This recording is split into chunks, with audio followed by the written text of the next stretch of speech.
morning, everyone. May I just start by extending warm greetings to our brand new Commissioner, Advocate Ngugaitobi SC. Welcome, Commissioner Ngugaitobi. Thank you, Deputy Chief Justice. We look forward to working with you. That's out of the way. Good morning, Justice Mochumi. Good morning, Deputy Chief Justice Mandisa Maya. Oh, that's a mouthful. How are you this morning? I'm good, Deputy Chief Justice. I can't complain, really. Good, good. All right. I'm not going to lead you. I want you to tell us in your own words a little about yourself, who you are, and how you got here. Thank you, Deputy Chief Justice. Good morning, commissioners on the right, on the left. Good morning, AP Peter. Deputy Chief Justice, I come from the prosecution, the magistracy of this country. I'm talking now professionally. And I rose through the ranks of all courts. I have been, except, of course, the Constitutional Court and the traditional courts. But in the Constitutional Court, I've had at most 3 judgments confirmed coming from the Supreme Court of Appeal, where I am based currently, dissenting judgment, where I indicated my independent mindedness in those judgments. I have acted, as you would have seen in my CV, in several other appeal courts in this country, the Labor Appeal Court as well as the Competition Appeal Court. And I serve on the Hague Conference on Private International Law as the primary licensed judge representing South Africa on that body that is based in The Hague, Netherlands. I sit on that body to speak on issues on international child abduction, to give South Africans perspective on children from international countries that find themselves in our country abducted, so to speak, by their parents, or in instances where they are abducted by South Africans from those foreign countries. I come from the magistracy DCJ, having served as a prosecutor. I was a prosecutor for a number of years. So I come with the history, the background of a criminal lawyer, a family lawyer, and then I added on my other expertise as I came into contact with other courts, the appeal courts, in other words. I serve DCJ on various subcommittees in the Supreme Court of Appeal, where I experience the different thinkings of colleagues much senior to me on how to interact with people that are senior to you, how to conduct business, so to speak, with colleagues that come from a diverse background to yourself. Those subcommittees are noted in my questionnaire, in my CV. I also serve as a presider since 2020, DCJ. At the SCA? At the SCA, and President AP Bete. As a presider, then it means I lead a bench of 5 members from divergent backgrounds on whatever matters would have been assigned by the President of the Supreme Court of Appeal, on many aspects, many facets of our law, and it is quite an onerous responsibility. Those that are presiders in that court will tell you to bring together people who think totally different from each other, either because of where they come from or because of their experiences professionally. But you bring them together to produce one judgment that is unanimous, one judgment that speaks to what is before us. You would appreciate that it's a difficult, onerous responsibility, and I have managed that quite well, if I may say so myself. JP Mlambo, my apologies. I did not see you for a moment. Thank you. I served as a judge president in the Free State High Court for a short period, April to May 2015. And I contributed as much as I could in that short stint.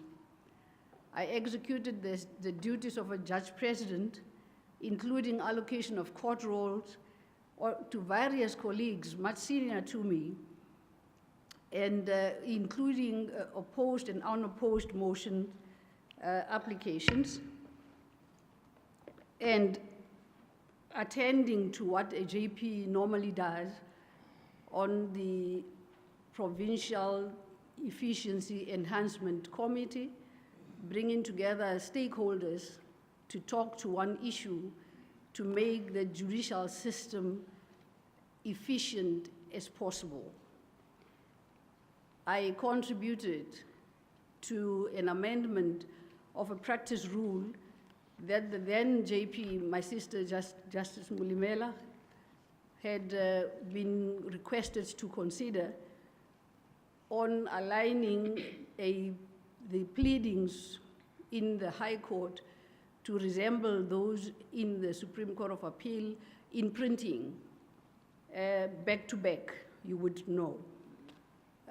I consulted the colleagues, sought their opinion, their inputs.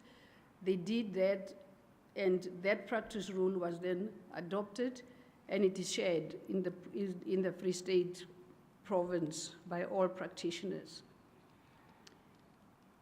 And in the short period that I served DCJ, I need to indicate that that part of responsibilities is different from that of an ordinary judge.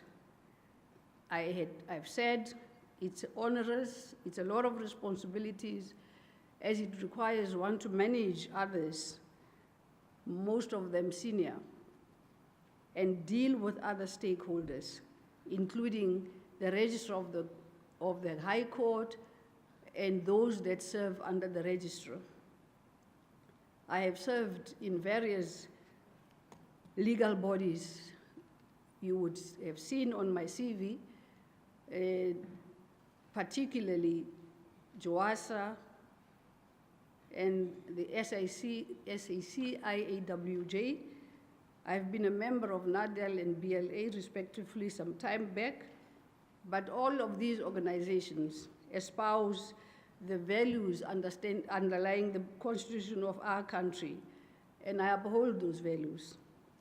I have led two of these legal bodies, JOASA and SAC-IAWJ, and I must say with distinction, with particular focus on the transformation of the judiciary at all levels. I am known for saying so, that the judiciary is transforming, but it's not transforming at the pace that we want it to move at. We know researchers have mentioned it, and they look at statistics to say so clearly. I will touch on that as we deliberate. 1996, I served as a presiding officer in the municipal elections in Klerksdorp in the Northwest. Commissioner Dodovu would be probably aware of that. When I was still a young magistrate then, And there I learned a lot about exercising this fragile and very important right to vote for all South Africans, regardless of their race. I serve on various community forums, DCJ, where I engaged in uplifting young people through sports and mentorship programs. I said in the townships, because that's where I come from, it's not even a township, it's a partial township. It's a small dorpie in the Northern Cape in Warrington, about 82 km from Kimberley. But I do that because I believe in sharing my experiences with others, in telling our young people that even if you come from Warrington and it doesn't have water most of the times, it still uses bucket systems that it can produce a judge that went up to the Supreme Court of Appeal, so they should not lose hope in themselves. There is always somewhere outside Warrington, inside Warrington, where you can get motivated, where you can know that it's not the end of the world. On leadership, DCJ, Dr. Wanda Welles, president of CEO and CEO of a leadership forum and author of Reaching the Top, Factors that Impact the Careers and Retention of Senior Women Leaders, says this much, which I really think we should share as we deliberate today. Your role as a leader is to bring out the best in others, even when they know more than you. And I come before you, commissioners, with that clear understanding that you will tap into that I don't have. But I am saying, when appointed, I will share the vast experience that I've just related with those that know more than I do. But in the process, all of us will be achieving what we want to achieve, to build a stronger bench and develop an electoral court, which will be appreciated by all as non-partisan and accessible to those aggrieved by the decisions of the IEC, as well as other political parties that are stronger than them. And we will be revamping laws as we go along. We will be developing a jurisprudence, DCJ, and all commissioners, that after 5 years, when we look back, we will be proud of. Nobody will say we did not share our experience as a people, as an African people, that infused our experiences on the bench, that our people can appreciate that they too contributed to this country developing into one of the most successful countries in the African continent. I will make plans, DCJ, in anticipation of the changes that are most likely to happen, in line with what is developing, what is happening in Africa, what is happening in the international world. And anyway, I read, I write, and there is no way that one cannot be interested in the right to vote. Those of us that contributed immensely during apartheid would know that we contributed, as much as it's never mentioned when African people come to the JSE, how much we contributed. We contributed. We participated in democratic processes. Those that were with NADEL, those that were with BLA would know that we taught people about their right to vote and to appreciate that right and hold on to it. We were in queues in 1994. And that right is very important. If appointed, I would never take advantage of those that want to voice their opinion on how it is not being exercised or respected as much as they do. We come from that background, DCJ and commissioners, that I can never take for granted that where I come from, if it wasn't because of our contribution, we would not have the type of democracy that we are still trying to shape into what it should be. We haven't reached that stage yet. We should be able to do that. I don't know when, but we can still do it. And I think I should rest a bit, take a glass of water. Thank you very much, Justice Muchumi. You actually went far beyond what I'd asked, and you've managed to also share your vision on this position for which you are being interviewed today. That is fine. It saves us time because there's something we want you to traverse at some length. I just want to take you back a little bit to plug some holes you left gaping. Your academic qualifications, you hold 3 degrees, a BUris, LLB, and an LLM.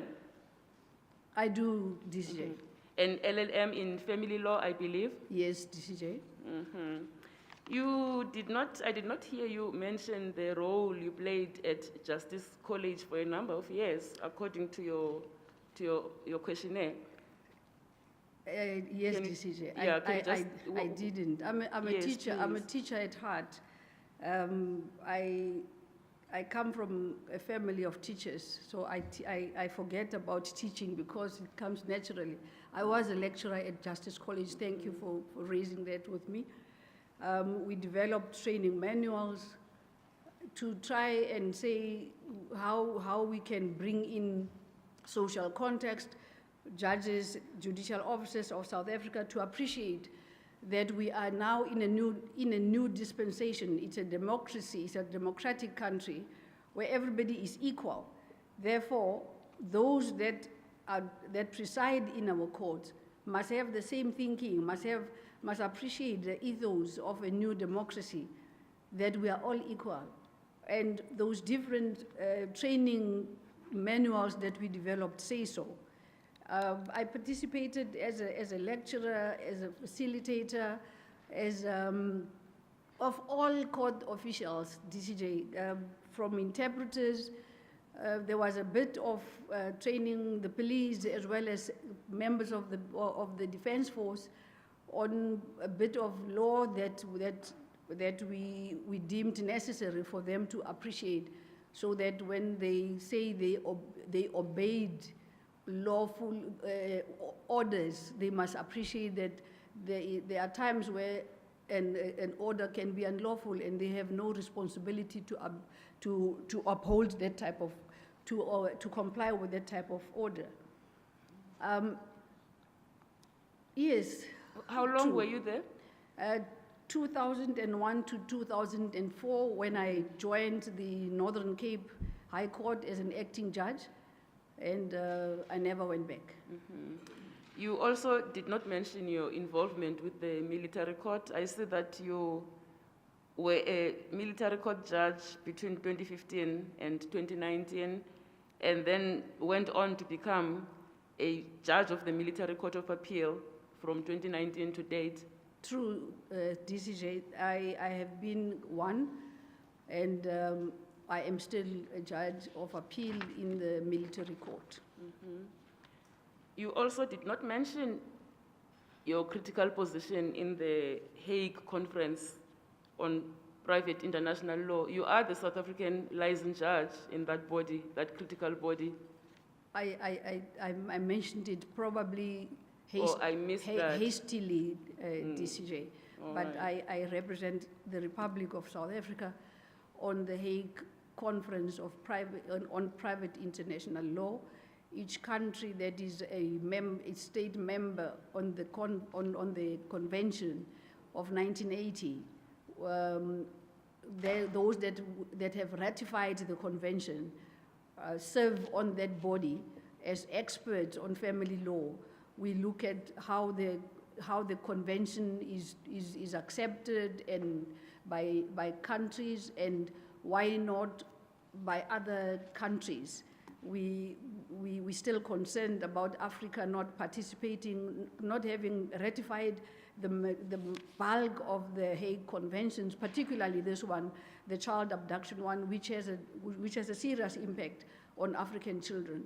So we contribute, we do research, and we send our views as a country to the Hague Conference, and they incorporate those views into what they would ultimately put before the Commission. The Commission will be sitting in 2023 in March to say we should change the convention in this particular way, or amend it a little bit, or tone down on the language to the extent that makes it accessible to ordinary citizens around the world. I wonder if you should not take advantage of the fact that we have a member of the executive in our midst, and I'm talking about Minister Lamola. And I want to mention a trip you persuaded me to undertake this trip to Florida just before COVID to attend a seminar of the Hague conference.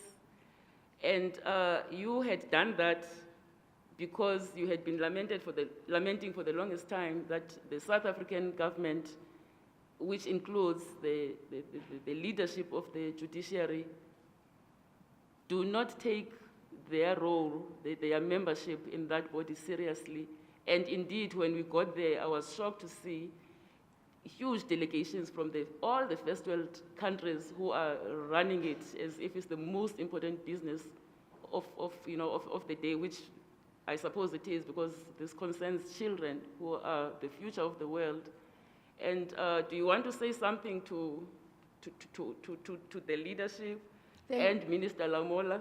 Thank you, so that we ensure that this is taken, is given the proper attention it deserves? Thank you, DCJ. Minister Ronald Lamola, my apologies. I did not see the two gentlemen at the extreme end. I probably am biased. I'm looking at my leaders in the appeal court. I'm terribly sorry. Don't worry, we understand our color. Okay. Yes, thank you, DCJ. It's true. I think academics will also say so, even practitioners that are in that space of family law, and also contribute immensely, especially through the South African Law Reform Commission, Review Commission rather, on how we run family relations, on how we even try to bring in mediation to see how we can resolve dispute in that space as amicably as possible. And indeed, Minister, South Africa is not participating as it should. We are forever saying we need to speak with one voice. The Office of the Chief Justice, I'm terribly sorry, the Office of the Chief Family Advocate is the designated central authority of South Africa. She represents, that is Advocate Seabi Matope, she represents South Africa on that body as well. So all the time, it's only me and her that represent South Africa, and we can't sit on all the committees that are there. When we try to make inputs, we don't get inputs from the department, from the Office of the Chief Justice. We don't have resources to look into exactly how can we speak more about Hague Convention and the impact of international child abduction on our own children. We train judicial officers, judges, particularly the aspirant ones that are a combination of judicial officers and private practitioners, to say this is an area, it talks commercial and international law. You may think because it's under family law, it's a soft skill that you don't need, but there's a lot that can be done there to improve our system, to improve protection of our children. They are the most vulnerable. And I don't understand why South Africa has this look at it to make it this side. Oh, no. To make it this other corner that doesn't deserve recognition, that doesn't deserve to be mentioned at every given moment. I I must say and commend JP Mlambo. In September 2022, he created a family court specifically to deal with, amongst others, domestic violence, as well as the Hague Convention on child abduction, 1980 specifically. And it is through such initiatives that we are able to build expertise. We're not saying create, confine judges into those little corners, but we are saying we need expertise. Just as we have expertise in other areas of the law, we need to have that so that South Africa can be represented in March 2023, Minister, as a serious country that respects the children's rights, that says we love our children and we will protect them. They are not going to be abducted from this country and by countries and get away with it. And we also need to be the voice in Africa to say to African countries, why are you not looking at this? It's our children that are being affected. Why can't we speak as an African, in one African voice to say we should promote, we should do this? Our children are being adopted by foreign countries. Madonna started it when it was still not even fashionable to adopt little African children. It's now fashionable, everybody's doing that. So we have a serious responsibility. And DCJ, I thank you for being there to see how countries are taking this seriously. I'm still struggling with Sajay to appreciate the seriousness of training on Hague conventions for each and every judicial officers, because we don't know when an application will be put before a judge that has not even been introduced to family law, not to mention Hague conventions. I thank you, DCJ. Thanks for that, Judge Muchumi. I'm not sure if you mentioned your seminal role in the South African chapter of the International Association of Women Judges, about which I'm passionate, and you were once its president. Did you mention that? I did. Oh, I'm sorry. Can you tell us just a little bit, briefly, all right, what that Women Judges Association does? I am a founder member of the South African chapter of the International Association of Women Judges. A founder because we met earlier, myself, Justice DCJ Maya, and other senior colleagues, including the now retired Judge President Monica Liu, the late Deputy Minister of Justice, Gino, I'll remember her surname, but the one that passed away, where we met in Cape Town,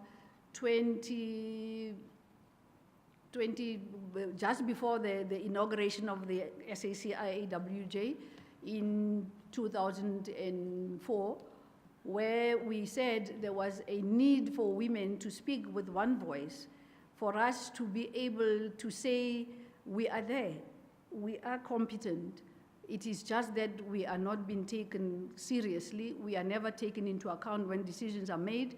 Therefore, we need a voice that can say so. We did that until the inauguration of the chapter by the former president of this country, Thabo Mbeki, and he encouraged us to say we should never allow ourselves to be defined by men, to be defined as people that cannot contribute in the leadership and in the decisions that are made about us. I have been a member, I'm still a member. I was the president of the association for 4 years in succession, 2010, 2014. And we started many programs that are vibrant, that are educational, and of more importance to me is the mentorship program that is literally two-pronged. We look at our own members and empower them to say, you can be a good judge, a judicial officer where you are.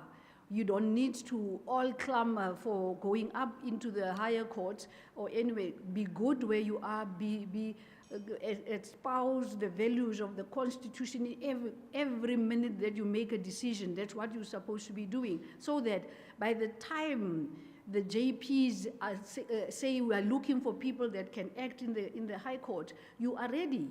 You don't need to beg, you don't need to be asking for any favors. You are ready because we have made you ready. We empower each other, we talk about these issues. Members call on us every day to say, my sister, I'm struggling here, even on a personal level, where I'm struggling with this. I don't know how you guys do it, because they think we are, as much as we look like this, everything is in order. We say to them, we are also human. There are times where you are not at your best, but you embrace that. You are a woman, you have too many responsibilities that men can't even begin to think about, women go through every day. But embrace who you are. Be proud about who you are. And say to yourself, I mean, if I can do this, I can take children to school and everything in the morning and still be a loving wife, partner, girlfriend, surely I should pat myself on the back. And we say to young people, LLB students, we say to them, don't think we are here because of some shortcuts. There are no shortcuts in this profession. It's a vicious, competitive profession that needs you to be on your tiptoes at all times, but you should never lose who you are. Don't forget who you are. Stick to what you want, stick to what you believe in. We do that every Saturdays. Gauteng has a very wonderful program. We do that. We sit, they call it on the couch. So Saturday, we sit as judges and we say to young people, this is who I am. They see us dressed like we are home now. We're not like this. And they ask us questions, but how did you become a judge? Who motivated you to become a judge? And we tell them our story. We tell them the simple stories that make us women, that makes us distinctly women, feminine, yet in a position to make good decisions. I still participate in a number of programs in the IWJ. I serve on the journal that you just started, DCJ, where we've been encouraged to write articles about our own experiences on the bench. We don't have the luxury that academics have to write articles prolifically. That word, yes. We don't have that luxury, but in the journal that, as you envisage, as the current president of the association, we're looking at a judge, a judicial officer, writing in their own space, within their own time, taking into account that their core function is to deliver judgment within the norms and standards of our country. Not to lag behind, to do efficiently, so to do so diligently. But also not forget that it is our experience written in articles, scholarly articles, that will say to future generations, we struggled. We did not have a DCJ overnight, a woman DCJ overnight. We struggled. We went through loops and hoops, and we're still struggling. It's no fun, but we need more young women to come into this space. So in that journal, that's what we will be saying, that's what we are promoting. I serve on in trafficking in persons, the development of the manual. You can't talk trafficking in persons without talking to gender-based violence. You can't talk about gender-based violence without talking to domestic violence. That's what we are addressing under the IAWJ, something that we don't have under SAJE, unfortunately, that we tried to promote and it could not just come to the attention of Sajay to the extent that we wanted. And that's why we are developing it within the IAWJ. I contribute. Young judicial officers, particularly women, call and ask for advice and opinion to bounce off ideas on what they should be doing and how they should be doing that. And I still contribute DCJ a lot. And you did not mention that that chapter got South Africa its first woman Deputy Chief Justice. Yes, of through course. their efforts. That, of course. Yeah. Of course, DCJ, we fought. We fought to get that right. All right. Let's just come back to the position for which you've applied. You want to become the chairperson of the Electoral Court. Yes. Have you had opportunity to identify what challenges may exist, or what challenges, if any, may exist in that court? And if there are, what plans do you have to fix them? What is your vision? In short, what is your vision for that court? As you indicated, I had already mentioned a little bit, but from where I'm sitting, I think the Electoral Court is just one court. It's a unique court. It's becoming a specialist court. It was a specialist court from the onset, after 1994, taking over from the Special Electoral Court. And it's, however, not as independent as other courts. One even tends to forget about it. It's in that corner. It's up there next to the SCA. If one looks at the organogram of the judiciary, it's just sitting there on its own, with appeals from it going straight to the Constitutional Court. So my view is that if appointed, when appointed, I'll be able to look at the, I'm just mentioning it. They say positive energy. So when appointed, I will be able to bring in the strengths of those that are already sitting on the bench. As I said, quoting Dr. Wallace, that I will never be as presumptuous to think that I know it all. Those that are in that court will strengthen the whole bench. We will be together to come up with a jurisprudence that I said we will be proud of when we step down in 5 years, as the term of the court prescribes. I am conscious that it doesn't have a full complement of its own. It's there. The chairperson is by law a judge of the SCA. Then other members are judges from the High Court. Then you get from the legal practice and academia. Now, if one looks at that, you can say, but then how will it operate? How can it fly solo at some point if it is not given the necessary support, Minister Glamola, to be that which it should be if it is an independent court, to function properly, to have a component of its own where you will have the chairperson as almost the JP or the president of the SCA. Then you have your judges that will form the members of the Electoral Court. Then you will have your typical structure, as in any court, where you have the registrar, a secretary, those that are responsible for the filing of documents, affidavits, papers that are necessary to be filed, and you then have a system as you find in any independent or autonomous court as the SCA. You will be able to look at budget constraint. That court will then not rely on the SCA's kitty box to survive, for paying of tariffs for private practitioners that serve on it.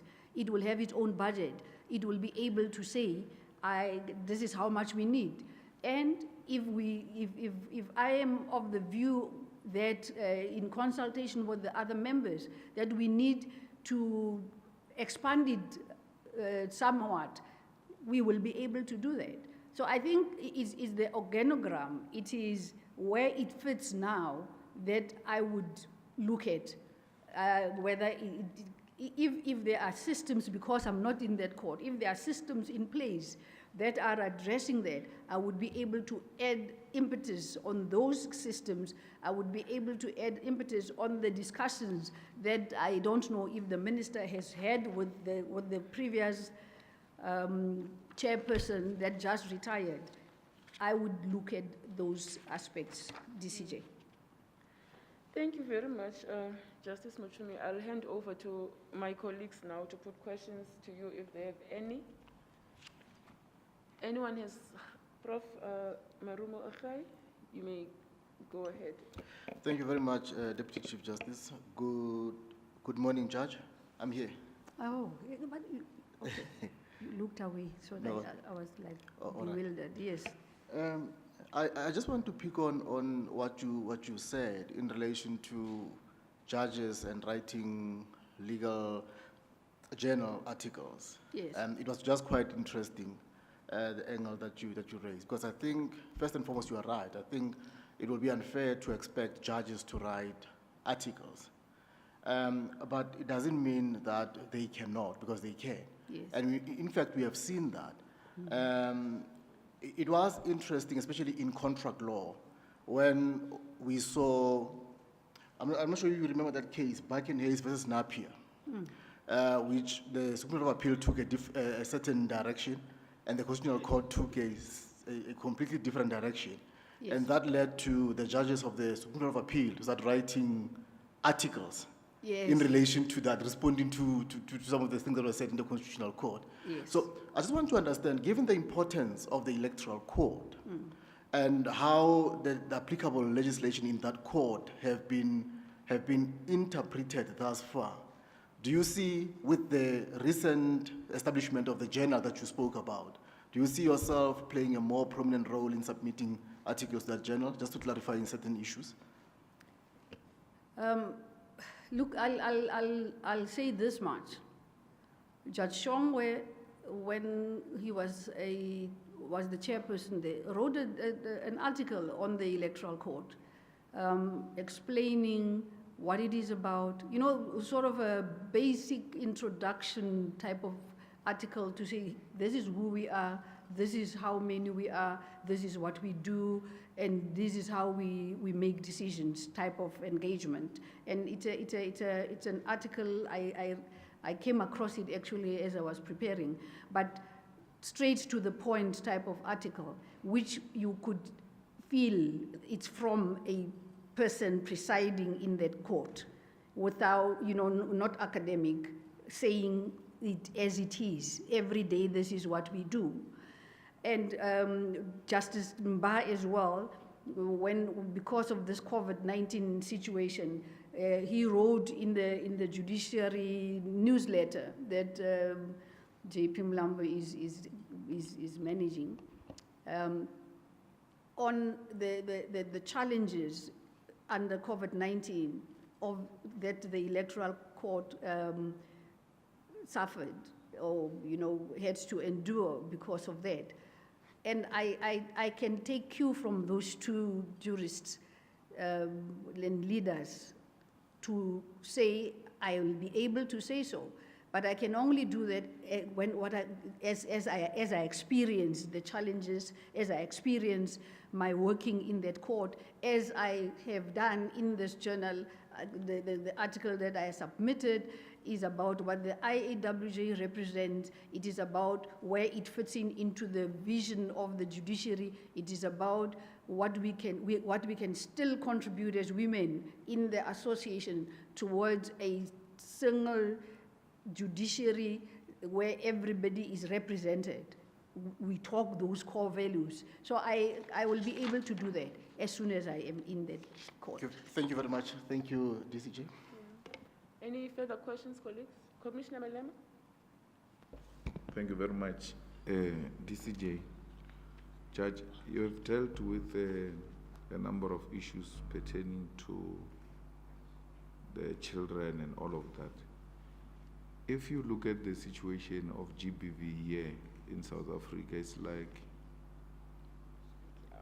a war has been declared against women. It's like we are in a war zone if you're to look at stats and compare it with areas where there is war, rape, women and children abuse.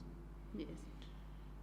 Do you think we are handling it correctly as a country, or do we need dedicated special courts that will deal with issues of GBV speedily and make sure that perpetrators are brought to book and convicted and sentenced to a very long time in prison, so that people can see that indeed the law is beginning to bite on issues related to GBV, rape, and women and child abuse?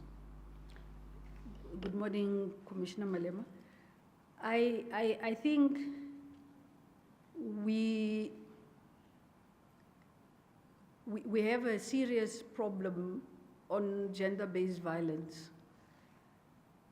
The social context training that I was talking about, that I say in our training material at Justice College, we were trying to introduce, to say to people, to judicial officers, this is a new era.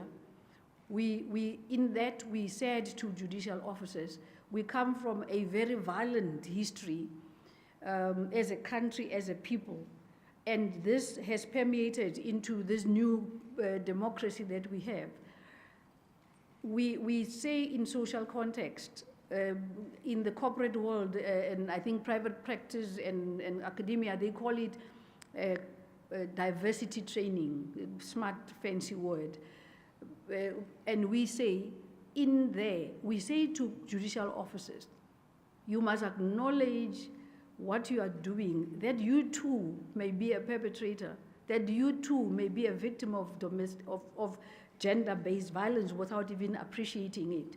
But we bring in specialists from outside, psychologists, and all that different disciplines that would say to us, if I know I come from a home that is like this, I should be able to say this is gender-based violence. In that way, Commissioner Malema, if we appreciate that we can also be perpetrators, we can also be victims, and be honest about it, we will deal with it for what it is.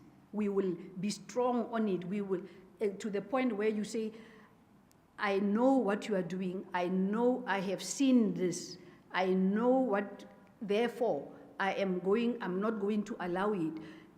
I will give you an example. When we trained clerks of the court in the magistrate court on domestic violence, for instance, we say to them at Justice College, you are not the decision maker when a woman comes to you on a Friday saying, I have been assaulted, to say, I am not, you come on Monday, because you don't know if this woman will be alive by Monday. Your responsibility is to treat it as urgent, take it to the magistrate. It's the magistrate that will decide, and probably the magistrate will issue a warrant of arrest held in abeyance for the weekend, so that if this person assaults you again, at least this woman has this weapon, can go to the police, the person can be arrested. So we need to infuse those kind of practical ways of dealing with this, because we come from that background. We know what we're talking about, is just implementing. If we look at gender-based violence, DCJ, allow me to deviate, to divert a little bit, because Commissioner Malema is touching on a not that it's other issues are not important, but it's a very sensitive issue that we have to address. Well, South Africans have to talk about gender-based violence always. Yeah, always. Thank you, DCJ. I am now doing research for the past 4 years, looking at gender-based violence at universities. I am asking the question, two young people focusing on UCT roads where that flared up. I'm looking at Limpopo at the University of Zululand where I come from. And I've asked in that article that's still going on, why is it happening under your watch? How does rape happen on a university campus that is supposed to be teaching you to be better? How are you going to be future leaders when you are raping, when you are doing this to young? How do you not protect women, young women that are there, you know? So we look at those things. We need to be doing more work. I say to students, you can't be toying all the time. You can't be doing what NGOs are doing. You have to challenge the legislature and say, these laws are not tight. This is how we want them tighter. The students, you can't have a doctorate, a master's on what else, something happening in European countries, when what is happening in your own country, you are not addressing. I say that much. Coming back to what more can we do, I think as much as we try to hold everything as tight as we can as judicial officers, we have that balance, Commissioner Malema. The Bill of Rights that says this person also has rights. We balance that with that of the victims and we say, where can we meet each other here, but give a sentence that society will appreciate, that we're not breaking this person totally. We're saying a first offender that requires, that also needs to be rehabilitated, that comes from a broken home, a broken background. What can we put in place to rehabilitate this person to be a better person? When you have a young person of 32 years married, but already assaulting his wife, you ask yourself, what is wrong with this one? He's from a university, has everything for him, but he assaults and does any other thing that falls under gender-based violence. Then we have to say, but we can't have this situation. But we look at everything and then say, in this instance, this one deserves a bit of rehabilitation. Can we improve on him and this and this and this? We look at the victim as well to say, how can we ameliorate the situation at home? We bring in other role players for them to contribute to whatever sentence that we will be imposing. I think we need to put in a lot of restorative justice, where people can sit and talk about these things before they even go that far. We don't use it a lot. I said it at one conference under the United Nations of UNODC, where we were talking about the responsibility of judicial officers to address gender-based violence for what it is. We need to be stern about it, send out the correct message, but in the process, also appreciate that our Constitution puts this responsibility on us to bring it. But not only the Constitution, what could have gone wrong with this young man? Let's look at that and address it for what it is. In short, I hope that's short enough, Commissioner Malema. No, it's not short enough. You have not answered my question. Really? I'm asking this in the context that you are applying for the Electoral Court position. So okay. There's a special court for elections because these powermongers may feel that they've been robbed and therefore they can even fight to a point where there is a war. Elections have got a potential to cause a civil war in a country. That's why there must be a speedily process to resolve them so that you avoid potential war. Okay. That's why there is a special court for electoral issues. So I'm saying there's no war on elections, but already there's an electoral court. Okay. But there's a war on women. When we wake up, we don't ask if there was a woman raped. We ask how many were they raped. That's how abnormal we have become as a society. We have become a sick society. How many have been killed, not whether a woman has been killed or not. A war has been declared already. Yeah. Have we not reached a point where we think a special court must be established to deal with these matters in a manner that will give confidence to society and send a strong message to the perpetrators that the country now has moved from talking into action, and that these matters of gender-based violence and rape and women and children abuse are now a priority to our country. Because I hear you. when you travel the world, you will know better than me. In the past, when you said you're from South Africa, they will say Mandela. Today, when you say from South Africa, they talk rape, they talk women abuse. What do we do? Is it not time that we establish a special court to deal with rape, GBV, domestic violence, and related matters, so that these matters do not last forever, to a point where a woman is being persuaded? Because the longer they take, the more family interventions come in to say, no, these are family problems, withdraw the case, let's find one another. But by the time they want to arrive at family issues, and then the Zondi is in prison already. We've dealt with the issue, we've finished it, we've imprisoned the perpetrator. I hear you. Minister Lamola, under the South African Law Review Commission had submitted to the former Minister Penuel Maduna recommendations that South Africa needed a one family court system that deals with these issues speedily, where there are experts. I think many professors, particularly from UCT, Professor Sloth Nielsen, that's a specialist in family law, child Hague Conventions matters, sat on that task team. And special courts were set up in the cities, the Johannesburg, Durban, and what is it? What's the other one?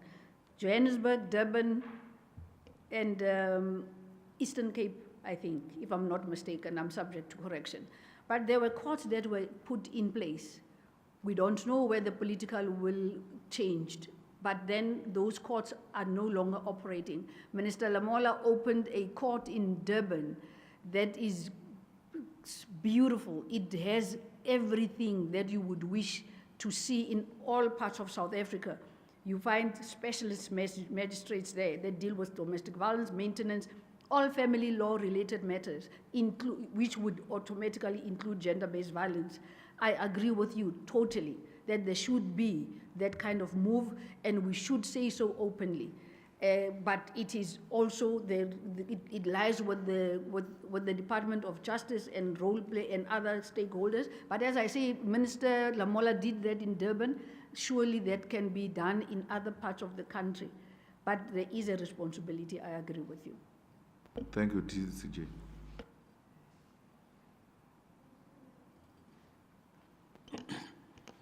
Thank you, TCJ. Maybe a follow-up. Yeah, no, thank you, Judge. I think I appreciate the response, and it covers the issues. Only thing I wanted to add was that we do have sexual offences courts across the country, and the Devonport court that we refer to, it's a pilot project that will then bring all the family law issues or private matters, including the Domestic Violence Amendment Act that is coming into play, which we will then replicate across the country. But I appreciate the response. I just wanted to add that we do have sexual offenses, and this new CJ has also concurred with us establishing a further 100, because in terms of the Superior Court Act, we needed the concurrent of the CJ. Yes, Thank true. you. Thank you, Minister Lamola, for the addition. I agree totally. The regional court deals with sexual offences, but I think Commissioner Malema is saying You know, society don't see that as much as it would want to see it happening. And I sit here, Commissioner Malema, I take what you are saying. I will probably, in our association, that's what we should be doing. We should be saying more clearly, we are doing this, this is what we are doing, and people should know we are reinforcing what we have been doing all along. Thank you, Minister Lamolo. Thank you, DCJ. Morning, Judge Machum. Morning, Commissioner. As you are available for this leadership position, how has the Electoral Court fared in dispensing its mandate in the past few years, according to your own view? It has fared well, Commissioner Nyambi. I will tell you this much. For every matter that went to them, the matters were disposed of almost on the same day that these issues were brought to the attention of the Electoral Court. I need to look at their cases, which I took time to look through, because they are reported under the SCA website. That's how easily accessible they are. But what I noted is that when the judgment was started to be reported, you had in 2011, I think, that is when they started reporting them.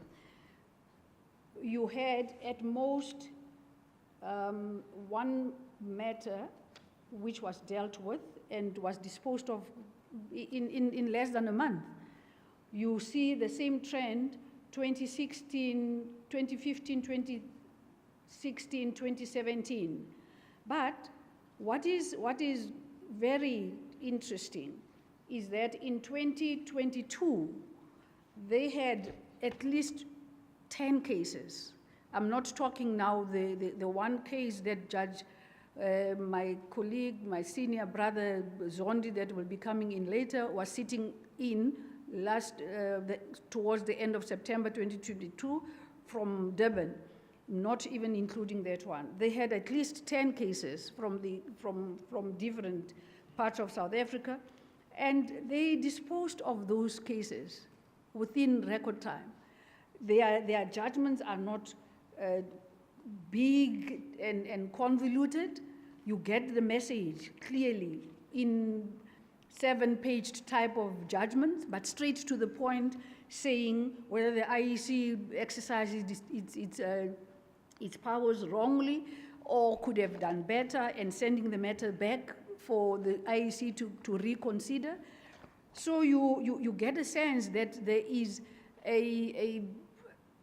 an understanding of what the right to vote means. You get a clear understanding that there is a jurisprudence that is developing there. When you look back, you look at the former deputy president of the SA, Judge Shongwe, you see that he was the one that was penning a lot of judgment, particularly in 2022. So the rich wealth of his experience comes through as well. But then you are saying that is what he's sharing to new members that are coming onto the bench, so as to transfer skills and not leave that space where we will be criticized for not knowing what we're doing. So you get that sense. New members are coming in, but the former ones still are in there to share their experience. So I'm quite confident that we the Electoral Court is on the right track. It talks to issues that are before it. The few that escaped somehow end up in the Constitutional Court, and the Constitutional Court corrects it decisively to say, this is what is happening, this is the proper interpretation, and we end there. I haven't seen any controversial decision from that court. Controversy sometimes is good, but it's not necessary where it is an issue of interpreting the particular piece of legislation, looking back at where we come from, historically as a country, and interpreting in line with the values that underlie our Constitution. But I'm quite happy with the 2022 this. You see that as it rises, but you also get a sense that because people now know what they're talking about, independent candidates issue says South Africans now understand that this right is this important, and we are not going to let it go and be decided and without us participating as we want to participate. So there is progress, Commissioner. Thanks. My second question, we know very well that come 2024, for the first time in our country, we'll be having independents contesting the general elections. And as an experienced judge, at some stage you have acted as a JP in Free State. Probably, as you are available for this critical leadership position for the Electoral Court, probably if you can share with us, as a judicial officer, your worst or difficult encounter, and how were you able to deal with it, so that as politicians we can be sure that come 2024, the person who will be in charge will be ready to deal with the challenges that will be facing the Electoral Court. Tricky question, Commissioner. Let me think.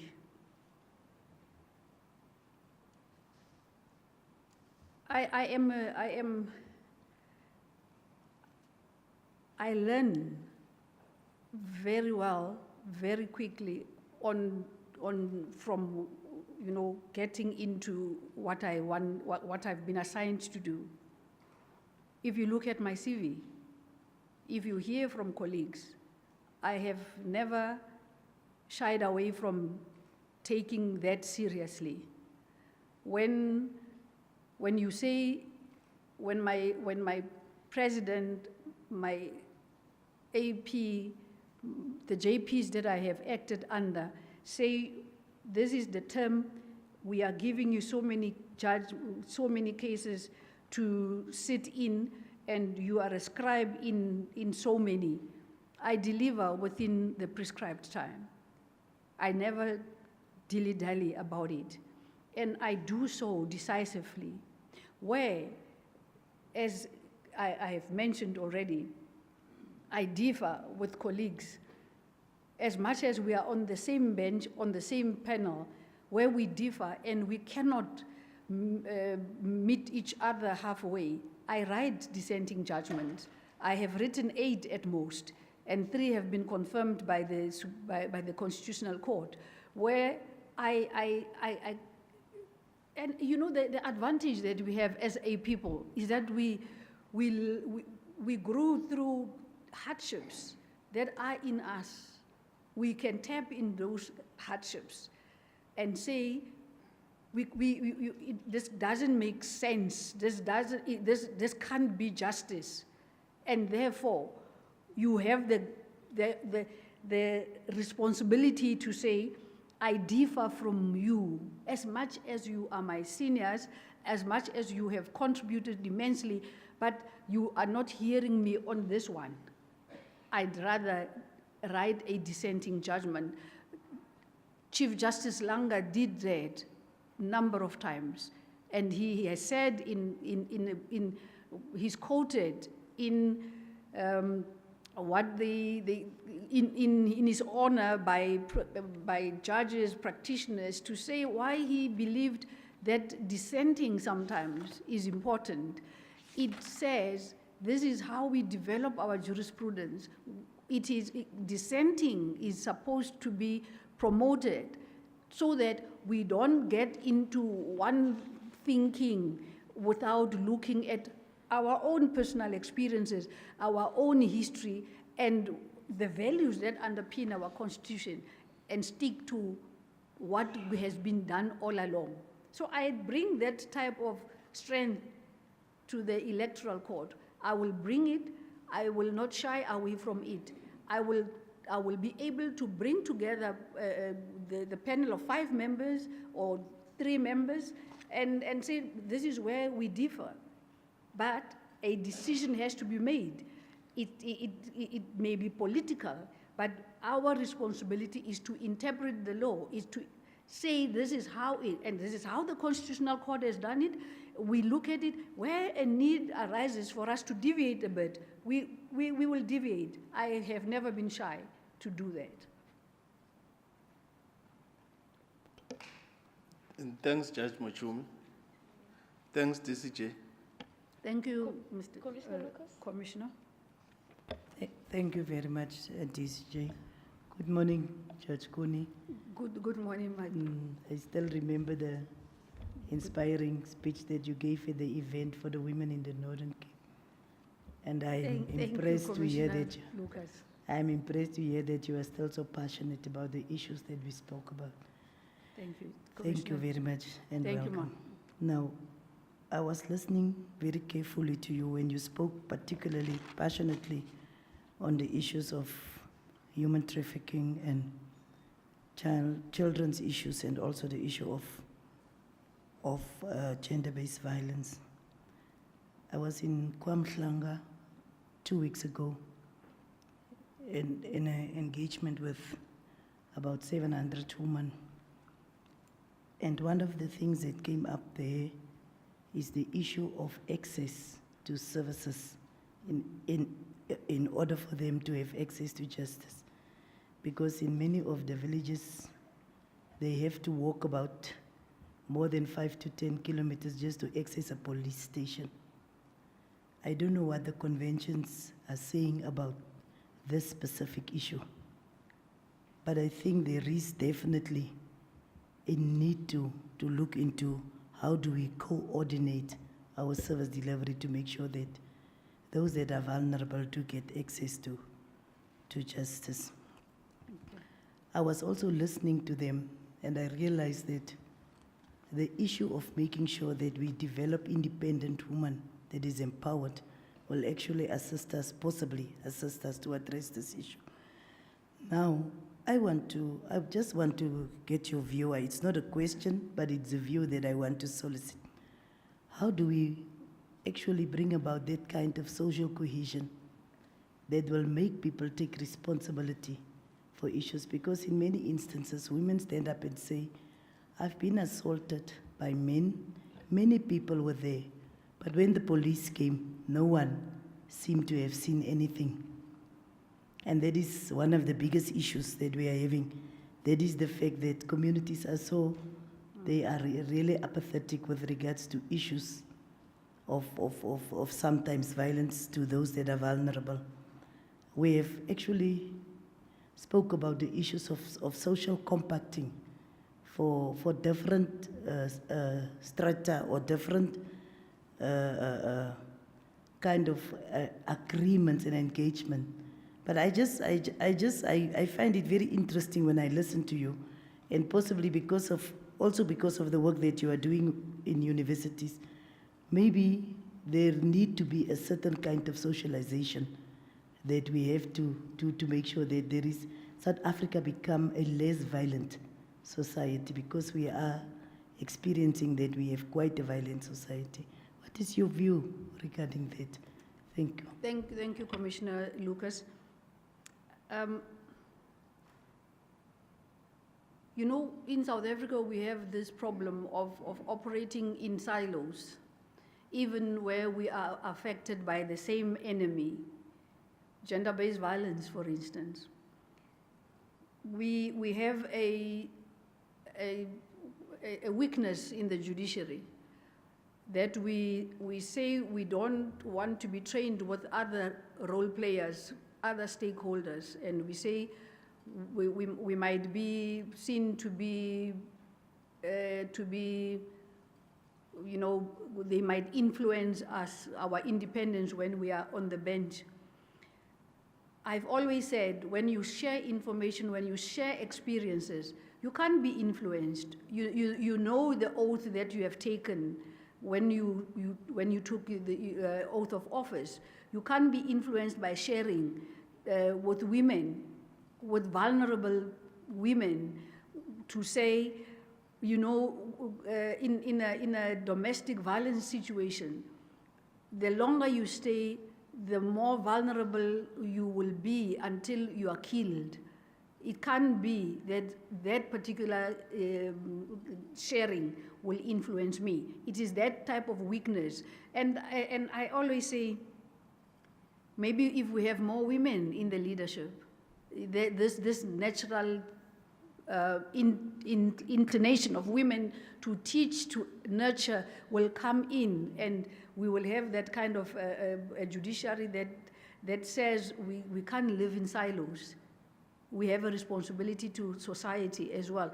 It's not going to influence us. If you are asked if it influences you, you will say it did not influence me. It cannot be correct. How are they going to be educated if not by the people that preside and do these cases? I'm not going to be controversial at all. I'm just putting it out there. Then the issue about the Hague Convention, whether it says anything about access to services, different countries say different things on access to justice. I am almost certain that Minister Lamola can talk to this, because within the department, there have been ways in which the department has said, this is how you can access information, this is how you can apply for a protection order. The trick always is that it's online things, it's electronic, it's that huge, expensive type of justice that ordinary women in the rural areas in unsophisticated environments cannot access. So it's not access to justice at all. It actually deprives them in particular. But way back when we were magistrates, when we were still young, there used to be periodic courts where you as a magistrate, you go to small areas, the villages, you go there, you do the cases there, and you are done for the week. We went on Fridays, then you are done.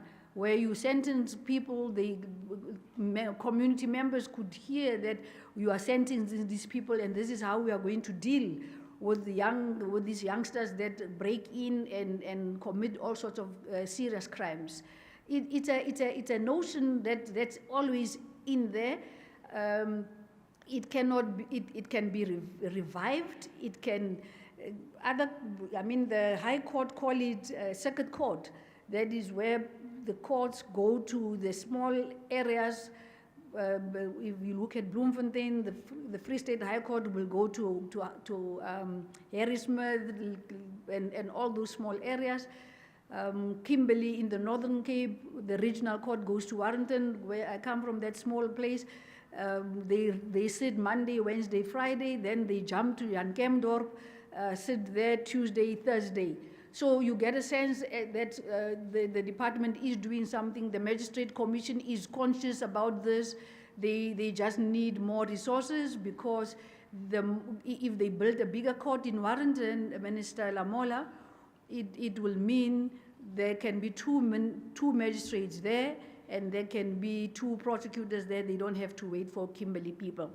That's one thing. Then it will be proper service delivery.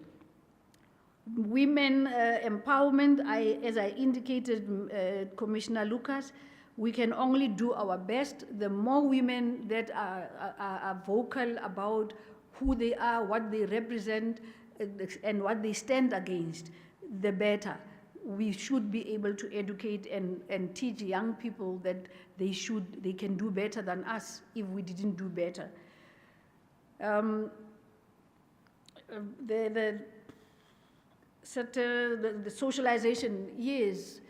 In the article in the research that I'm doing with UCT, somewhere there, because it's education, Commissioner Lucas. academics are also not playing their role. They are looking at gender-based violence, but they are not addressing it in the universities that they are in. I'm not speaking with authority. I'm saying from what we are observing, that these young people can rape others, perhaps even in the classrooms. We need to be gender-based, sensitizing the academics, the lecturers, to say, what are you saying to these children? How are you saying it? That they don't appreciate that they can't do these things.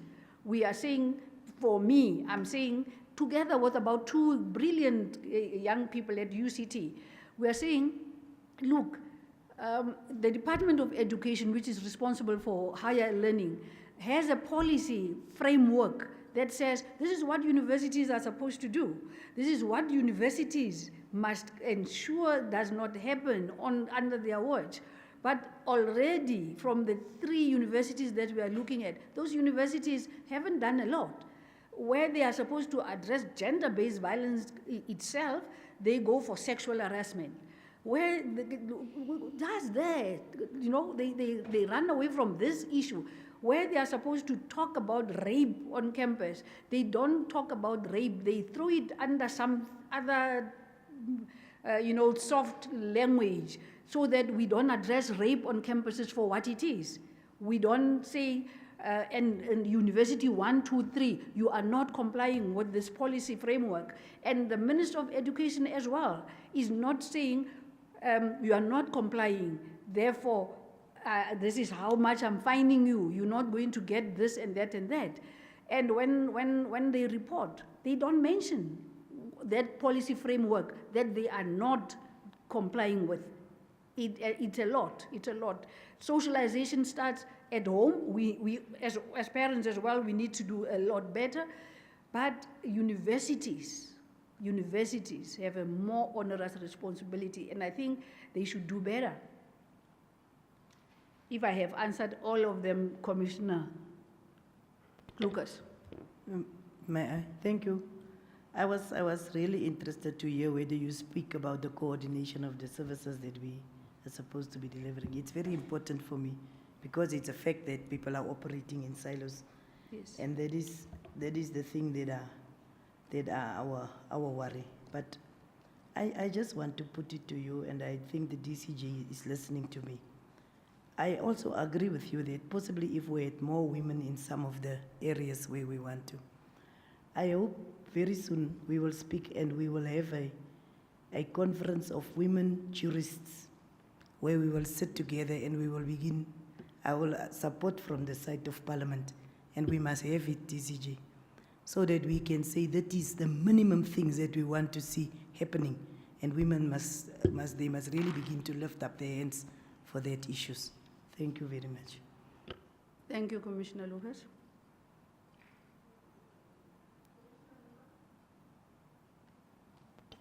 Thank you, DCJ. Good morning, Judge Matsumi. Good morning, Commissioner. Just one question. I can't see your surname. Sorry. Muimang. Yeah. All right. Muimang. In Tswana. Yeah, from Kuruman, Judge.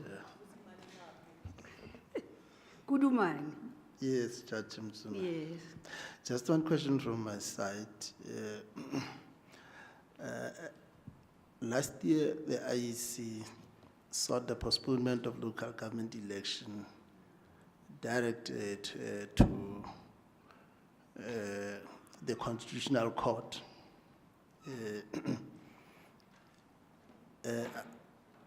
Don't you think that the Electoral Court could have been the best place to seek that permission to postpone the 2021 local government election, because that approach by the IEC was informed by the work that the IEC has done on the fitness to hold the local government elections within the atmosphere of the pandemic. I was a bit puzzled as to why did the IEC abandon its specialized courts and then go straight to the Concord. Thank you. Thank you, Commissioner Muimang. Look, the IEC, in terms of the legislation, is empowered to seek postponement on reasons that it advances. I'm actually tiptoeing around this issue because my view is that it was best placed to say, as much as this is happening, as much as we can be ready, if we are expected to be ready, you know, with the basic preparations, we are ready. But this situation is such that we did not anticipate. And the harsh reality is at grassroots, because we have officers at grassroots.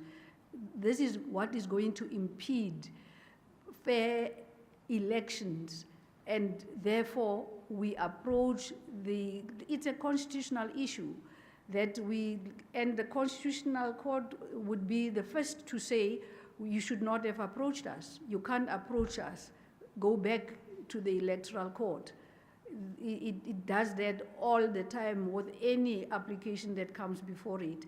So in a way, yes, no, I think it was within their powers to do so as mandated.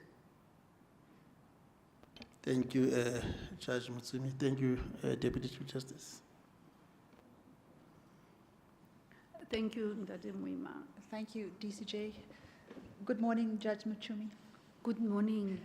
Good morning, Commissioner. Judge, one of the key functions of the Electoral Court is to resolve disputes and complaints about the Electoral Code of Conduct. Yes. I just wanted to get your thoughts around interpretation of the Code of Conduct, and particularly if we can just deal with Section 9 of the Code of Conduct, which deals with prohibited conduct. Section 9(1) says no registered party or candidate may use language or act in a way that may provoke violence during an election, or may provoke the intimidation of candidates, members of parties, representatives, or supporters of parties or candidates. Now, I just want to get your sense of how one would go about interpreting that clause in the Code of Conduct, and whether or not the Constitutional Court's jurisprudence on the freedom of expression would have any role to play in how you go about interpreting the code. Thank you, Commissioner. I didn't get your surname? Pillay. Pillay, thank you. Commissioner Pillay, I'm aware that the issue was raised before today in one of the judgments. It has been before the court, and the Constitutional Court said there is always that a bit of that one can say it's a bit of tension between freedom of expression and the right to vote. One can easily say there was the Constitutional Court in the one matter that was before them said if it's interpreted properly, there cannot be a clash between the two sections in the Constitution. It can only be that it can be interpreted purposefully to say, if this is what is happening, we have to take into account that it has to be done. If political parties are promoting themselves, it cannot amount to that they are not entitled to. Generally, they are entitled to promote themselves they cannot be restrained from expressing themselves that, in that context. And I think, for me, the majority view that that freedom of expression does not take away the right to vote or to participate in a political party of your choice cannot be affected at all. I think it should be, it's the right jurisprudence that should be developed, that is developing. South Africa is a developing country. We still need to see a divergence of view. There was one decision, one dissenting judgment that said, even if that is the interpretation that should be adopted, but we should look at the intention of the legislature in a country typical of South Africa, accommodating the different political parties, accommodating and trying to promote and respect the rights of voters. So I think the Constitutional Court is moving in the right direction. We should applaud it. Thank you, DCJ.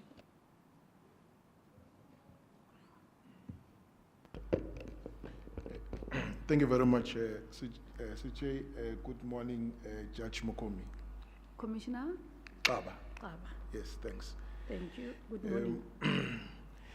Judge, I'm looking at the number of cases that came before the Electoral Court. Between 2004 and 2022, the Electoral Court had 44 cases. So that is in 18 years. Mm.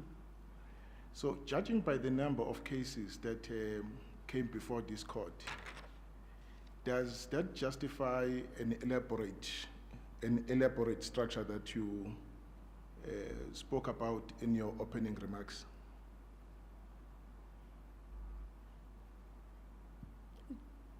That's a question. All right. You yes. Yes, you spoke of an elaborate structure when you were painting your vision of this court. I heard now you. I'm looking at the number of cases that came before this court. Yeah, it links up with what Commissioner Malema was saying, that we're already talking specialization when gender-based violence has not been given specialization yet. I get your point, Commissioner Thaba. What I'm saying is, in all institutions, for an institution to operate independently and even more efficiently, it needs to have a structure in place that says this is this court and it will operate in this fashion. It's already in place. The fact that we have the rules regulating electoral disputes, the rules regulating the conduct of proceedings that Commissioner Pillay has just referred to, says it is there. What I'm saying is we can only improve on its efficiency. I take your point that it's only these few cases, but you would also remember that now, which Commissioner Nyambi raised, there's going to be more. The likelihood is, because of independent candidates, this court is going to be operating fully. And I said, as I indicated, you anticipate as a leader, you anticipate all this development. You sort of plan ahead to say, should this eventuality happen, this is how I'm going to deal with it. But I take your point. Okay, thanks. My second question, DCJ, with your permission. And thanks, Judge. The Electoral Code of Conduct is said to be binding from the date on which the notice calling an election is published to the date the results of the election is declared. In your view, why is it significant that the code, the Electoral Code of Conduct, starts and stops? In other words, it's suspended during certain time and becomes active or operative in other times. I'm sure the question is clear. Yes, absolutely. It operates with, when there are elections, it is to regulate the conduct of political parties, inter partes, and to the largest society.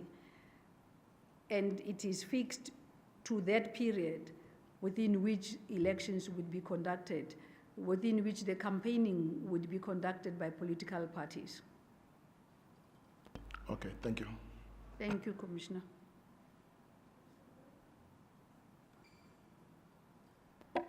Thank you, DCJ.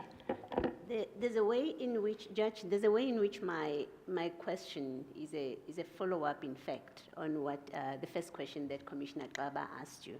Mm-hmm. And it's about, you've identified what you say you would seek to achieve, which is to have this court stand as an independent court with its own registrar, with its own structure.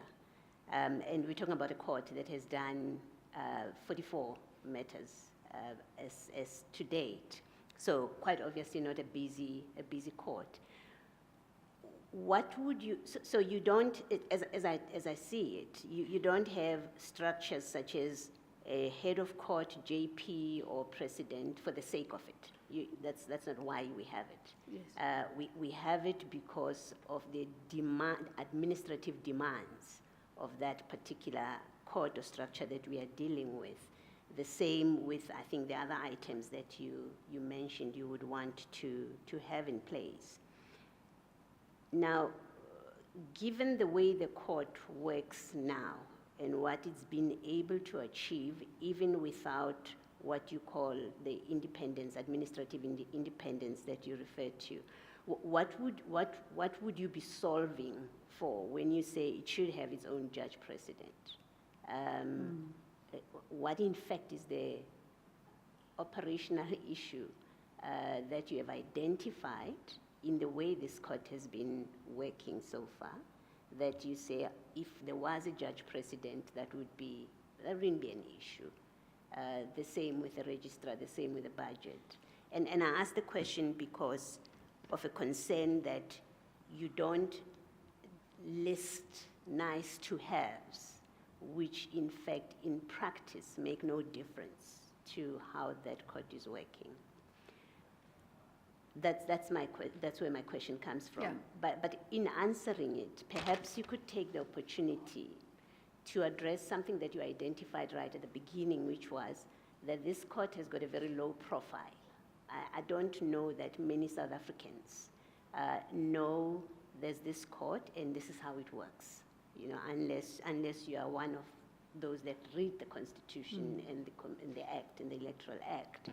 Perhaps you could take the opportunity to say, well, here's how it works, and here are the problems with the way that it works presently, and with this vision, I would be solving this problem. Thank you. Thank you, Commissioner Baloyi.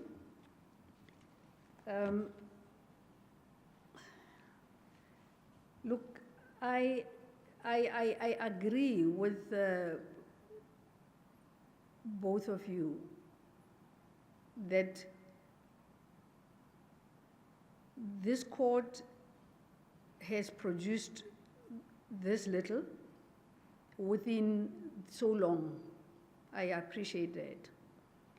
What I'm saying is that for it to function optimally, a structure like that in place would be conducive. And I'm saying because South Africa is growing, elections are becoming a the center of a lot of litigations. Therefore, if it is independent, it is autonomous, it would be able to deal efficiently with what is placed before it. What has been happening all along is that it has literally been borrowing from outside. Judges that are on retirement have been sitting on that court, which says it is not fully fledged to the point where the Chief Justice could say, we have sufficient people within the judiciary that can work there.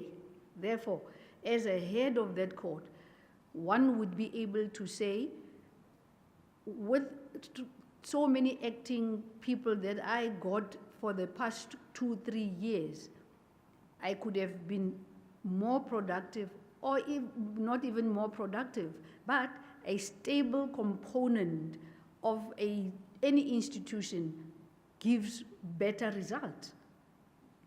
That's one point. Now,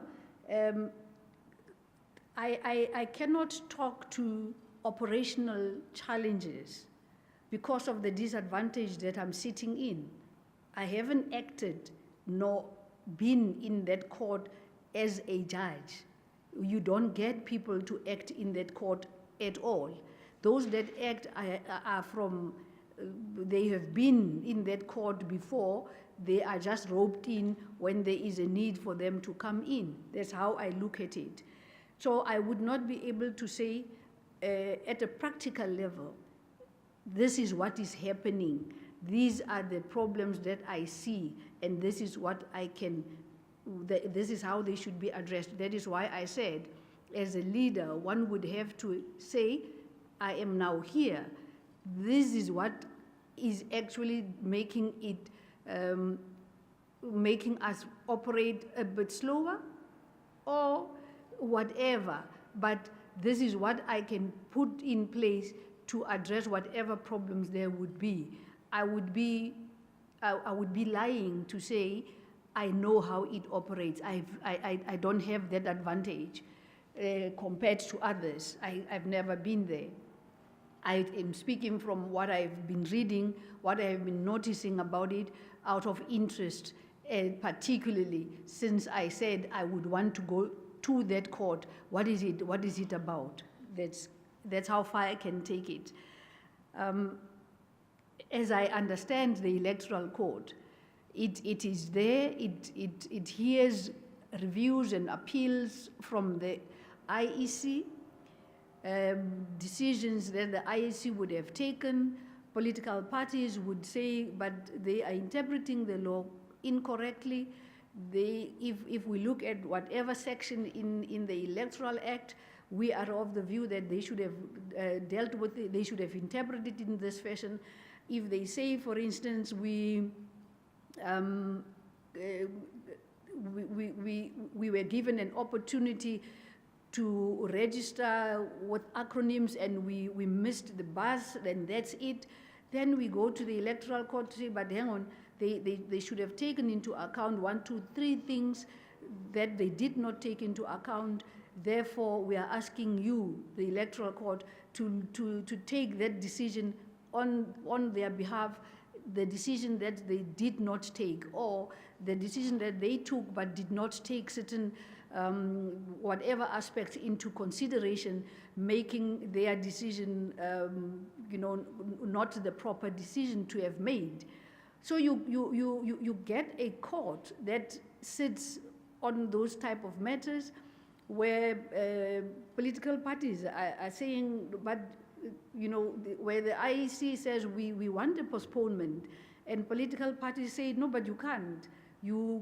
On what basis do you want a postponement when we are ready? When who has said we can operate optimally with our masks on and everything, and you say the other way. And we take you to the Electoral Court for the Electoral Courts to look at, did you take into account this and this and this, and professional expert opinions on whether we can come together or not.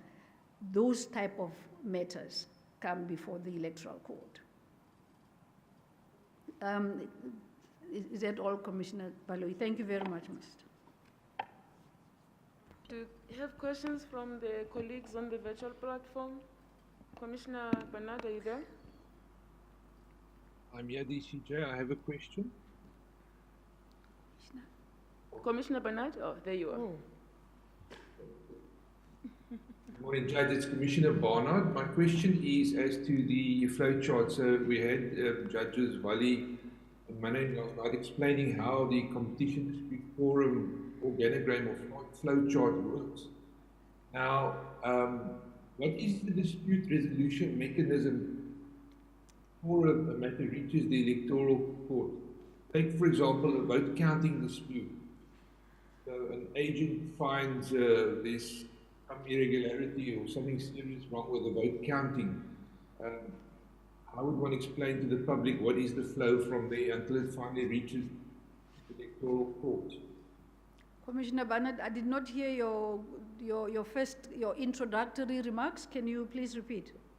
You are not as clear as much. I'm sorry about that. The flow, it's as to the dispute resolution flow chart. So if there is a dispute regarding the count of votes, before the matter can reach the Electoral Court, what is the process that should be followed? I get you now. Good morning. Look, before the matter can go to the Electoral Court, the IEC must have been approached internally to deal with those disputes. And it is the decision of the IEC which would then go to the Electoral Court if the parties are still not happy, in my view. And before it reaches the IEC? Commissioner Barnett, I'll have to look into the Act. Which section are you referring to? I heard you. Yeah, I heard you say dispute flow chart, but where I'm not aware of that.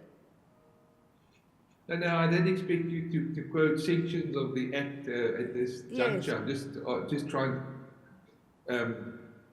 to gauge your understanding of the process leading up to, from the vote, from the error in counting, the irregularity.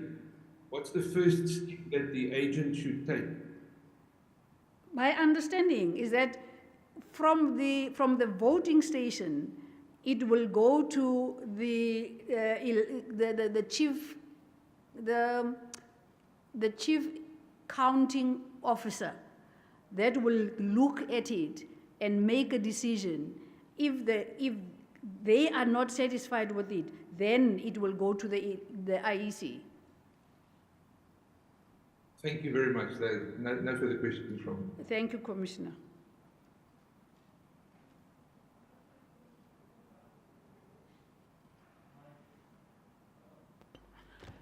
Commissioner Breitenbach?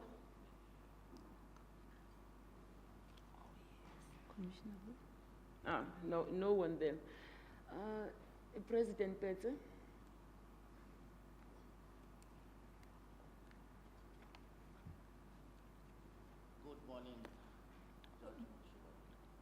Good morning, AP Pete. As you are well aware, the SCA carries a heavy workload.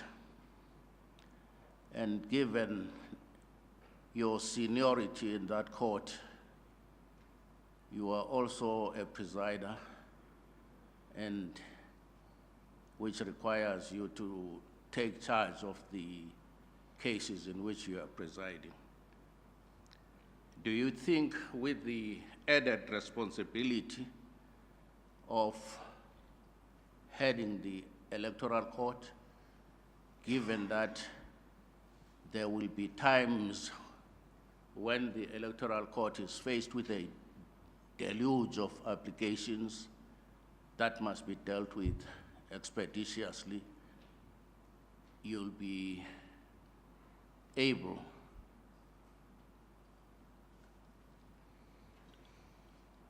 to discharge your responsibility in both courts efficiently. Thank you, AP Pete. Can I respond? Please do. Thank you. I accept the responsibility that you are mentioning in the SCA as well as in the Electoral Court when I get appointed. What I don't want to lose sight of, and I don't want the commissioners to lose sight of, is that all of us serve in different bodies at some point or the other. It is how you manage your time. It is how you prioritize matters that will distinguish you.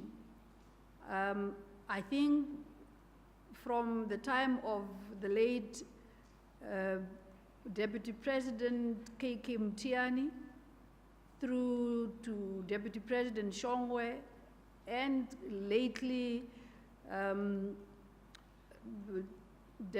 Justice Mba, and now currently acting my senior colleague that will be coming in later, Justice Dumisani Zondi.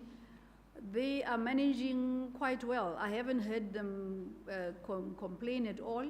I think what they have done in the past to ameliorate that problem whenever it arose was to bring in the likes of Justice of Deputy President Shongwe, where Justice Mba could not make it. That is how Deputy President Shongwe came in. That is how Judge Mushidi came in. If you look at the 2022 judgments, you see acting judges a lot there. I think as a leader, one would balance, would look at what is and then bring in manpower, share the load, distribute the load. I see professors are also writing judgments there. I see private practitioners are writing judgment. So it's a matter of just balancing AP Pete. I will not fail my most onerous responsibility in your court, I assure you.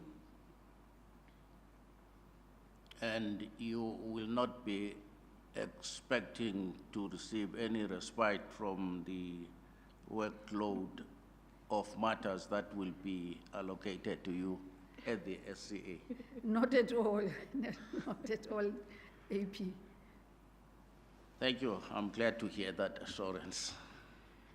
Well, Thank you, Judge Machumi. Thank you, AP. Thank you, DCJ. Thank you, President.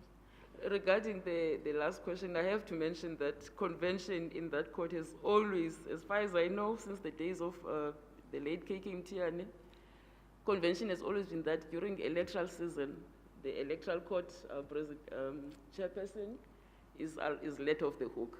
Yes. They are not given any SCA work. I'm aware of that practice. So he's being naughty.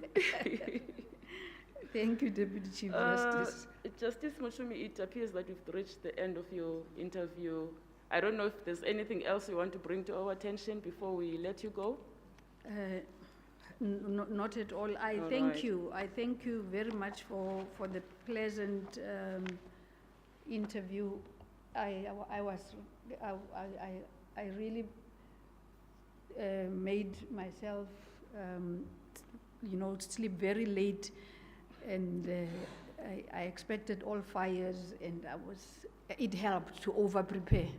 It really helped. But I thank you. We're good like that. You are excused. Thank you.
Good morning, Deputy Chief Justice Meyer. How are you? Well, under the circumstances, I'm okay. Just relax, you will be fine. Okay. We don't bite. Thank you. Can you just tell us a little bit about yourself? Where were you born? Who is Judge Zondi? Just very briefly. Well, I was born in 1957 in Pietermaritzburg and attended school. My high school education at Dundee, St. Augustine High School, which is in Dundee, and then thereafter I went to University of Fort Hare, and then from University of Fort Hare I went to University of Natal. At Fort Hare I did the B.Juris, and then I proceeded to the University of Natal in Pietermaritzburg, where I did... Would you mind just bringing your mic closer to you? Okay, thank you. That's better. Having completed my junior degree at Fort Hare, then I proceeded to the University of Natal in Pietermaritzburg and completed my and did my LLB. Thereafter, I did my articles. After admission, then I got a scholarship to study at Georgetown University, where I did LLM. And after finishing my LLM, I was given an opportunity to do internship in various firms in the US, as well as in the auto union, which is in Detroit, dealing with labor-related matters. And thereafter, then I came back to South Africa and opened my own practice and proceeded in various fields. Other than that, I also was given an opportunity to spend about 6 months in the US teaching at the Portland State University. But when my work got a little bit busy, then I was unable to proceed. I stopped in 1995. I did teaching in 1988 and 1995. And then I was at, I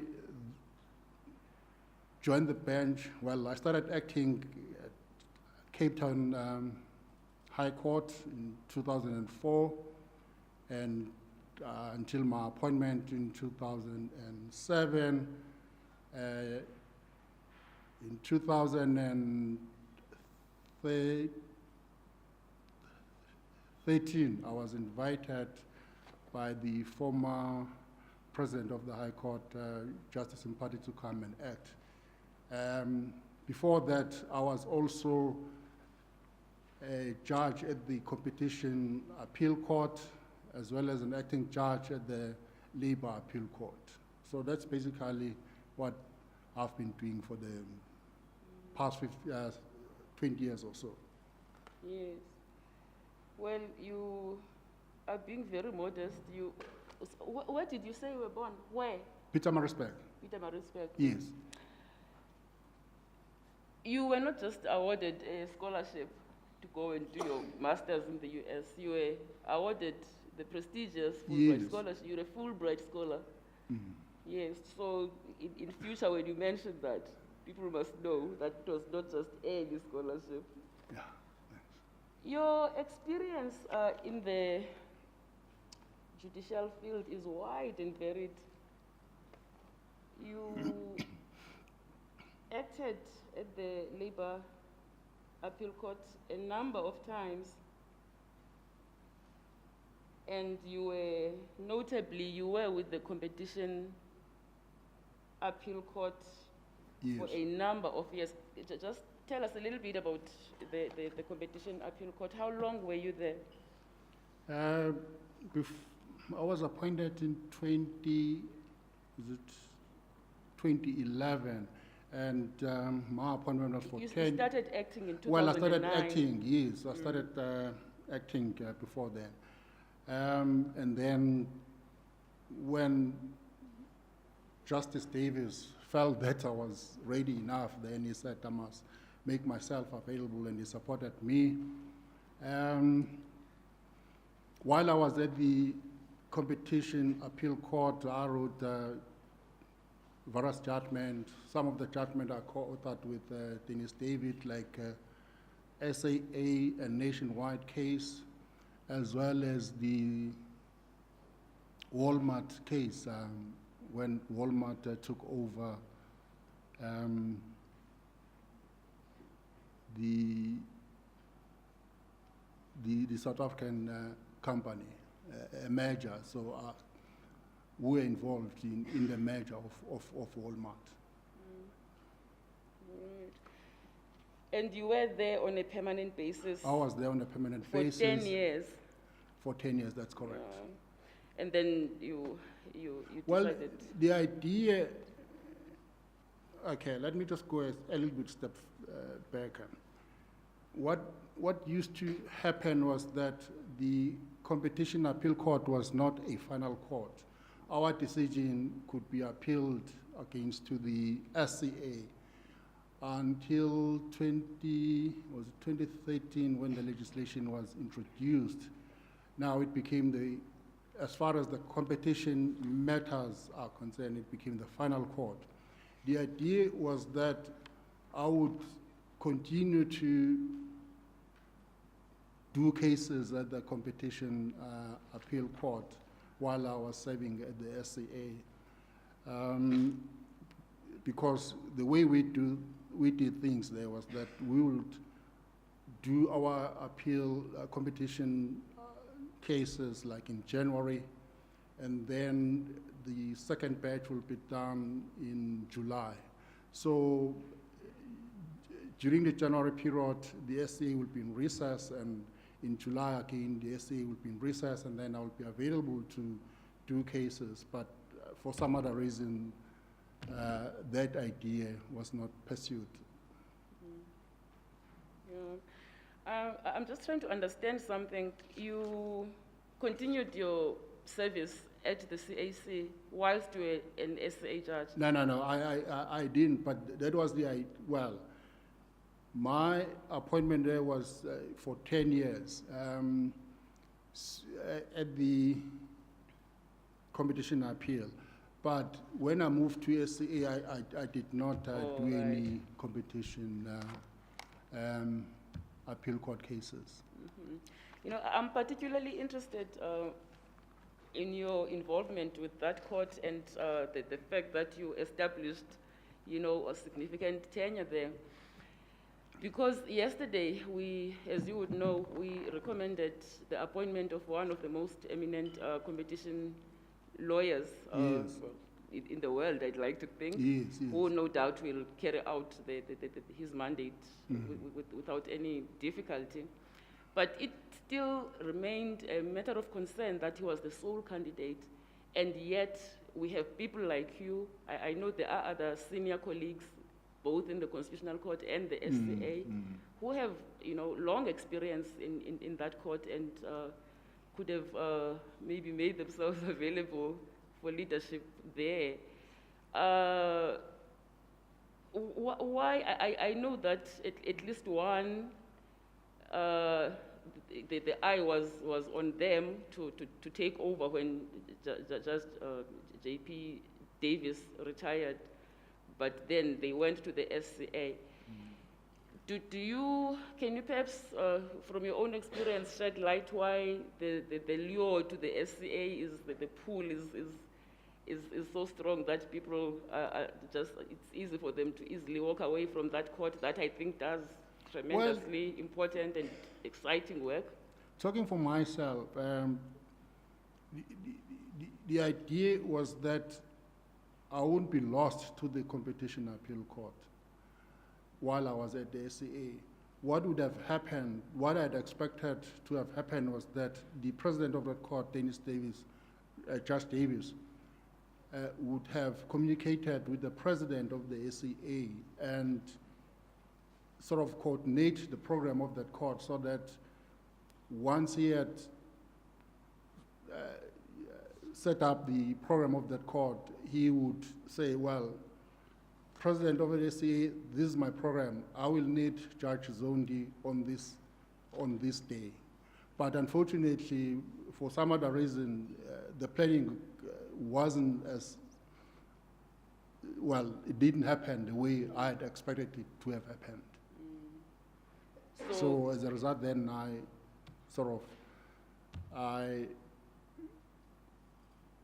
So you still had an appetite got lost to continue the in the court? Sorry? You still had an appetite to... Yes, I would have continued because that's what I had indicated to Judge Davis to say, well, and that's what he had suggested, that if I go there, because now this court, the Competition Appeal Court is a final court, there will be no conflict, you can do our cases, and because our cases are not going to go to the SCA. So that was my understanding at that stage when the legislation was amended. All right. And you have been at the SCA since 2013? Yes, 2013. And you've been presiding there for a good while now. And how have you found that, that experience? First of all, I must just thank you and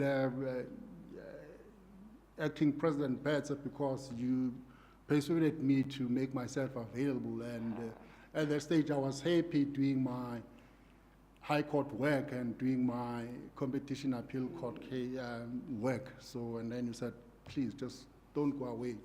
Make yourself available. And reluctantly, I agreed. And that's why I am today. So, yeah. You are currently acting as in the position for which you are interviewing, you're not so?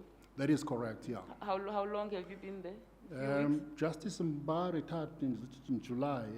According to the minister's appointment letter, is it August or? Yeah, all right. August this year. Mm-hmm. In that time, have you been able just to sink your teeth into things and, assess where the court stands, what challenges, if any, there would be? And, yes, I have had sort of a discussion with Justice Mba when he did hand over, and to see where the court is and where the future of the court should be, as well as the composition of that court. So I had that discussion with Can you tell us about that and what your plan is? Okay, first of all, as it is now, let me just start with the composition of this court. It's composed of the chairperson, who is the judge of the SCA, and 2 judges from the High Court. So we've got, at this stage, we've got Justice Mudiba, who is serving at the High Court. And then we've got 2 non-judge members, which is Professor Tlama Makanya and Professor Puku. So it's composed in terms of Section 19 of the Electoral Commission Act, is composed of 5 members.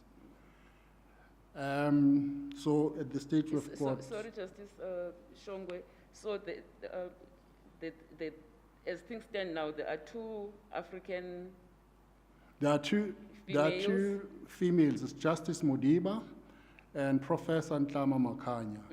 And Justice Shongwe, who was the chairperson of that court, is acting. And now that position has been advertised, and Judge Musebo is going to, has applied for that position. Yeah, so he is, yeah. So now, should she be appointed, then we are going to have 3 females. All right. And so it will be Justice Modiba, Ntlama Makanya, and Justice Mamusebo. Right. All right, continue. Sorry, I interrupted you. Okay. So, now, since the judgment of the new nation, the Concord judgment, which now allow the independent to campaign for provincial and national, so that court is going to be quite busy. So what we're thinking is that we need to amend section 19 so as to increase the size of that court, at least to have 10 members, so that we can have 2 panels sitting simultaneously. Because at this stage we've got only 1 panel, a panel of 3 judges plus 2 non-judge members. So if we amend section 19, that will give us about 10 panels, 10 members, and then we will be able to have a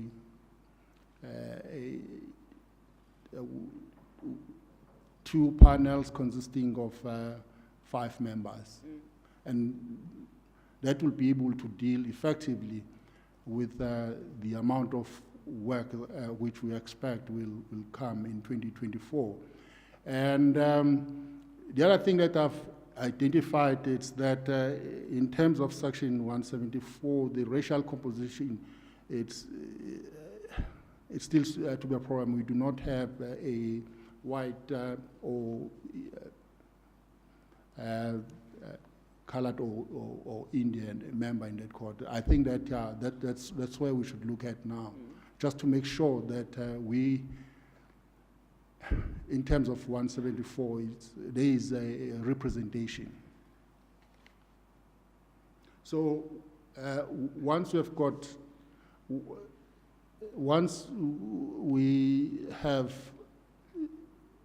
are able to amend section 19, then that will give us that space which we can use to make sure that the court is well represented in terms of gender, race, and yeah.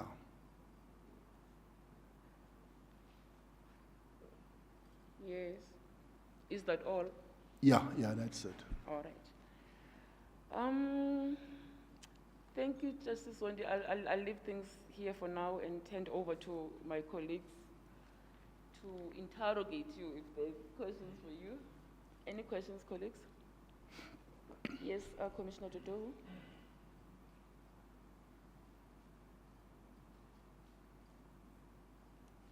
Yeah, carry on. I'll start, okay. Thank you very much, Deputy CJ. Good morning, Justice Zondi. Morning, Commissioner. Thank you very much. I want to traverse with you what is called now a landmark judgment on the Afri business case against the Minister of Finance. That case, as we now know, pertains to the invalidity of the preferential procurement policy of government that was promulgated in 2017. Now, my question is to you. Are you aware of the implications of your judgment in relation to stalling the whole process of supply chain and procurement within government? Are you aware of that? Yes, I do. Because it had profound implications for government. Now, my question is, can you make a suspensive, or can you suspend the implementation of the regulations in relation to the judgment itself? Because that judgment suspended, actually, basically, nullified the regulations. Well, and it halted the whole process of procurement within government. I just want to have a look at that judgment to say what order we made, because I don't want to just see. Just want to speak with reference to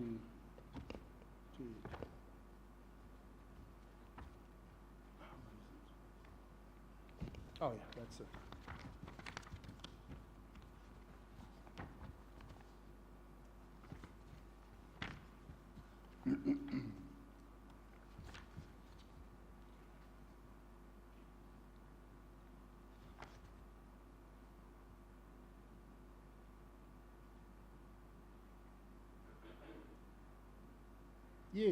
Yes. No. Okay. The problem was with the regulations, because the regulation provided for a pre-qualification criteria.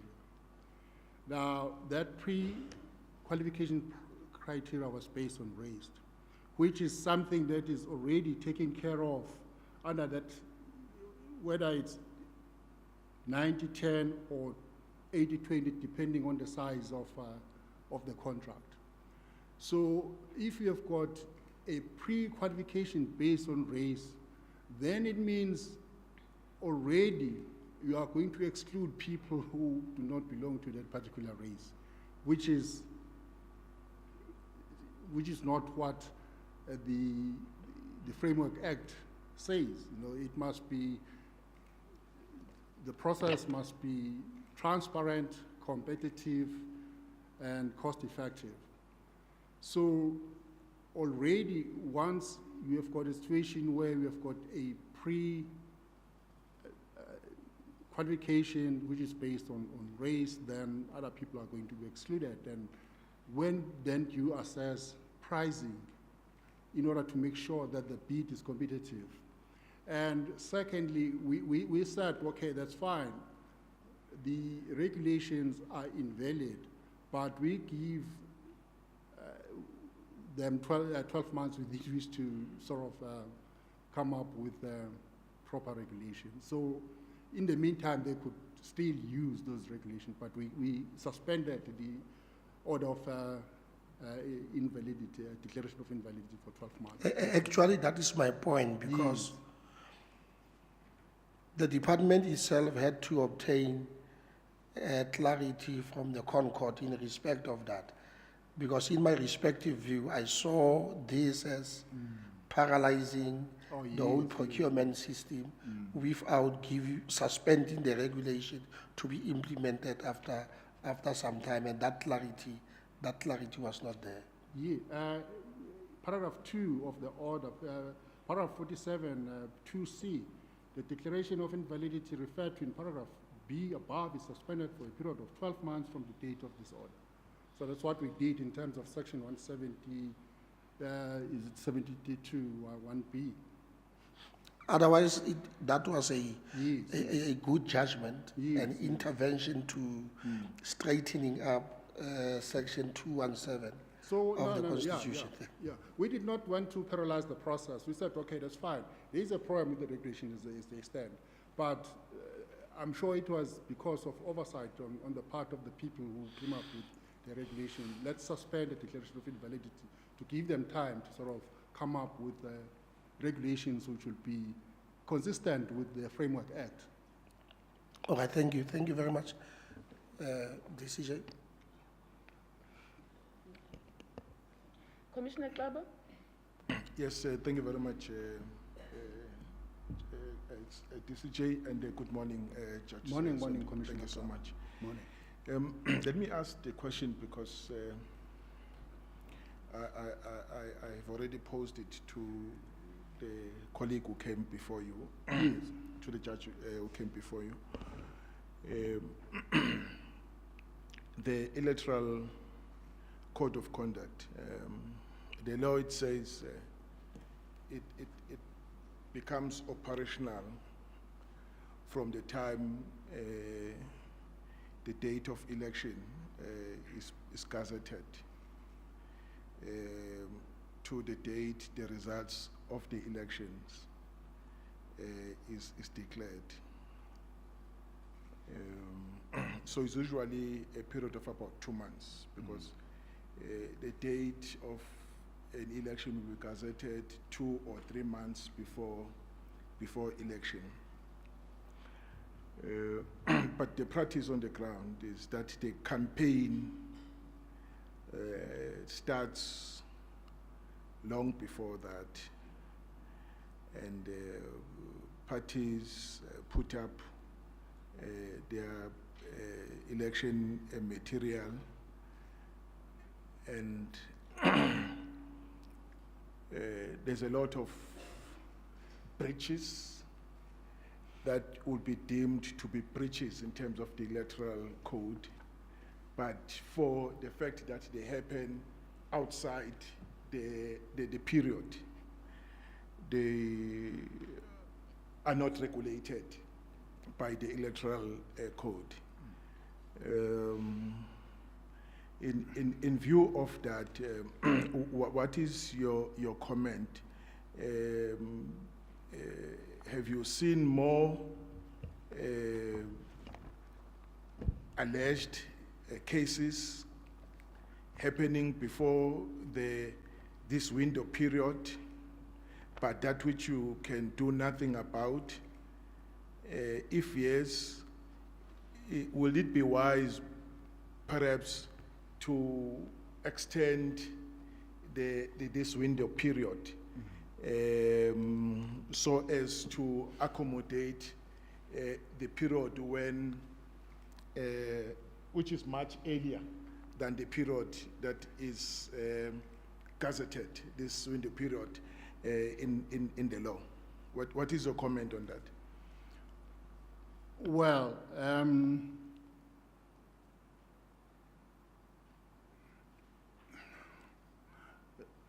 first of all, I haven't, those cases haven't come to Electoral Court.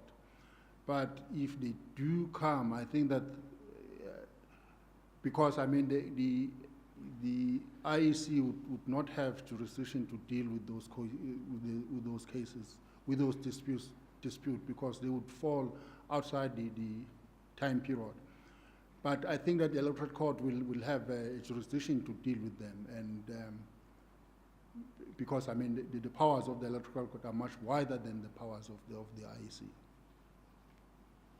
Maybe just a quick follow-up to this. In your opening remarks, you said you would advocate an expanded court, moving from at least the current 5 to about 10, so that you can have 2 streams sitting to attend to the matters instead of 1. Would you, if there's a view that says, instead of having more cases coming before the Electoral Court, strengthen the conciliation mechanism at an IEC level and all other systems, so that matters are dealt with there, so as to discourage a situation where the court will be inundated with a deluge, the number of cases, as has been mentioned before. Would you support strengthening the mechanisms at an IEC level, or expanding the court? If it is the latter, why so? Okay. All right. Your first approach, which says in terms of which the IEC must strengthen to deal with conciliation, and there might be some problem with the first approach, in the sense that what happens if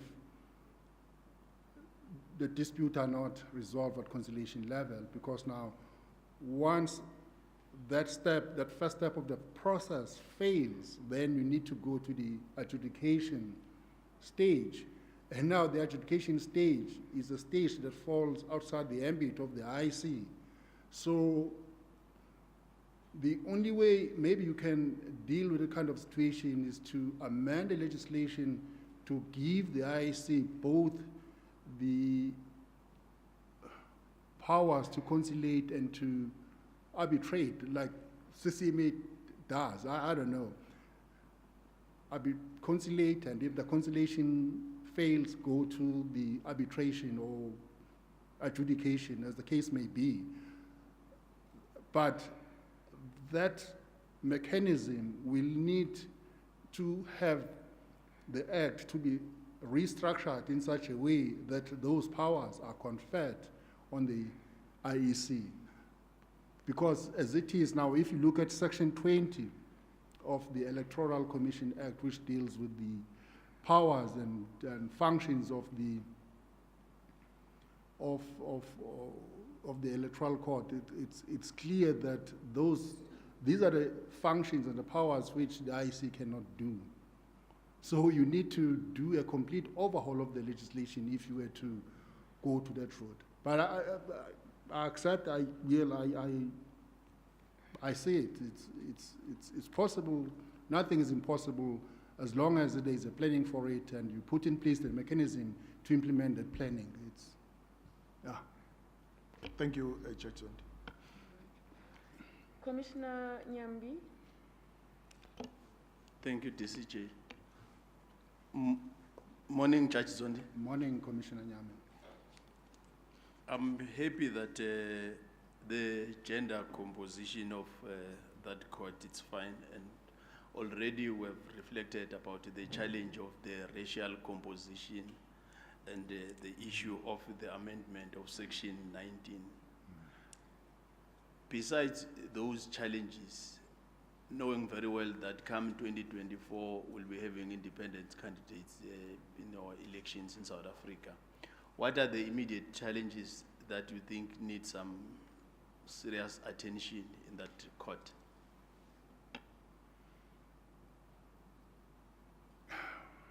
Well, to prepare for 2024 when we are going to have independent candidates, the first prize would be amend the legislation to increase the size of that court. Or maybe, increase the size, do away with non-judge members and appoint judges, permanent judges, because the Electoral Court has got the same status as the High Court, So the High Court is being served by judges. And if there is a need, like in the tax matters, you get specialists like accountants or business practitioners to assist the court when it deals with income tax matters. That's another option that can be explored. But at this stage, without increasing the size of this court, I don't see how this court will be able to function effectively, because remember, electoral disputes are by nature urgent and they have to be dealt with expeditiously. So if you do not have the correct size of the court to deal with the disputes, then that court will be failing in its mandate to deal with electoral disputes expeditiously. Maybe what can be done in the interim, assuming that it will take much longer to get the legislation amended, is to say, okay, let's get a situation which will allow the acting judges to be seconded to that court. If it's going to take much longer to deal with the amendment before 2024. But something must be done to increase the size of the court, either by way of allowing a situation where acting judges will be allowed or seconded to that court. Or judges from High Court will be seconded to act as acting judges in that court. Sorry, that's what I wanted to say. Yeah. Quick follow-up on the same subject here. Thank you, Commissioner. Judge, yes. I hear this thing of independent candidates. Apart from the court ruling of those independent candidates, Is there any legislation that says there's going to be independent candidates in 2024? I don't know, because there is no legislation at this stage.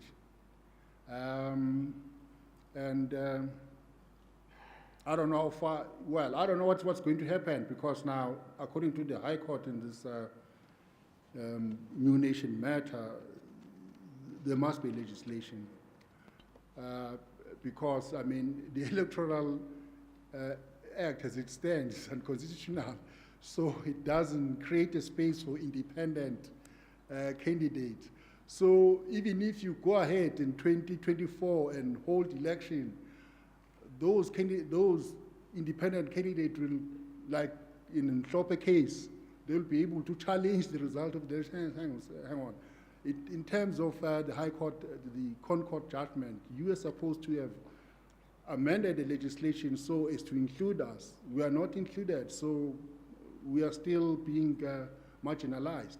So whatever we'll be doing in 24 without getting a legislation in place will be an exercise in futility, because they can go back to the Concord and say the Parliament hasn't done what you asked it to do in 2020, 2021. So that's a problem that we'll be facing. Okay, I'll wait for my turn.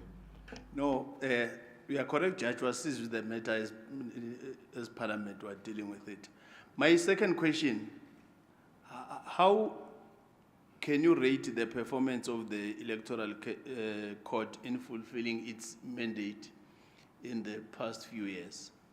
Well, so far, looking at the statistics which Judge Mba had when we had a meeting with the Minister and the CJ, it's clear that it has been doing well.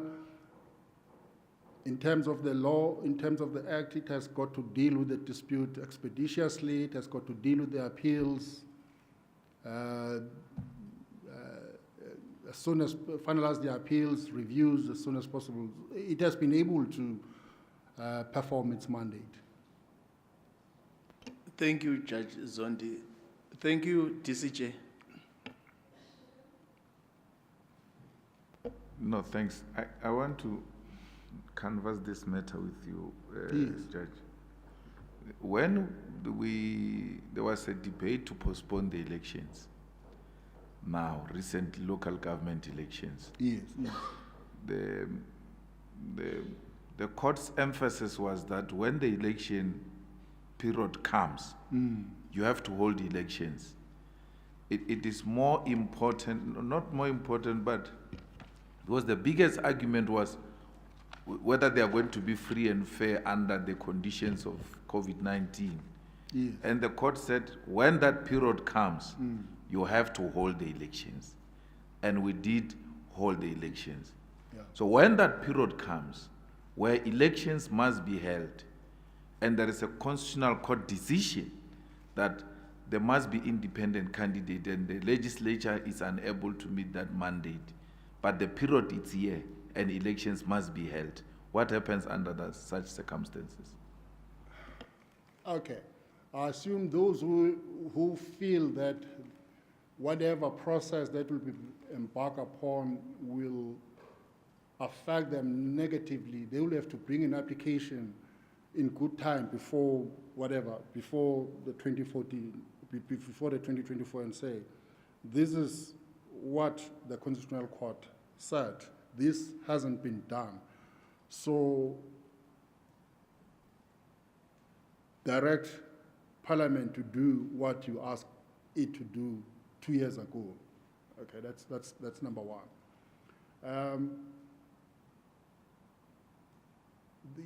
The option of postponing the election doesn't exist. It's because of the nature of the legislation.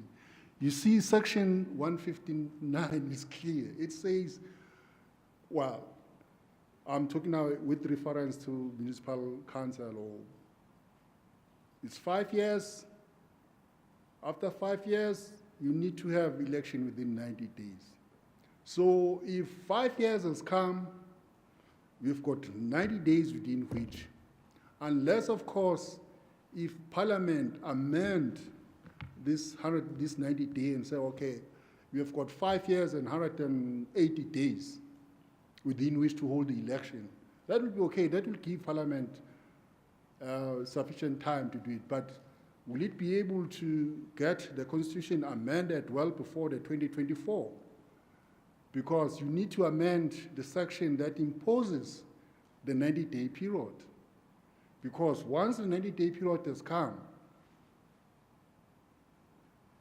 and gone, there's nothing that you can do. Like in Limpopo case, there were serious irregularity, but because of this the 90-day period, and there's no provision in the Constitution which either gives the court the power to postpone, you are stuck. So the problem is with the constitutional provision. If you feel that you are stuck and you're unable to get your things done, amend it maybe to sort of increase the period so as to enable you to get your house in order. So with the Constitutional Court decision that you must have independence, and in the absence of such amendment as we speak now, and 5 years comes and 90 days, and legislation is still the same as is now, it will be wrong to assume, sitting here, that there's going to be independent candidates. Because even that... But, sorry, so go ahead. Even that alone, it is not only about independent candidates. There's also a question whether you should have constituency-based candidates or individual candidates who register on their own, and such consultations are still going on. You've got the IEC that needs a maximum 2 years to prepare for elections. That's what they say in terms of their timetable. All of that, if you look at it, it hasn't happened. And therefore, to sit here and assume there's going to be independent candidate and be asking questions based on non-existing legislation, for me, is neither here nor there. Well, but a space has been created for them to operate within the electoral environment. So all that you need to do is to facilitate that space for them by passing a legislation. They will be quite entitled to go back to court and say, this is what we obtained. A space hasn't been created. Well, you created a space for us, but there is no legislation that has been enacted to facilitate that space for us. So you'll be sitting with the program, to be honest with you.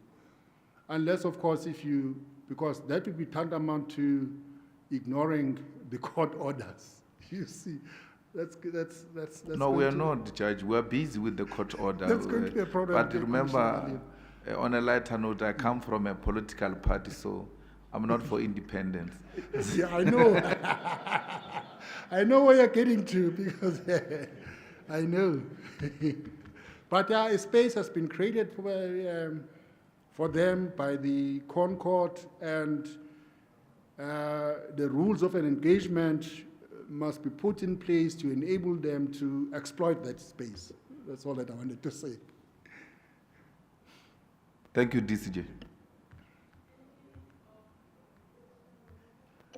Thank you very much, Deputy Chief Justice.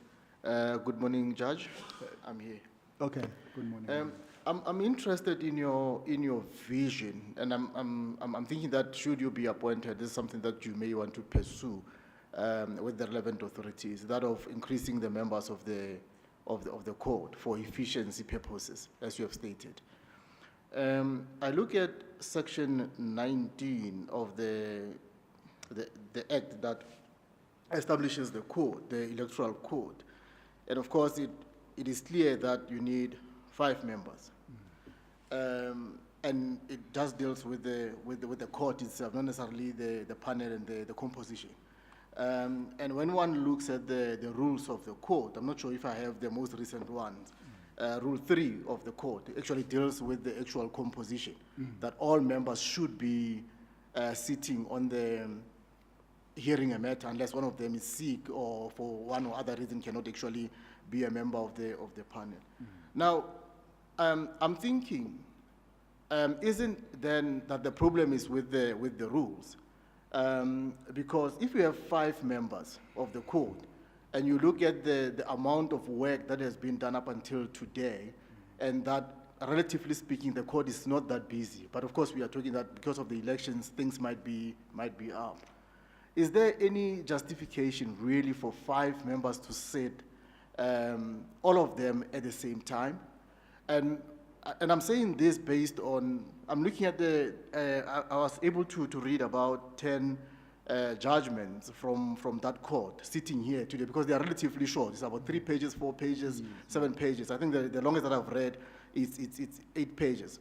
So I'm just thinking, 5 people sit, and most of those that I've read, they seem not to be based on the interpretation of any legislation. They state the law and they are resolved on the facts. So I'm just thinking, 5 people, they sit together, they produce about 7 pages of a judgment. Isn't there perhaps maybe the problem with the rules that perhaps maybe 2 people should be sitting or 3 people should be sitting? Wouldn't that be of assistance as opposed to trying to increase the number of the members? I mean, from a budgetary and resource point of view. Well, remember, the Act takes precedence over the rules. So that's the first thing that we have. If the Act says you need to have 5, the rules can't say you need to have 3, because that will create a problem, because that's not how legislation should function. It's the rules must comply with the Act. Okay, that's the first point. Now, Section 20, it says, well, Section 19, it says there must be 3 members. 3 of whom must be judges. One of whom must be a judge of the SCA, who is going to be a chairperson. Okay, and then the 2 non-members. In other words, 2 out of 5, the 2 non-members are not non-judges members. Well, they are not judges. So the quorum of that court is 3. It must be 2 judges at least with non-judge member. So that will be a quorum. So if 2 people are sitting, that will not be a quorum. So it must be 2 plus, at least, that's what the legislation says, at least there must be 1 non-judge member. So in other words, the quorum will be 3, and then for that court to sit. But preferable, there must be 5 members sitting. I understand that. Yes. And I will make an example with the Constitutional Court, where it said the court itself has to have 11 members. Yes. But the people who are sitting can be from There must be a 8 quorum. or yes, Yes. to constitute a quorum. Yes. I don't quarrel with that. I'm just lining it with your vision to say from an efficiency point of view, notwithstanding what the Act and the rules might be saying now, like moving forward from your vision, I'm just saying from an efficiency point of view, does it really make sense for 5 people to sit, while perhaps maybe, hence I was making an example that perhaps maybe 2 or 3 people from efficiency point of view, notwithstanding what currently the law is. I was just tapping into your vision. I see. Yeah, it might give a problem, because now that's what the legislation says, and you will be doing something contrary to legislation if you were going to split up the panel and have 2 judges instead of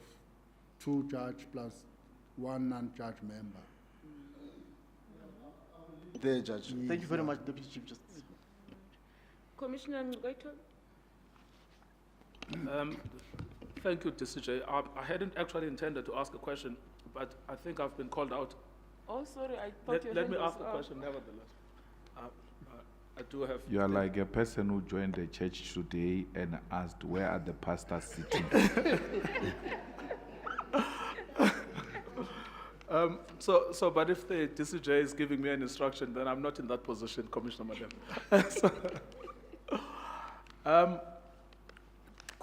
I suppose I've got just 2 points I would like to explore. The one is in relation to what you were discussing with Commissioner Malem. Yes. The Limpopo case you referred to found that even though the IEC hadn't complied with Section 16.3, that's the requirement for the confirmation of addresses, the court could suspend that obligation and allow the, I think it was August 2016 elections. Yeah, 16, yeah. 2016, yes, to carry on.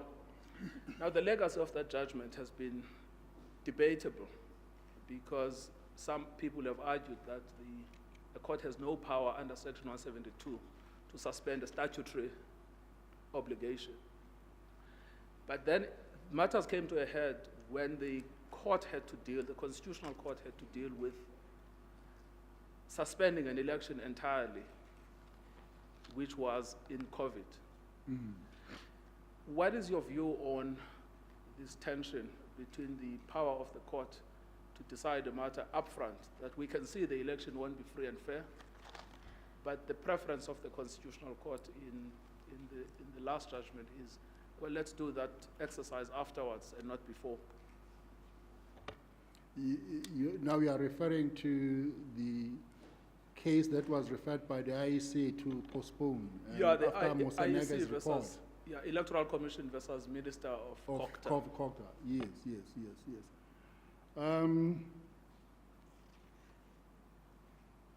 You see, again, I understand where the court was coming from in that case, because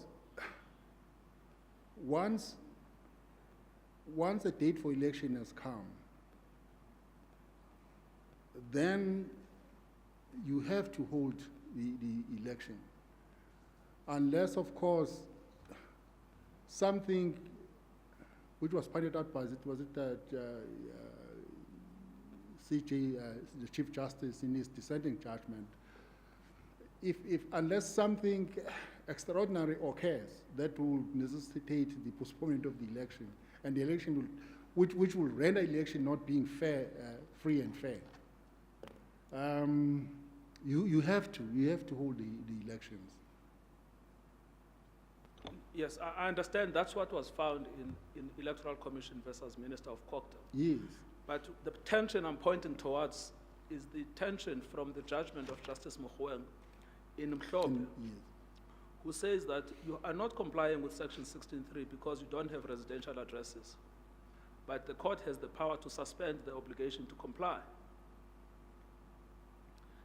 Are you saying, I mean, what is the way of resolving it jurisprudentially? One way, which I can propose, maybe you can look at it, is to say the judgments are distinguishable because Limpopo was about suspending a statutory obligation, and that Electoral Commission versus Minister of Cocta was about suspending a constitutional obligation under Section 159. And to that extent, although you have some power to suspend a statute, but I think even that reasoning is very thin. And that's why I'm trying to tease out, as the person who's going to be presiding over this court, what are your actual jurisprudential views? Or sorry, I didn't understand your question clearly at first.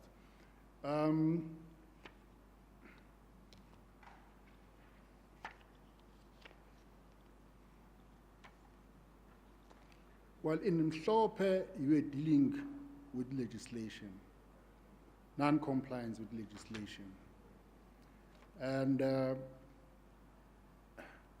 that non-compliance was invalid, but... Sorry, was what? Well, that non-compliance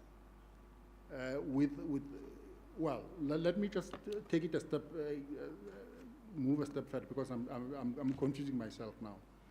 You see, in Limpopo, addresses had to be verified. When the elections were about to be held, they hadn't been verified. The IEC had not done what it had been mandated to do. in Limpopo, it was easier for the Concord to suspend the non-compliance because it was dealing with legislation. Whereas in this case, IEC versus Minister of Culture, it was dealing with the Constitution. So it cannot, because it was dealing with Section 159 of the Constitution. So, Yeah, so sorry, before you continue, this is the last part. I mean, that is the distinction. Yes. But I want to know, why does it matter from a jurisprudential point of view? Because it's still the language of Parliament that you cannot have an election without addresses. I must be honest with you. It's something that needs the attention of the Concord. But from where I'm seated, it's much easier for the court to ignore the non-compliance in order to comply with to ignore the non-compliance with national legislation in order to comply with the constitutional provision. That's how I see it. You know, we've got the national legislation versus the Constitution. So, which is more important? Is it the national legislation or is the Constitution? So I think that approach of the jurisprudentially, I would support that approach of the High Court because of the Concord, because it was saying to itself, okay, we have got a situation here. There is an non-compliance with the legislation. Can we ignore it? To ignore it, it will mean that we'll be able to comply with the Constitution. Whereas if we don't ignore it, then we won't be able to comply with constitutional provision. So it was caught in a sort of a hard place. So, but I think that it had to make a choice, and that choice had to depend on the paramountcy of the legislation that was before, and I needed to choose between the two legislation that it was confronted with. Thank you, Mr. Chair. All right.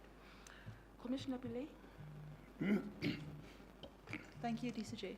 Good afternoon, Judge Zondi. Good afternoon, Commissioner. Judge Zondi, the GCB raised in their comments the fact that you have 5 years of active service left. I just want to get a sense from you, given kind of the periodic nature of the activity, the major activity of the court, whether you think that should play a role in the decision making. Well, as it is now, I'm busy with the case that came to us towards the end of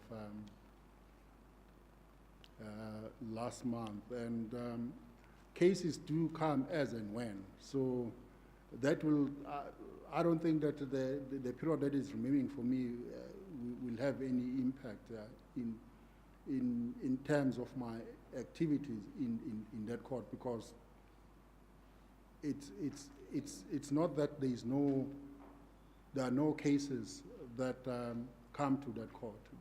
There are cases that come to that court, and then I'll be able to deal with those cases.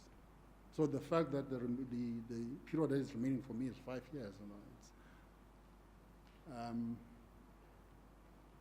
And from a perspective of a disruption in the leadership of the court, should it be considered that we're dealing with this position now where there's no leader of the court, and that to minimize disruption, you would want to consider a leader that will be there for a longer period of time as opposed to just a 5-year period? Well, I think that is entirely upon the members of this commission to make the decision. And I'm saying that I've got an experience, and my experience will contribute to enhance the jurisprudence of this court. And while I'm still around, I think that it will be fair for me to be given an opportunity to use my experience in order to contribute to the jurisprudence of this court. Thank you, Judge Zondi. Thank you. Any questions on from the virtual platform? I have a question, Just DCJ. look at the television screen in front of you, Oh, Justice okay. Zondi. Yes, Yes. Commissioner.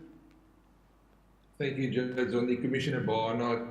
I'd like to refer to your, or the SCA matter, Electoral Commission South Africa versus the Democratic Alliance. So it's the matter where there was, the jurisdiction was discussed of various courts. And amongst others, in paragraph 47, it says, as stated in terms of the rules of the Magistrates Court, High Court and the Electoral Court have jurisdiction to hear electoral disputes. So to a member of the public that might be confused and need clarification, when do you do what? How would you explain the role of various forums or courts regarding election disputes? In other words, which dispute does which court deal with? Do they all have concurrent jurisdiction? From where to where does one appeal, if at all, that sort of thing? Just in very broad, short description of that, please. Thank you. Well, the disputes which fall within the ambit of the IEC are the disputes which relates to the mechanics of election. So anything, mechanics that is management, administration, so anything that relates to management, administration of the election will be a dispute which will fall within the ambit of the IEC. Now, the dispute which relates to adjudication, these are the disputes which would not fall within the, where in other words, where the IEC has to, one, like in that case that we have just referred to, the IEC versus the A, where a statement which Minister Delil had said it was defamatory. There, the IEC had made a finding, and then in addition to making a finding, impose a remedial action. That is outside the mandate of the IEC, because that dispute is a dispute that did not relate to mechanism or to the management or to the administration of the election. It's something that fell outside the powers of the IEC. And therefore, all the IEC had to do there was to say, okay, we have made a finding, and then we take this dispute either to the magistrate court or to the electoral court to deal with it. In other words, to adjudicate on that dispute, and so that at the end of the day, a remedial action could be taken against the party. It didn't have, the IEC did not have jurisdiction to deal with that dispute because it's a dispute that fell outside its mandate. It was not about the mechanics of election. So that's how I would, it might be difficult from the layman point of view, but that's how it's the manner in which the act is framed. Shortly, but shortly, I would just say where the IEC has got to make an adjudication and to impose a remedial order, it would not have jurisdiction. That's how I would explain it in a layman's term. So as an aspirant leader of the court, do you think that, let's call it the dispute resolution organogram is effective? If you were asked about reforming it, court framework around election disputes, what would your vision for change be to enhance efficiency?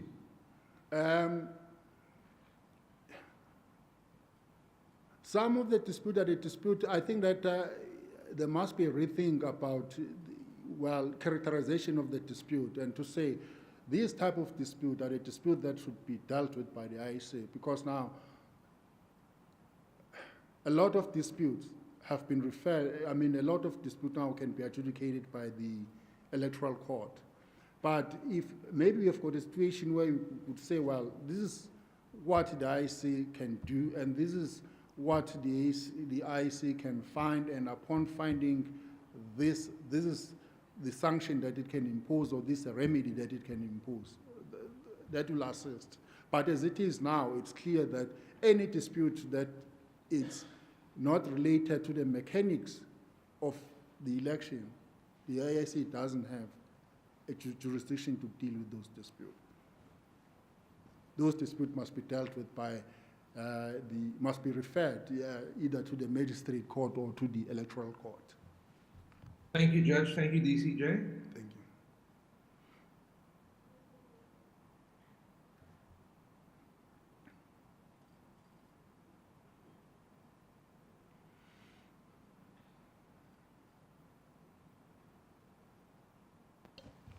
Thank you, DCJ. Good afternoon, Justice Zondi. Good afternoon, DCJ Better. I have just one question for you. As you would know, the Supreme Court of Appeal carries a heavy workload. And if you are appointed as chairperson of the Electoral Court, you will have an added responsibility. Do you think you'll be able to cope with the increased volume of work that would come about as a result of you taking on that additional responsibility? Well, I've got no doubt, Acting President, that I'll be able to do so. And obviously, if the schedule of the Electoral Court interferes with the schedule of the SCA, I would have to approach you. And in other words, what is needed here is for us to work together so that if I've got a problem, I can communicate my situation to you and say, this court needs me, can you release me, or can you give me some few days to attend to matters of the Electoral Court. So I think that with the working together, I would be able to manage, because I have to, my responsibilities to you as my leader. So I was appointed to serve the court in which you are a leader. So if there's something else that I need to do, I need to approach you if I get stuck, to assist me in providing me with time, or giving me some time off in order to deal with my secondary responsibility. Thank you, Judge Zondi. That's where we will leave it. Thank you. Thank you, DCJ. Thank you, Acting Just President. one final question from me, Justice Zondi, and it's an extremely unfair question to ask of you, but it has to be asked anyway. Our judiciary is in crisis in terms of gender diversity in the leadership ranks. There are no women heads of court. That is our reality. I understand that the one woman who heads a court, Justice Mir, at the Land Claims Court, is it in an acting capacity? I think it's that yeah, She's still it's acting, only in yeah. an acting capacity. So there is no woman heads of court in the heads of court cluster. It was Judge JP Liu and I who remained, and she just retired, and deputizing. I'm also a deputy. So this is the question. You are competing against a woman, your colleague at the SCA, an accomplished woman, without understating your own stature. You're a giant in your own right, but we have this dilemma. What would you, if you're sitting where I am, what would you advise me to do when I had to choose now with this situation at hand? Why Yeah. should we appoint you over Justice Mochumi is the pertinent question.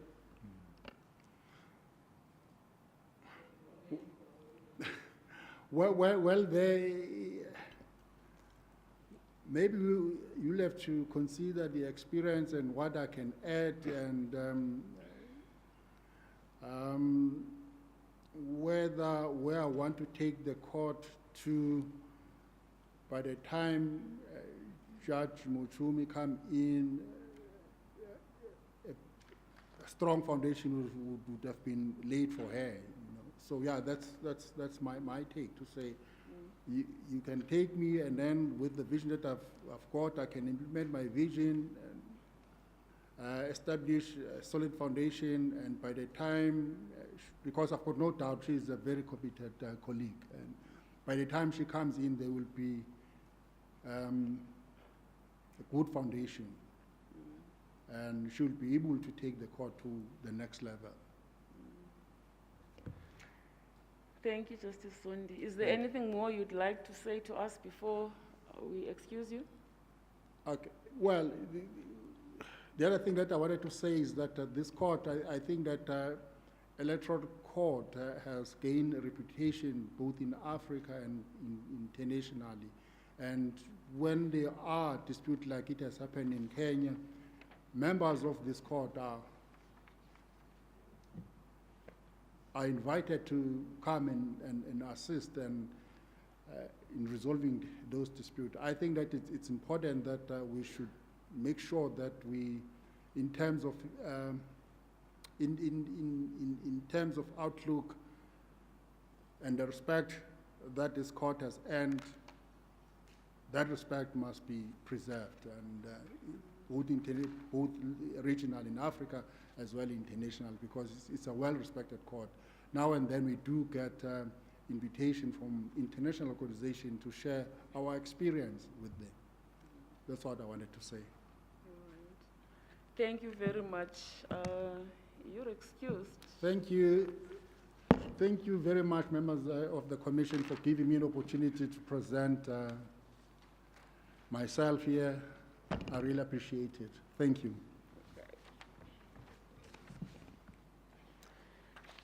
Colleagues, according to our program, we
Are you comfortable, Judge? I almost called you by your first name now.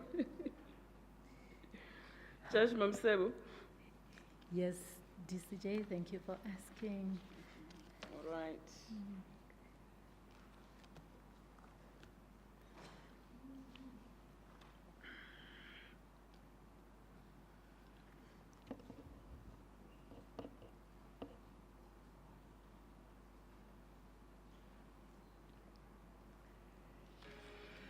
Oh my goodness, what's that now? I'm so sorry. Oh Lord.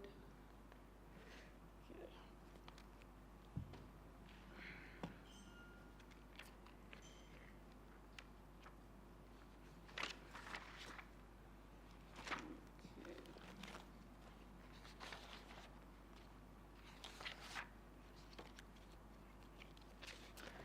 You hold a number of academic qualifications. You have a BUris, a BA honors in labor relations, a master's in law, labor and employment relations, an LLB, and a diploma in dispute resolution. Is that right? Yes, DCJ. Maybe I should start by greeting. I didn't greet. I thought you would Oh. meet me with that. Yes. Good afternoon, DCJ, and good afternoon, commissioners. That is indeed the African way. Good day, Judge.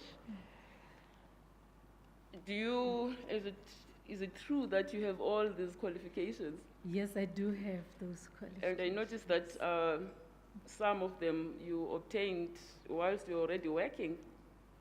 Not some. From my BUris, I actually had to study part-time because of the circumstances at home. I had to assist financially at home.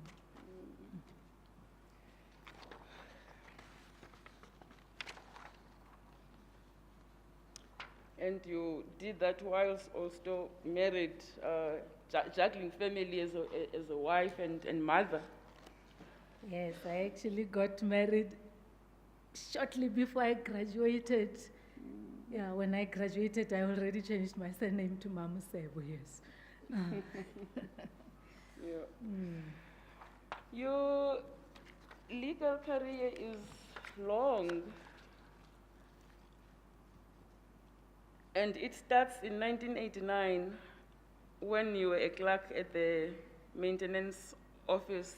That would have been in the magistrate's court, right? Limpopo Magistrates Court, yes. And you worked your way all the way up through the ranks. You were state prosecutor, you became a magistrate, but you did other things in between. Yes.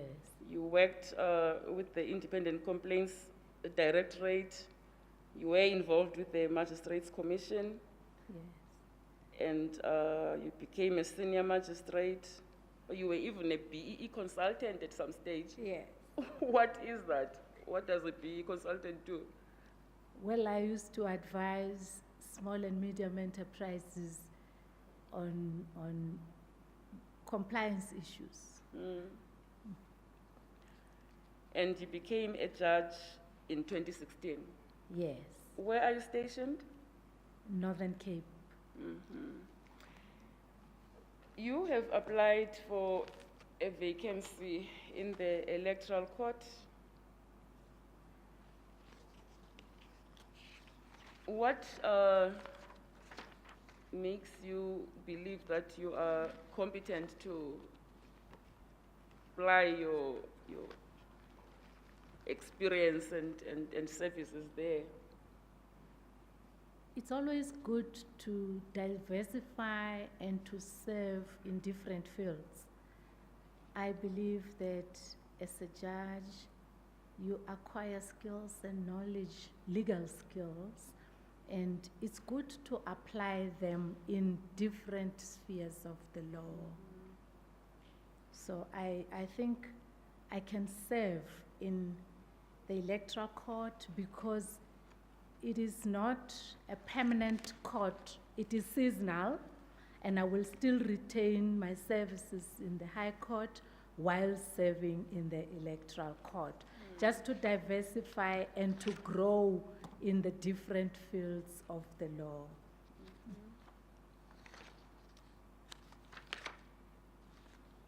You seem to have done well during your tenure at the High Court. You have a reputation of delivering your judgments promptly and being generally a hard-working judge. Well, I try my best. I try my best because I believe that justice denied is not supposed to be the way. We must serve diligently in whichever area of the law that we are serving. As I understand it, you do not have a single reserved judgment as we sit here. Well, I don't have reserved judgments that will put me in the JSC report.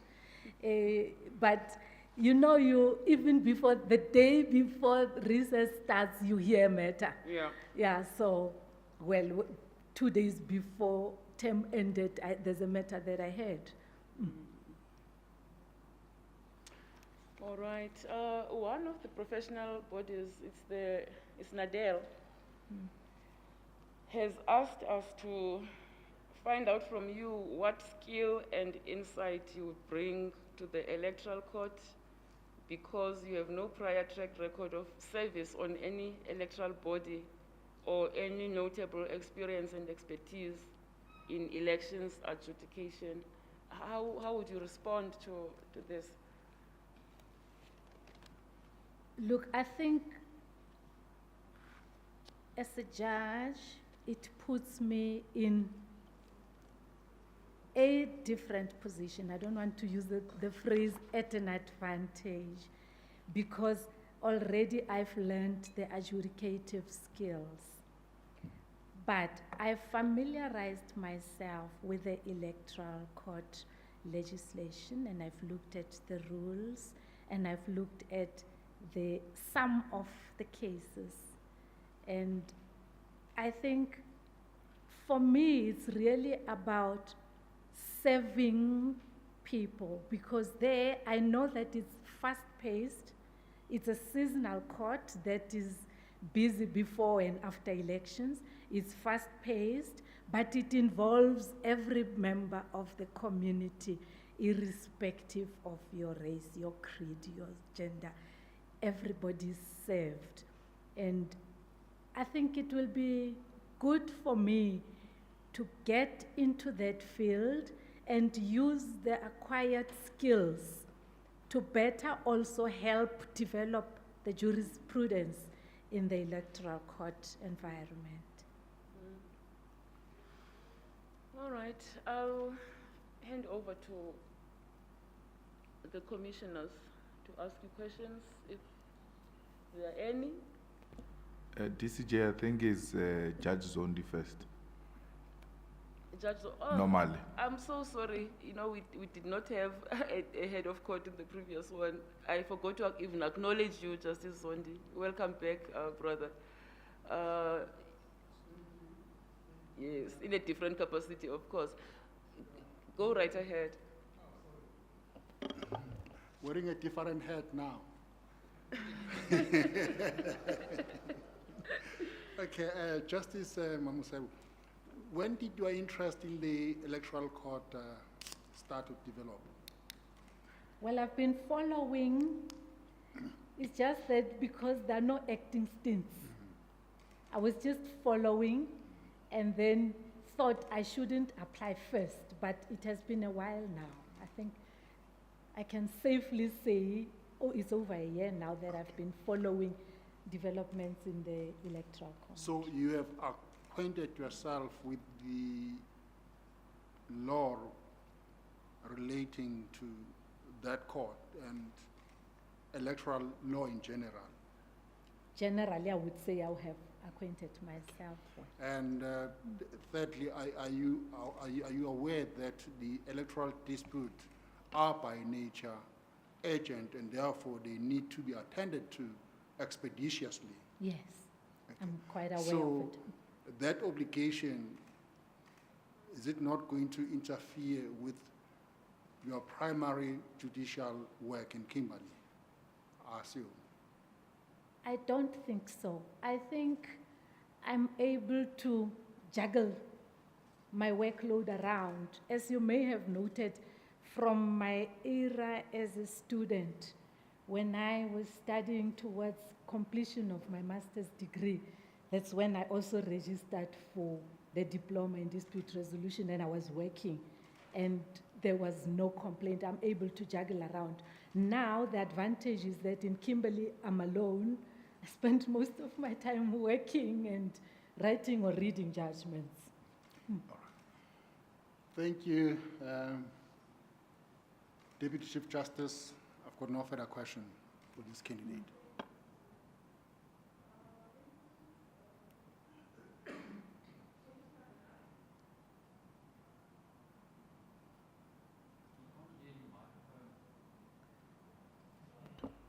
I always forget to switch this back on. Commissioner Bernard, do you have any questions for this candidate?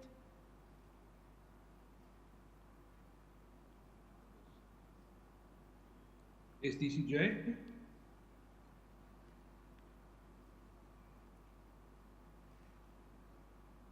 I was asking if you have any questions for the candidate. Sorry, I'm not sure whether you heard me. I said I do have questions. Shall I proceed? Yes, please. Thank you. Good day, Judge. I'd like to hear from you the Electoral Court. If there is a dispute regarding a counting of votes and in serious irregularity, what type of relief can be given by the Electoral Court? Well, the counting officer can listen to that dispute, and if it warrants a recount, he can order that. If it doesn't warrant a recount, he can then say his decision is not to order the recount and refuse to deal with the matter, and they can then lodge a complaint or take the matter further, escalate it to the commission. The decision by the counting officer can be escalated to the commission. And yes, but I'm now at it's been by the counting officer, it's been by the Electoral Commission, and the complainant is still not happy, makes an appeal to the Electoral Court, and the Electoral Court then finds there is a serious irregularity. The question then is, what can that court do regarding what's the type of relief that can be awarded? Well, the court can order that there should be a recount if needs be, or if it has moved further, if the process has moved further, then the court can order that there should be a by-election if the process has been completed, depending on at which point the dispute is raised. I'm not sure if I'm answering your question, Mr. Commissioner Bernard. Yes, it's specifically regarding the counting of votes, what can the court find?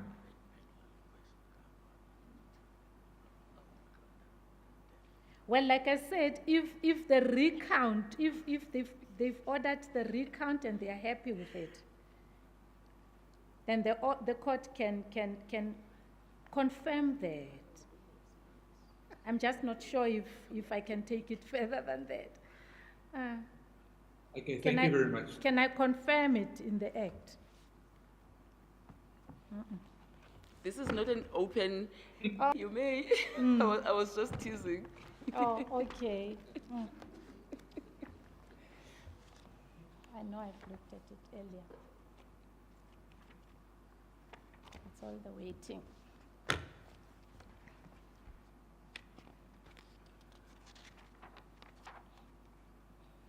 I'm doing this because I know that when we write, we have references that we make.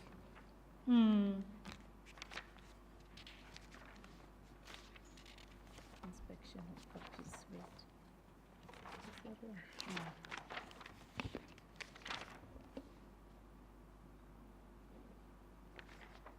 No. It's intimidating now, Madam Commissioner.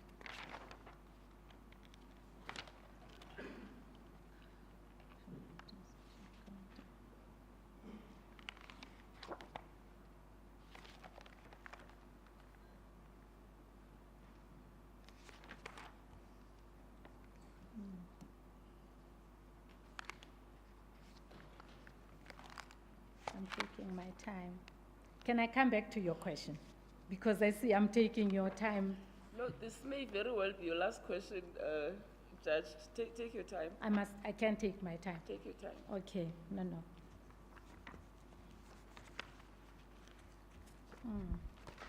Yep.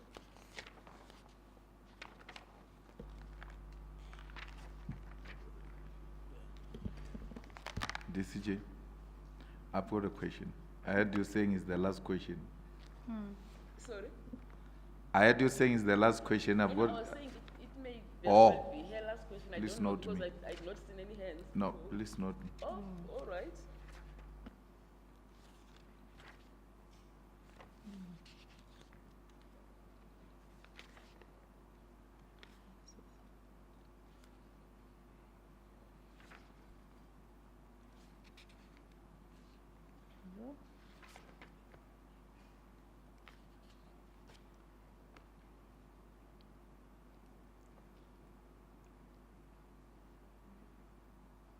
An appeal against the decision of the counting officer may be noted within the commission in the prescribed manner and time. And the counting officer must keep a written record. Because I see here, Mr. Bernard, that section 49 deals with... Just bring your mic closer to you. Okay, I'm saying section 49 deals with objections concerning counting of votes and determination of provisional results. That's where I am now. Yes, but the question is, if the Electoral Court finds there is a serious irregularity, what can it do? Or you've moved away from the counting officer. Yes, we look at section 56 if you want to be quick, save some time.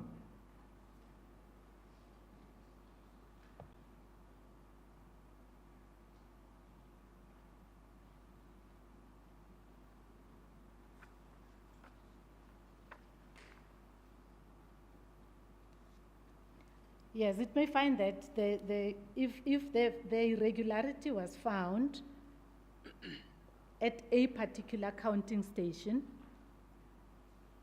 then they may exclude, let me read B, votes cast in favor of a registered party as a particular voting station must be deducted in whole or in part. That is what the Electoral Court can find. Thank you. Now, while there's this dispute pending, and it's not, is it possible to then announce or determine and declare the election while the dispute is pending? I don't think they can announce the outcome then, unless if they've isolated that single station where the irregularity has occurred. But I don't think it will be safe for them to announce the outcome before the matter is determined. That is why it is urgent for the matters to be expedited. And I've noted from the rules that the period is shortened for the Electoral Court to deal with the process, and the chairperson can even give direction if there are issues or processes that must be dealt with where the rules don't cover, where the rules are silent. So that even if the period is 3 days, the chairperson can reduce the number of days to a day or two, can give different directives for parties to finalize the matter as expeditiously as possible.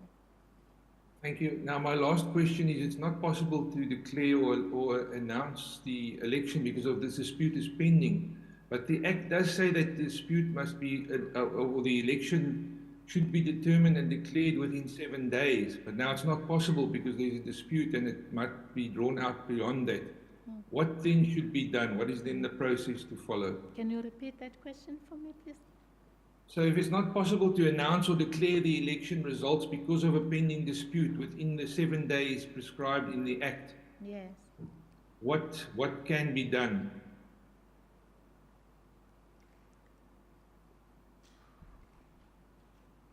Is there a role that the Electoral Court plays in that regard? Look, the outcome must be, the decision that must be given by the Electoral Court must be equitable, fair and equitable. So if the legislation says it must be declared within the 7 days, the court must look at what would stop the declaration thereof for the 7 days to be met, the period, the cutoff date of 7 days to be met. No, it's just that there is provision made in the Act that it could extend beyond that. And the question is, what role does the Electoral Court play in that? Well, depending on the directions given, the Electoral Court can hear the matter. Look, the Electoral Court can determine the matter on paper, or the Electoral Court can hear oral evidence, or the Electoral Court can even conduct a trial, depending on what would best be followed to determine that aspect. Yes, but now that doesn't take place within the 7 days that is prescribed in the Act, within which the matter must be finalized. The result should be announced and declared. So what can the court then be approached for or requested to do?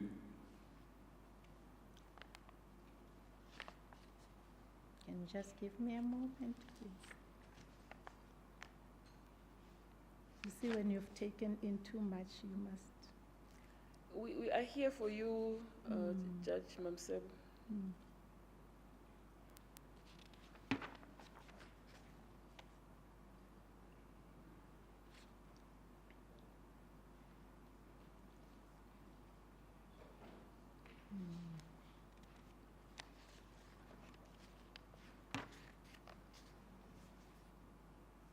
I think the court can extend the period beyond the 7 days. I just need to confirm with the Act, because I haven't. No, that's fine. That's fine. The court can, on due course shown, do that. Thank you very much. Those are my questions. Thank you, Commissioner Bernard. Commissioner Allen? Thank you very much, DCJ. Judge, the stopping and going, and the DCJ saying to you, "We're here for you the whole day," and you accepting that, is that not a sign of an unprepared candidate? No, I don't think it's a question of an unprepared candidate, Commissioner Malema. I think, for starters, after waiting for such a long time, you must understand that that can affect the performance of a candidate. It's not that I am unprepared, because as you can see, I brought work with me. I have prepared, I have read the prescripts and the legislation, and I've read the judgments, some of the judgments that are relevant. It's just that probably because it's nerve-wracking after the long wait, and I don't want that to be taken as an excuse, because it's not supposed to be used as an excuse. No, but you are asked a simple question. In a situation where a court finds that there is serious irregularities, what will the court do? You go and open a book. That is something that you should have prepared. If you want to come to this court, you should know that what you basically deal with is serious irregularities. What do you do in that case? You ask for the indulgence of the chairperson to open the act. Is that everybody here? There are judges that are going to come here. Some come. They are very fortunate. There is a new arrangement of new leadership. In the past, people used to wait here until 11 in the evening, and they've never given an excuse that they waited for too long, and therefore we must accept that as a commission, that to indicate that they were prepared, and the long waiting took away their preparedness. What happens when a court finds that there were serious irregularities in this election? That's a question we're asking. You see, I'll answer that question not based on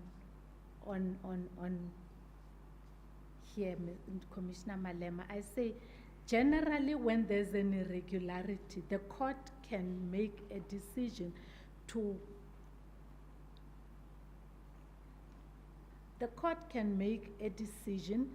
overrule that and correct what has happened and give an order that will be just and equitable under the circumstances. Like which order?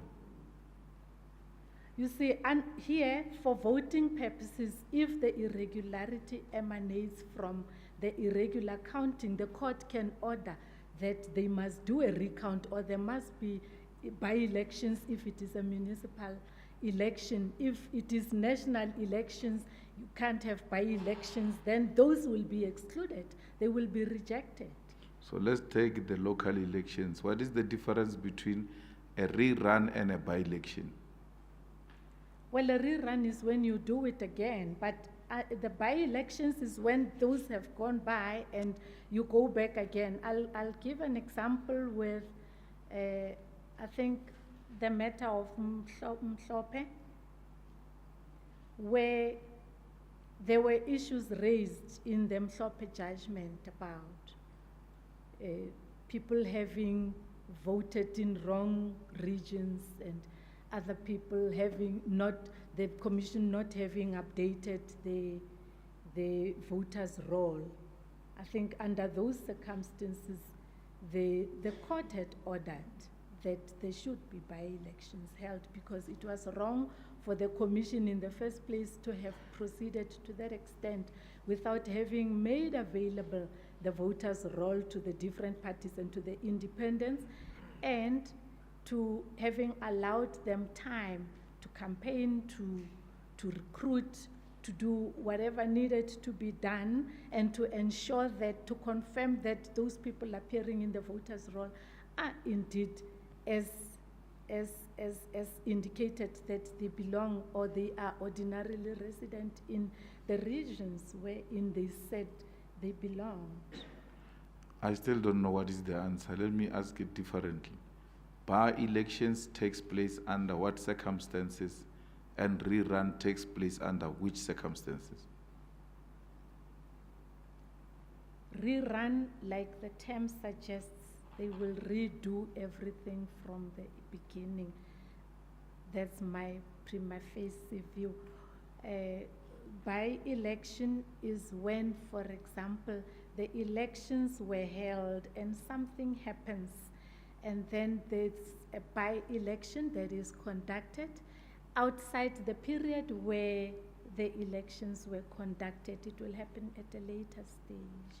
I'm going to argue that you came here unprepared and without knowing basic concepts that deal with daily elections. And I thought I must put it to you so that when I raise it in the deliberations, commissioners don't say I didn't put that to you. What will be your comment? Well, Commissioner Malema, I can't argue with that. What I know is I had prepared, but probably when I came here, it happened the other way. I had prepared. Thank you, DCJ.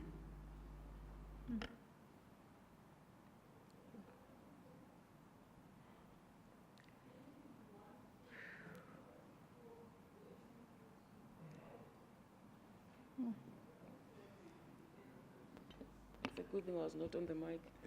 No, mine is just one question, Judge, is that for sure you are aware that the Electoral Court is almost like it deals with urgent matters where the nation is anxious. Yes, I'm aware of that.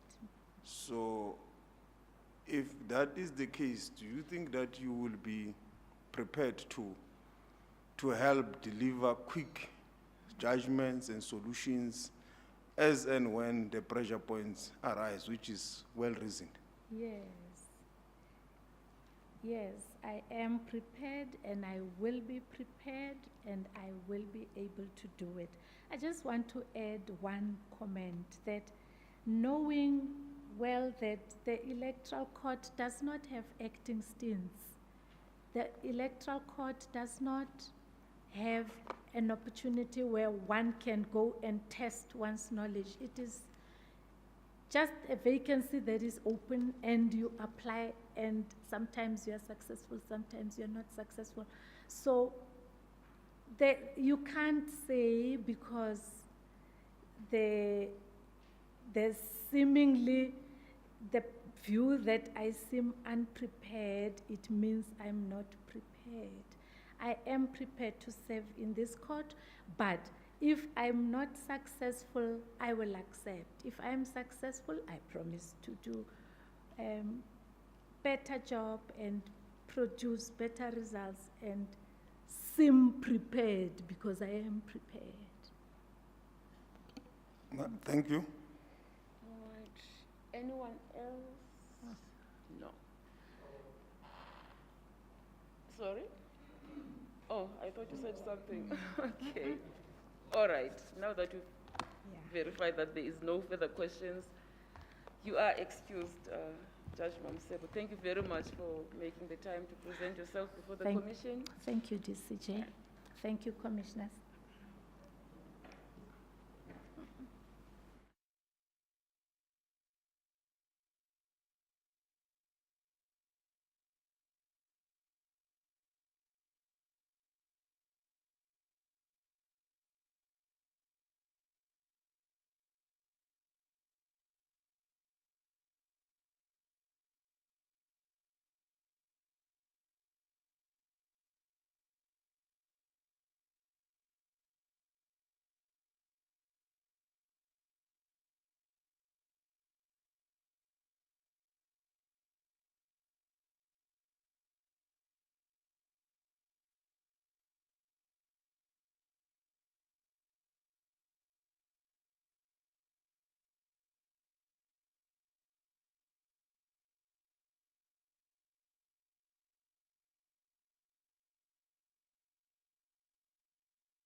Oh, there he is.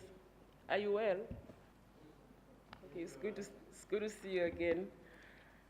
Good afternoon, Judge Khanyago. Good afternoon, DCJ. Are you comfortable? Yes, I'm comfortable. All right. Can you tell us a little bit about yourself? Who is Judge Khanyago? Judge Khanyago is the judge of the Limpopo division. I was appointed during January 2017, and currently I'm having 5 years being appointed as a judge. I'm based in Limpopo, in Polokwane High Court in Limpopo.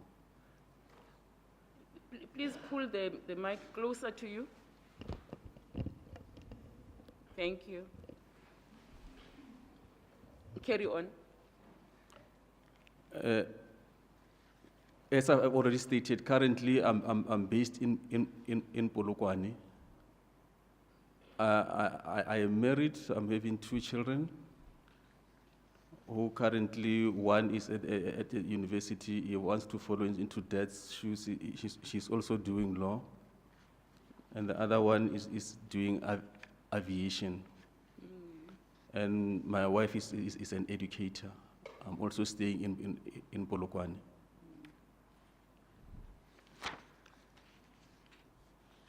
What did you do before you became a judge?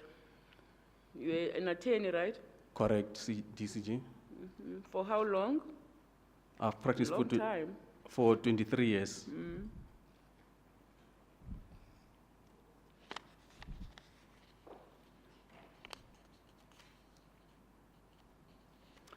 You did not tell us about your academic qualifications. You did not just become an attorney. I did BProc at the University of the North, now is University of Limpopo. Thereafter, I did some articles. After obtaining some articles, I started practicing. Whilst practicing, I enrolled for an LLB, which I completed while working. I also did a diploma in insolvency law and practice, and also a certificate in pension funds law, deceased estate.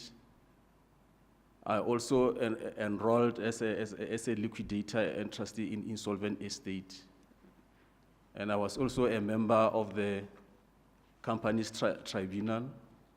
I was a part-time commissioner at the CCMA and also various bargaining councils. I was admitted as an attorney on the 30th of November, 1993. Yes. The Limpopo division has 2 seats, right? 3. Or 3? I only know of, which is the third one? I know of Polokwane and Toyando. Le Palale has been declared a fully fledged circuit court of Polokwane sometimes back, but up to now it is not yet functional. Oh, I see. Have you had occasion to sit in the Toyando seat? Correct. That's why I even started my acting stint. All right.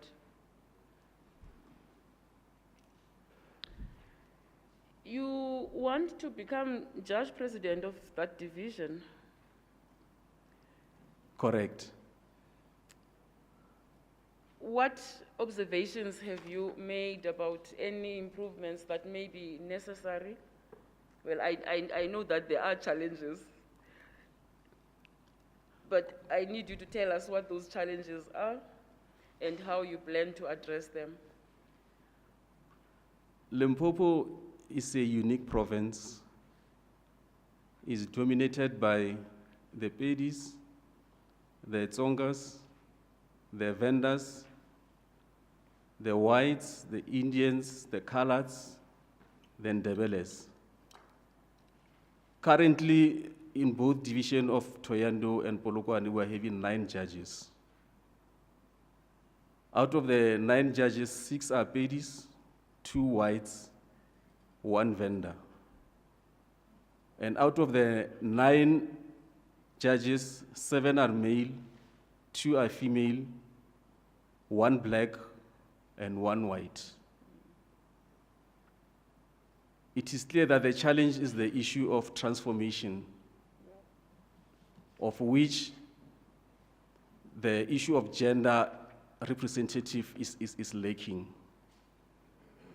The demographics of the province has not well been represented, as it seems as if the Pedis are dominating.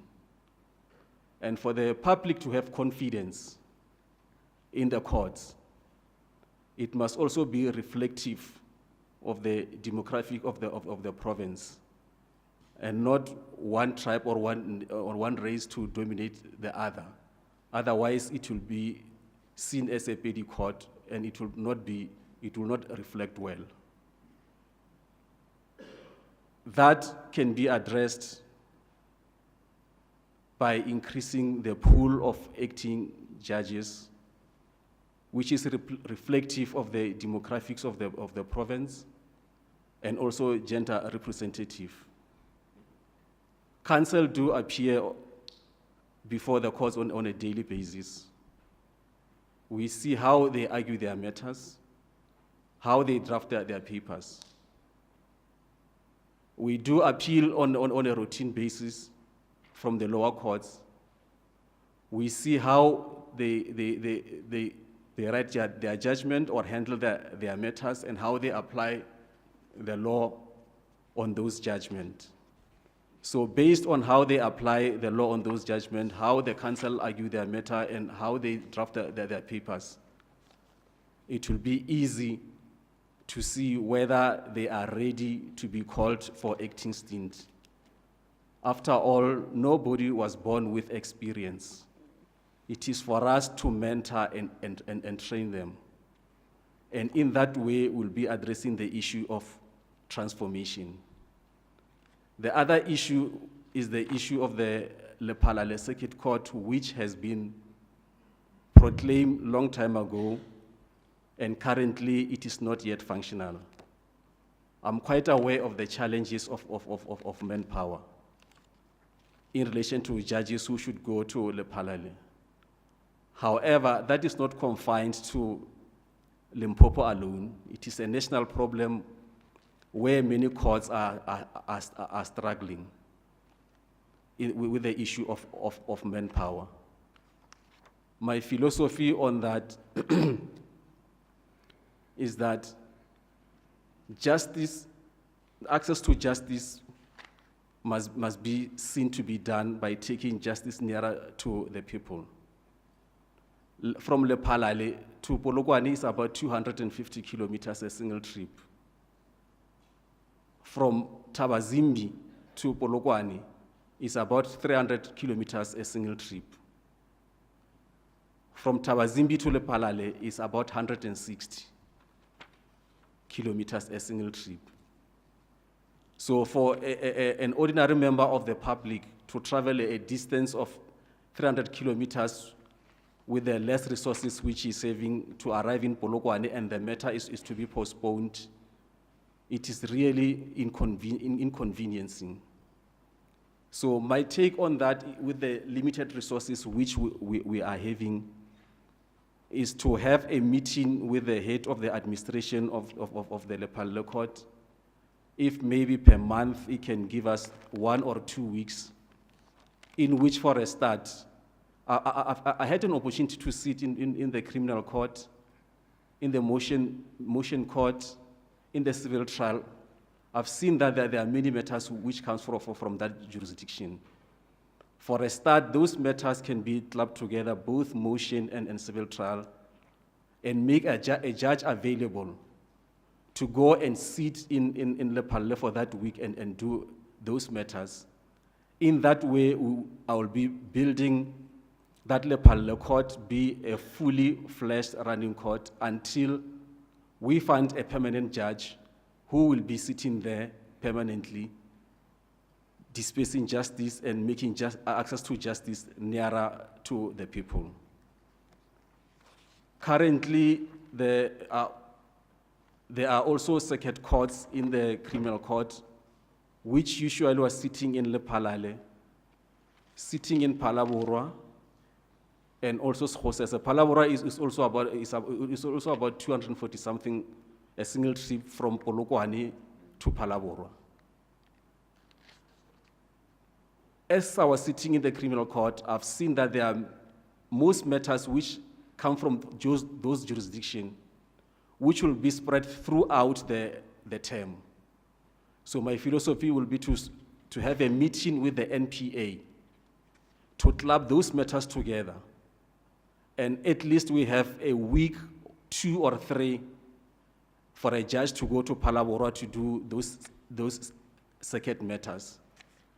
In that we will be able to achieve the same stats which we will be able to achieve in Polokwane, and also taking access to the people. I can give an example.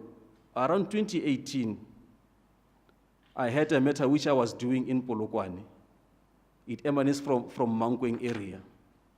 The state key witness was coming from Stalop Township, and he was ill-disposed. His doctors advised him not to travel long distance.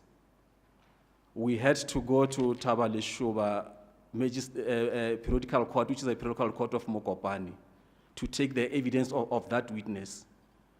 Even though that matter was not emanating from that area, to our surprise, when we arrived at court on that particular day, that periodical court was full to the capacity. I don't know how they knew that the court was going to sit, just for the members of the public to come and see how the High Court functioned. It shows how the ordinary citizens of ones are longing to see justice being nearer to them.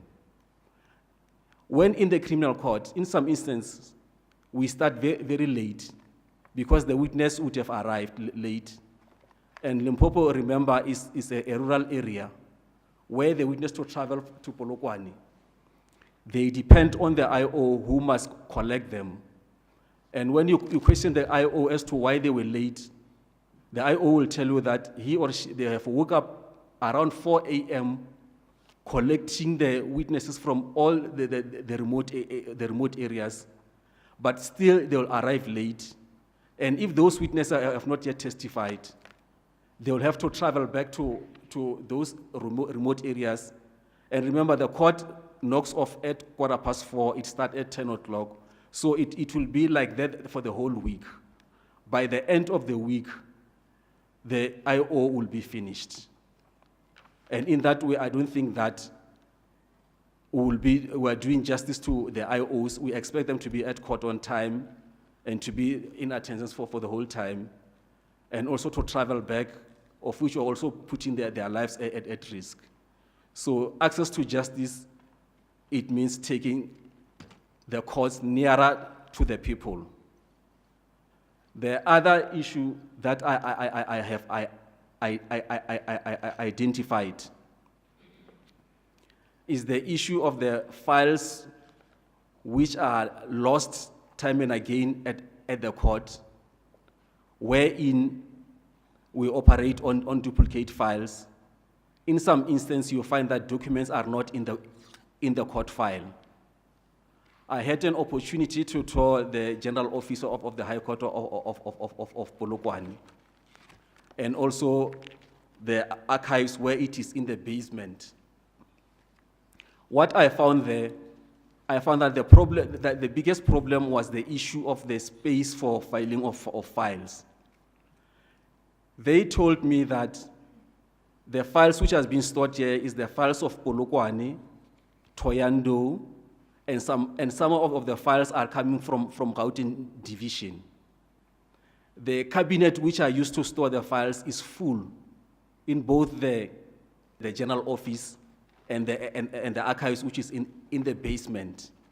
And that resulted in now they are storing the files on the floor. And those files now are becoming mixed up, which it is no longer easy for them to locate the file. And the shortest route is for them to make duplicate files, which is now resulting in duplicate files being made. The other problem is that the basement is in the parking lot, and the parking lot, in some instances, it overflows with water. That water overflows into the archives where the files are being stored. And there are also some files which now you can see that they were wet. And I'm talking of living files which are still, the matters are not finalized. If you look at those containers which are in the basement, they are also rusty to show that they have been affected by water. I can give you the stats for the files which is from 2015. For 2015, 2,653 files were issued. 2016, 6,121 files were issued. 2017, 8,480 files were issued. 2018, 7,706 files were issued. 2019, 8,874 files were issued. 2020, 7,960 files were issued. And 2021, 9,451 files were issued. As of the 3rd October 2022, 10,905 were issued. 2016 up to 2018 files have been moved to the archives, which is in the parking lot, which is having a problem of water sometimes being overflowing. And 2019 to 2022 files are still in the general office. Because of lack of space, the 2015 files have been moved into one of the holding cells of the awaiting trial list. And you can see that this court is growing at the fastest pace, meaning that every year we'll be shifting files to the holding cells. And if the holding cells become full, the question is, where are we going to put the high risk awaiting trial list? It is not conducive. At some stage, we'll be forced to sit them in the gallery. The other issue is, which I've identified for the first time when I was allocated the civil trial role for it was in the second term of 2022. I found that in the civil trial role, there was no consistency of allocating dates. When I started at the beginning of the term, I was told that they were already at September 2023 in the allocation of dates. But to my surprise, on the second term, there were files which emanate from the first term, which they were postponed in the first term or removed in the first term, but have already made way to be allocated the dates in 2020, in the second term of 2022, with backdated notice of set down without application for trial date. The one which I found that it was a masterpiece. The matter was heard on merits on issue of liability. It was dismissed. The appeal was heard on the 4th of March 2022, and it was successful. And quantum was postponed sine die. However, that matter made way to find a date of set down for the second term, with a notice of set down backdated to October 2021, with a date of stamp of the register also backdated to October 2021.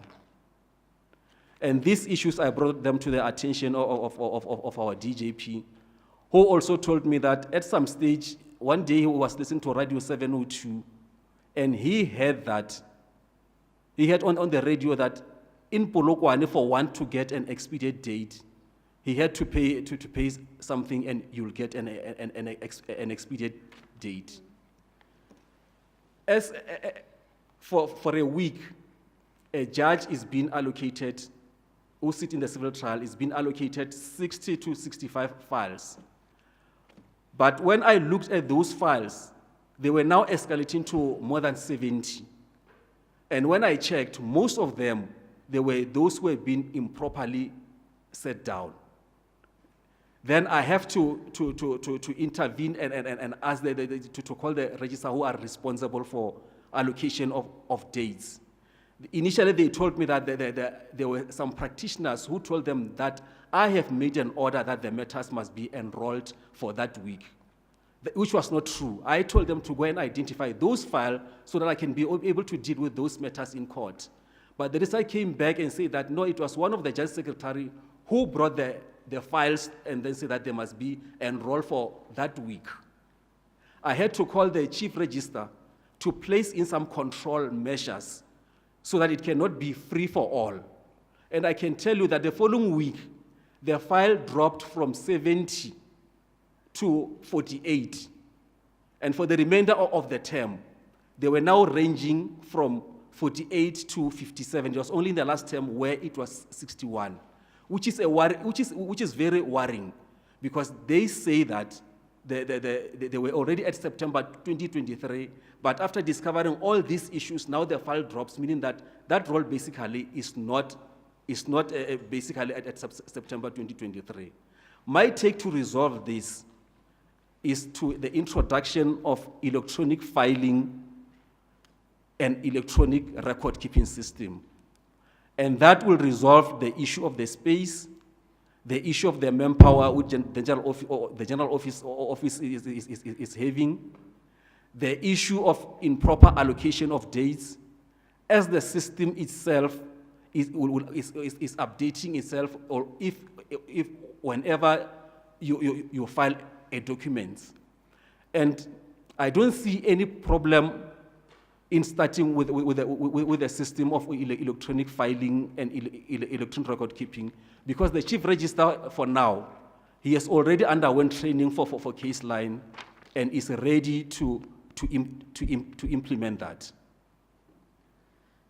And also there is the issue of Toyando, wherein Toyando was a court which was formed during when it was still the Republic of Venda. It is having 3 courts.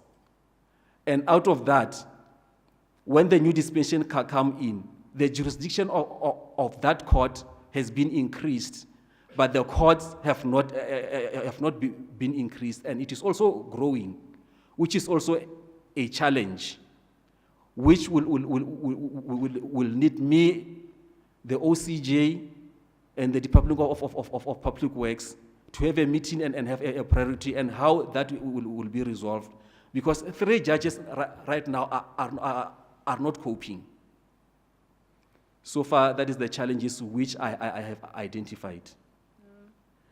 Wow, that's quite a list. You mentioned transformation as one of your concerns. Correct. Yeah, I'm going to ask you a question that you're probably not the person to ask, but you are from there and you should know.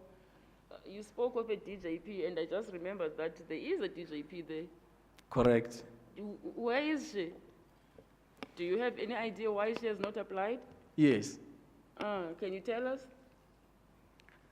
When the position of the DJP was advertised, I also had an interest in applying, but we were having a close working relationship with her.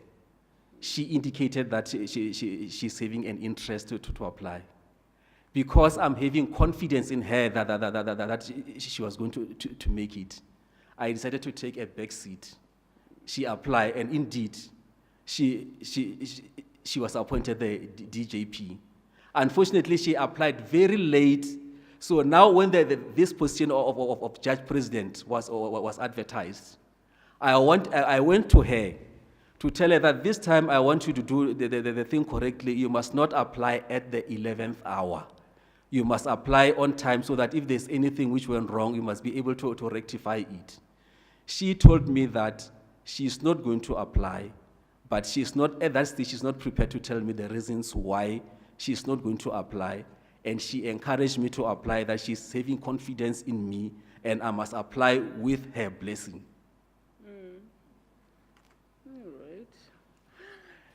All right. Some of the interested parties who have submitted reviews on your competency and abilities as a judge have not said complimentary things about you. But the refrain is that you have not had an opportunity to act as a DJP. They do list other things that you've not demonstrated, leadership qualities, the way you flout the case flow management system, the way you handle the court role, actually ends up clogging the role. Those are just some. There are a few other things. You know what they are. How would you respond to these criticisms? I'll start with the one of not having acted. It was not as a result of my fault. We don't apply to act. It is up to the JP to decide who acts. Had I been approached, I was available and willing to act. On the issue of the role, which I've seen that they said I've collapsed the role for the second term, it was as a result of the issues that I have discovered that they were not done in the proper way. Like the others, I have already mentioned them. I found that in the civil trial role, as I've already mentioned, I was told that the role was already at September 2023. But there were matters, it was clocked by the matters which were on the second term of 2022. And then when they applied for those dates, they were not having any application for trial date. But surprisingly, those matters were set down which was backdated to 2021, while they were already on the trial roll for 2022. The other issues was the issue of filing of fraudulent expert affidavits. I've already written 4 judgments on that issue. And I have even at some stage requested the parties to call their doctor to come and verify. The doctor came and verified that the affidavits were not his, and even went to an extent to distance himself to the reports, the actual expert reports, that those expert reports were not his. And this was not an isolated incident. It was it was prevalent. If you look at the 4 judgments that I've written, it shows how prevalent it was. In some instances, they were commissioning copy of the expert affidavits with different dates. The expert will sign a copy on a different dates. The commissioner will commission it on a different dates.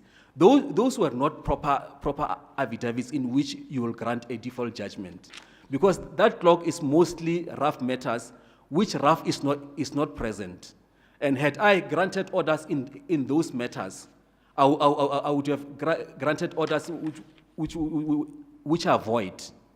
And in those instances, that is the matters in which I've refused to grant the orders.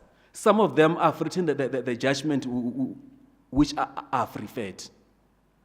And on the issue that I'm lacking temperament, I'm going to give an example. In 2018, I was in Thohoyandou. There was one counsel who was very disrespectful, talking the way he wants, to an extent that one of the counsel recorded him, the way he was addressing me in court, and the way I was handling him. And that recording went viral, and I remember some of the senior judges phoned me to compliment me how I have handled that matter. Some of them even went to an extent that had it been them, they would have cut him short. In 2022, the role which they say I have collapsed. As I was discovering all these issues which I'm talking about, one of the counsel told me in open court that it seems as if I have chosen the wrong career. I should have joined General Libya of the Hawks. But I took that as a compliment, and as the whole gallery and the court were laughing, I took that as a compliment. Because had I entered the fray, I was going to turn the court into a circus. All right. Do you have any reported judgments? I'm having 4 reported judgments. And the other one which was not reported, the fifth one which was not reported, it was quoted by Ditoy in the commentary on Criminal Procedure Act on Section 304 dealing with the reviews. Let's just give it a second. All right. Commissioner Bernard, we did not lose you. I am here, DCJ. Thank you.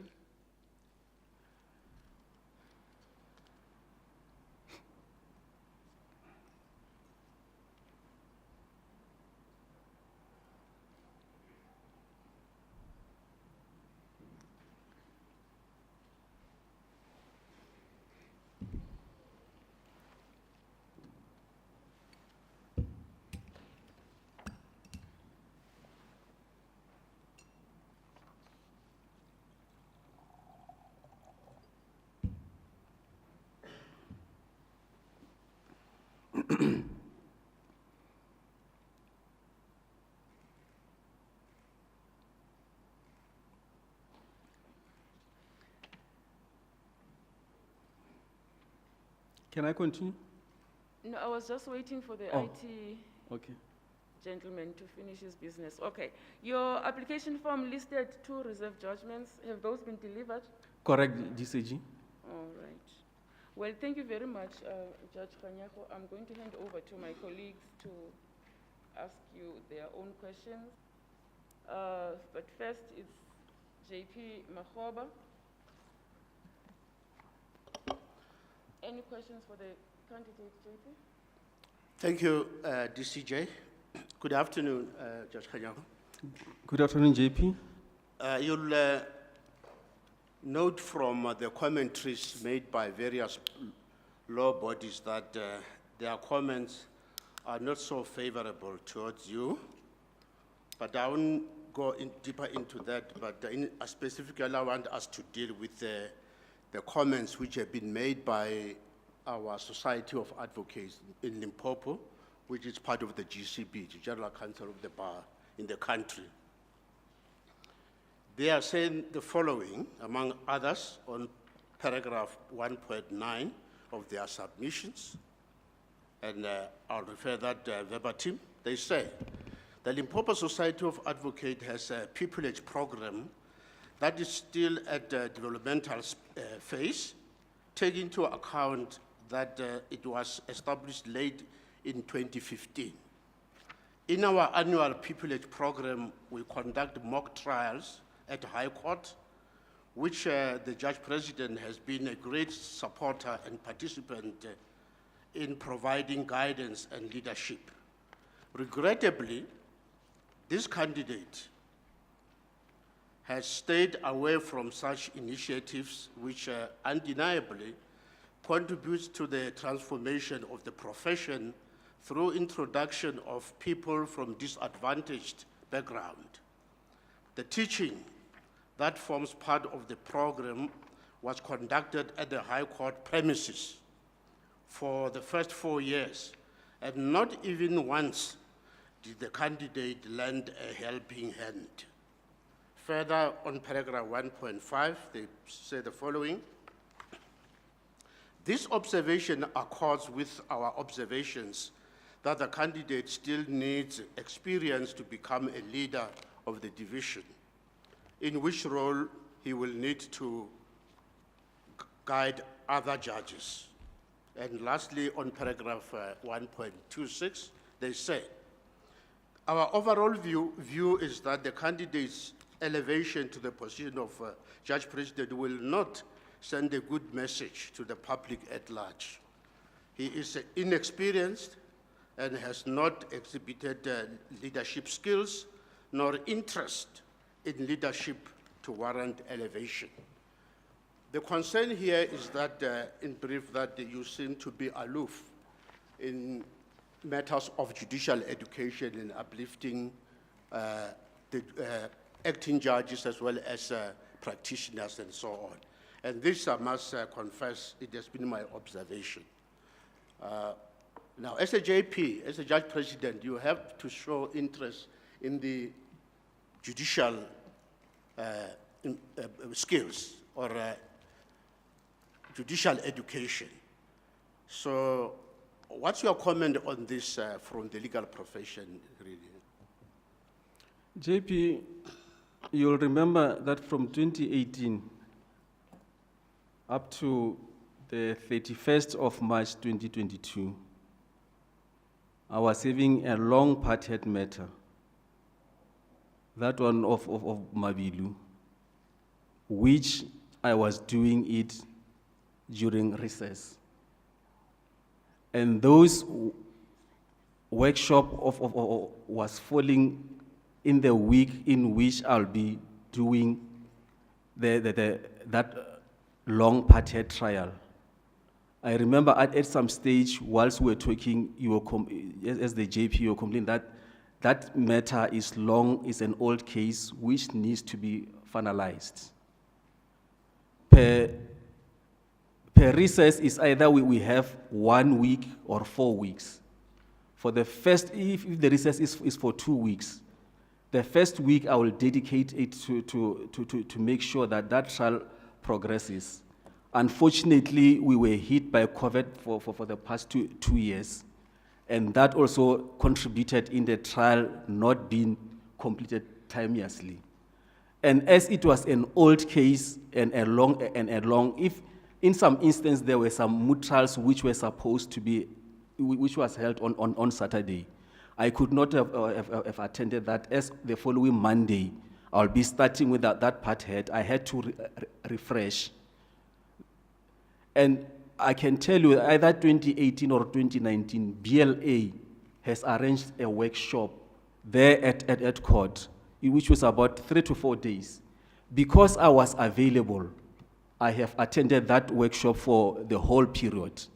It was not an issue that I was aloof. It was an issue that I was prioritizing that part head to be finalized. Thank you. One more question. As a leader of your division, my own observation is that with your 5 years period as a judge, you have not been serving in any committee at your division, committees dealing with court administration and or case flow management. And then it is again this background that the one would come to say that you still need more experience as a judge, really, to progress or to get into a position of leadership, especially, not even DJP, but that especially leadership of a judge president.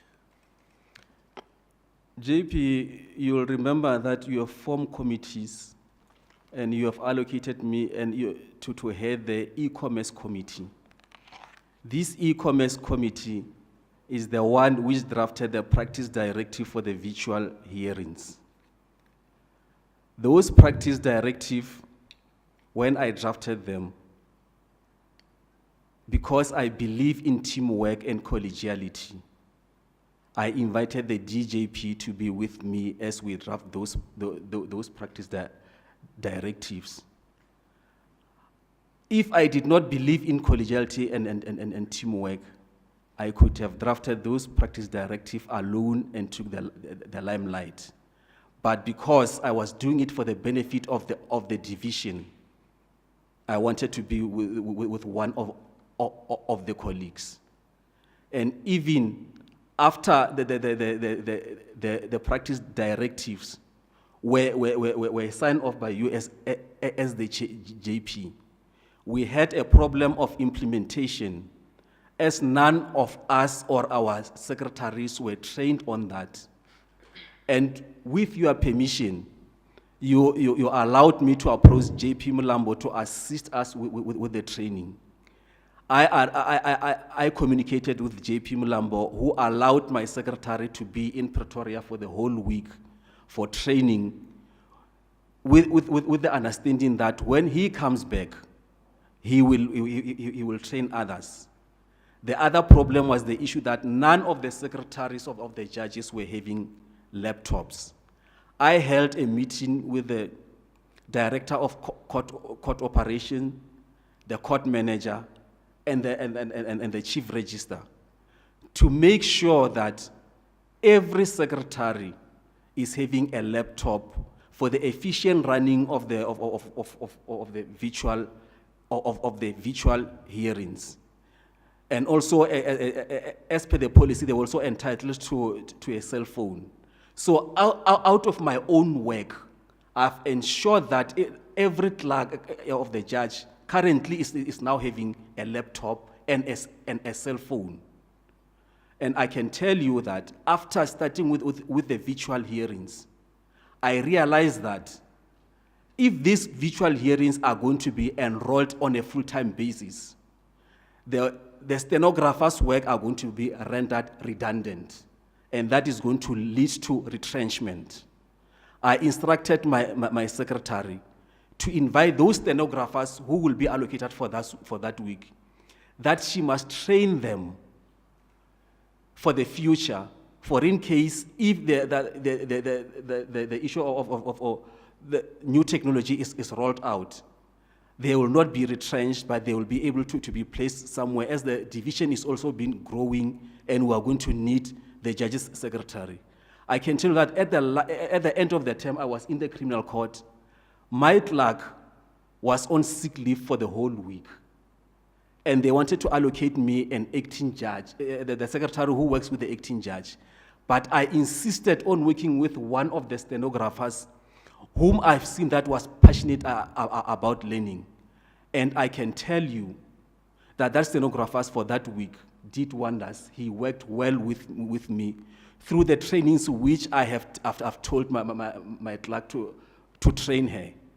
I have been a secretary for the Small Claims Commissioner for 15 years. And as a secretary of the Small Claims Court, I was responsible to prepare for the roster for commissioners for the whole year, which is equivalent to preparing the roster for the term for judges. I was identifying new commissioners if others passes away, retires, or due to some other reason are incapacitated, which is equivalent to the JP identifying acting judges. I was responsible, together with the senior magistrate, of coordinating the smooth running of the Small Claims Court, whether the infrastructure was conducive for the Small Claims Court to be run after hours, which is equivalent for the JP, who coordinate all the judicial functions of the magistrate court, which falls within his area of jurisdiction. Thank you, DCJ. No further questions. Thanks. Thank you, JP. Advocate Singh. Thank you, Deputy Chief Justice. Good afternoon, Advocate Kanyako. Good afternoon. You have responded briefly to the Judge President's referral to the Limpopo Society of Advocates concern regarding the transformation agenda at point 1.9. And whilst you may have responded to that particular issue raised, may I provide you an opportunity to, in a general sense, tell us what you've done with regard to the transformation agenda and your social responsibility as a judge, notwithstanding what you've just said to the Judge President. Is there anything else you have done to improve the transformation agenda? This year, during the second term, our DJP referred one of the acting lady judges who was struggling with how to structure a judgment for me to assist her, which I did. And as a JP, you must also have jurisprudential leadership. And as I was assisting that acting judge to structure how to structure a written judgment, I was already imparting my jurisprudential leadership. Thank you, Deputy Chief Justice. That's all for me. Thank you, Advocate Singh. Any more questions? Advocate Commissioner Nyambi. Thank you, DCJ. Afternoon, Judge Khanyago. Afternoon, Commissioner. I don't want to have a wrong impression because we are here, so it would be good to ask you, when responding to the Deputy Chief Justice about the composition of that division, you explained to us the tribes of the judges. Why is that important? For the members of the public to have confidence in court, it must be reflective of the demographics of that province. One race must not dominate the other. Otherwise, it will be seen as a petty court, of which that's not what we want. The Constitution, when Section 174, dealing with appointment of judicial officers, it's saying the need for the judiciary to reflect broadly the racial and gender composition of South Africa must be considered when judicial officers are appointed. Your comment to that, link it with this issue of tribes. I agree with you 100%, but you must also look at the province where you are. Remember, we don't want the court, the member of the public to lose confidence in the court. Once they lose confidence in the court, they're not going to respect the orders which we grant.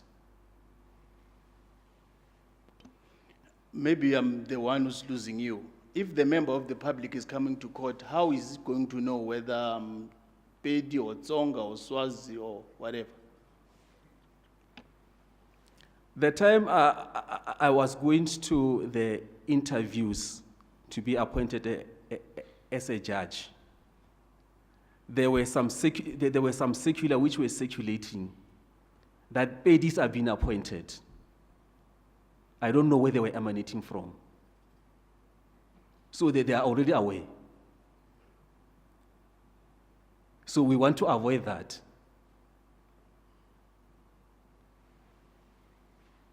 Do you have a sense of understanding of tribalism? Correct. Thank you, Judge Khanyago. Thank you, DCJ. Thank you, Commissioner Nyambi. Prof, and then... Thank you very much, Deputy Chief Justice. Good afternoon, Judge. Good afternoon, Commissioner. There are two cases which I found very interesting when I was reading your catalog. And I'm not really sure which one I should actually deal with. But anyway, let's try this one. It's in criminal law. S versus Mangena. Do you remember it? S versus where you dealt with section 113 of the Criminal Procedure Act. The one which the magistrate... Yes, the one with the magistrate, where the magistrate changed the plea and, and all those things. Yes. That one. Yeah, I remember it. Yes. I think your judgment is a good judgment, and the outcome it's good. I just wanted to pick your brain in relation to this section in particular, because it's not a section that we see much being written on in South Africa. In the magistrate court, yes, it happens a lot, but we don't see it at the high court level. I'm just interested in this case, the magistrate changed the plea before questioning in terms of section 112 of the Criminal Procedure Act. Yes. Right? He or she was clarifying the plea when he heard that the accused will be having a legal representation. I'm just curious, in line with section 39(2) of the Constitution, which demands that when interpreting any legislation, one has to bear in mind the spirit and purport and everything. You know that section. Correct. Yes. I'm not sure if my question to you is, did you pay enough attention on what the magistrate did in relation to this section? Or were you only looking at the literal meaning of those requirements that are needed for you to be able to change the plea. Because if you look at what the magistrate was doing, as I understand the judgment, it was like while she was trying to explain, then she heard that there was a potential for legal representation to come in. And my understanding of your judgment is perhaps in the mind of the magistrate was maybe the accused might have incorrectly pleaded and might plead differently with the benefit of legal representation. And I mean, if you are dismissing the magistrate just like that, did you pay enough? I think you are right, by the way. I'm just asking you from a jurisprudential point of view. Do you think that you paid enough attention to the spirit and purpose? Because the rights that are implicated here is the right to liberty and the right to fair trial. I did so. The problem is that if we are going to follow it like that, it will be like you are preempting. Remember, the accused was seeking legal representation, wherein he was still going to consult with the attorney or counsel involved, who will advise that accused how to plead. At that stage, the issue to plea was still immature, because remember, he said, I want legal representation. He is not pleading. He is not pleading guilty or not guilty. I want legal representation. It's fine. I'm not going to take it further than that. Okay. On the second case, this one dealt with forfeiture of patrimonial benefits. Anyway, I just want to understand you, because you have written quite enough on family law. I just want to understand your understanding of Section 9 of the Divorce Act. You remember that section? Yes. Yes. The one for forfeiture. The forfeiture for patrimonial benefits. Yes. I just want to understand, when one looks at that particular provision, can a person who brought an asset in the marriage be made to forfeit that asset that he brought into the marriage? When one looks at those three requirements: duration of the marriage, circumstances that led to the breakdown of the marriage, and substantial misconduct. What you look, remember, immediately you bring the asset in the marriage, it becomes a joint estate. So if you are going to look at the forfeiture, we're not going to look as to whether I brought A or B.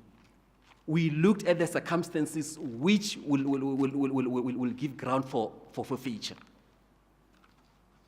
The Act is clear that you cannot forfeit what you brought into the marriage. You can only forfeit, I mean, the Act is clear. But anyway, I'll leave it there, Deputy Chief Justice. Thank you, Commissioner. Matolo Dlepo, Commissioner. Thank you, Deputy Chief Justice. Good afternoon, Judge Khanyo. Good afternoon, Commissioner. Okay. You know, you told us about the structural and operational problems of the courts that you in Limpopo, but I haven't heard you. I mean, you are applying for a leadership position. I haven't heard you, maybe I may be wrong, telling this commission how you are going to fix it, or what is your vision regarding that. And the second one also is, you spoke about lack of female judges. And, you know, and now we are applying that. We've got 3 male judges applying here. And how is it going to happen that female judges come in? And how are you going to make sure, if you are appointed, that female judges come to Limpopo? I've said that I will increase the pool of acting judges, taking into consideration the issue of gender in appointing those female acting judges, in preparing them to be appointed permanently, of which it will not be an overnight thing. And with regards to the structural issues, I said it will be an issue which will need a meeting with the Department of Public Works, the OCJ, and and the Department of Justice to have a priority like the courts in Twendo, where we are only having 3 courts, but the jurisdiction has been increased, and also the workload has increased. That we will just have to have a meeting and have a way forward on how we are going to address that issue, because it is the issue of infrastructure. And on the issue of that, I've identified the one which was the files have been scattered, or maybe there's no space. I said that problem will be resolved by introduction of electronic record filing and electronic record keeping. Okay, thank you. Commissioner Lucas? Thank you very much, TCG. Good afternoon, Judge Khanyago. Good afternoon, Commissioner. I was covered by Tolotlepu on the first question. Now, the issue is that when I listened to you, you said that you have kind of come to an agreement with the DJP that she would not apply for this position. Now, in many instances, when we are appointing women as deputies, we are actually trying to make sure that there is a succession plan within which women will eventually rise to the top in our court system. So what is your view, and why would you agree that only 3 male, black for that matter, apply for this position, and you don't give the DJP also an opportunity? Because I was under the impression when we appointed the JP that day said he's leaving one of these days. He said it when we were busy with that interviews. He's leaving one of these days, so that brings an opportunity for a woman to rise to this position. The opportunity is here now. I mean, what is your view that nothing is happening? Thank you.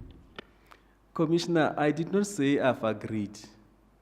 I said when the advert came, I approached her going to tell her that this time she must apply on time, as when she applied for the position of the DJP. She applied very late, and this time I wanted her to do things timeously. And that is when she told me that she's not going to apply, but she did not want to disclose the reason as to why she's not applying at that stage. And she encouraged me to apply, and even told me that she is having confidence in me, and she'll give me my support. Not that we had an agreement. It sounds very much like an agreement. But generally, what is your view? What would it be if a woman can become the judge president of your division? How would you view it? I don't have any problem with that, Commissioner. As I've said from the beginning, that when the position of the DJP was advertised, I also had an interest. But since she was also applying, I gave her support and encouraged her to apply. She was even insisting that we both must apply. I said that I'm not going to contest you, since I am having confidence in you, and I don't have any problem in you being the JP of the division. Thank you, TCG. Commissioner Makonish? No, thank you very much, Deputy Chief Justice. Good afternoon, Judge Khanyago. Good afternoon, Commissioner. I have 2 quick questions. One of them is,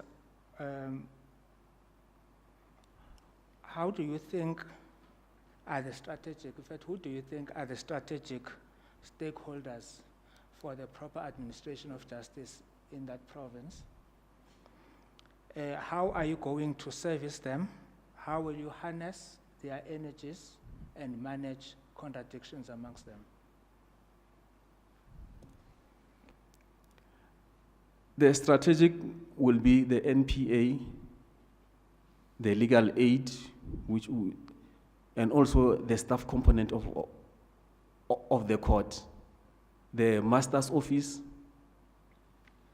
the correctional services, the police, the health, the social services. Yeah, that is what I'm thinking of. And as the JP, you'll also be responsible to chair the PEEC. And when there's any issue which is related to the effective running of the court, it will be dealt with at the PEEC meeting, which will be chaired by the JP. So the legal profession is not a strategic stakeholder? No, I've forgotten that the LSSA and the GBC, it is also part of the PEEC. Okay. The second question, how will you use emotional intelligence to achieve more conducive working environment, thereby improving productivity? The issue is about the tools of work which the staff component should have, and also the court in which they are working in. It should be a court, like currently we are having the problem of water, the problem of the aircon not working, which result in some instances the staff having to leave early. Those issues are the issues which need to be addressed. And the issue of the workload, currently we are being overworked. As I've already alluded that we are having a circuit court in Lepalale which is not functioning. I've even given you the figures of how that court is fast growing. So we'll need manpower, which I know that there are some austerity measures in relation to the creation of posts. The question is, how will you use emotional intelligence? The emotional intelligence which I will use, Commissioner, is to have workshops with the staff, have meetings with the staff, dealing with the issues which is affecting the court, have a collegiality working relationship with the judges.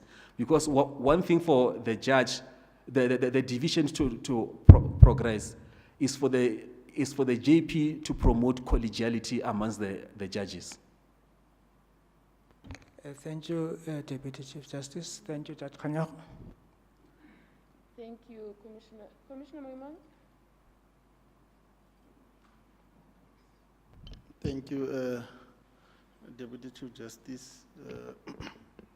Good afternoon, Judge Khanyago. Good afternoon, Commissioner. Just one question from my side, emanating from how you responded to the issue of tribalism in the province.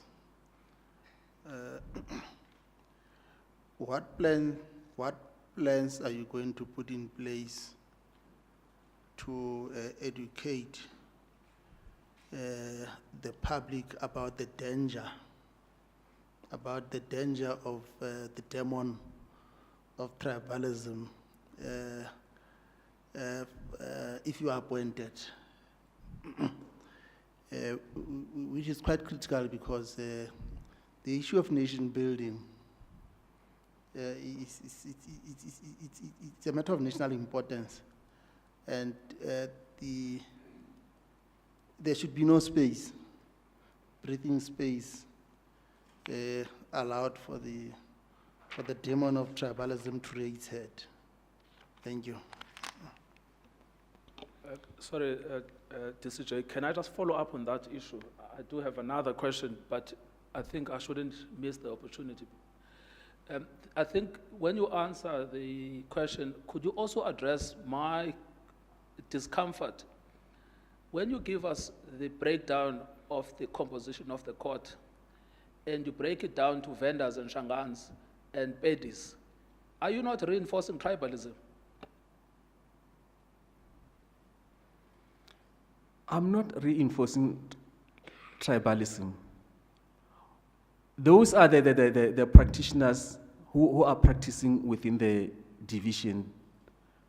Within the lower courts, we are mostly they are them. They are the one who are practicing. And if we exclude them, we are making them to feel inferior.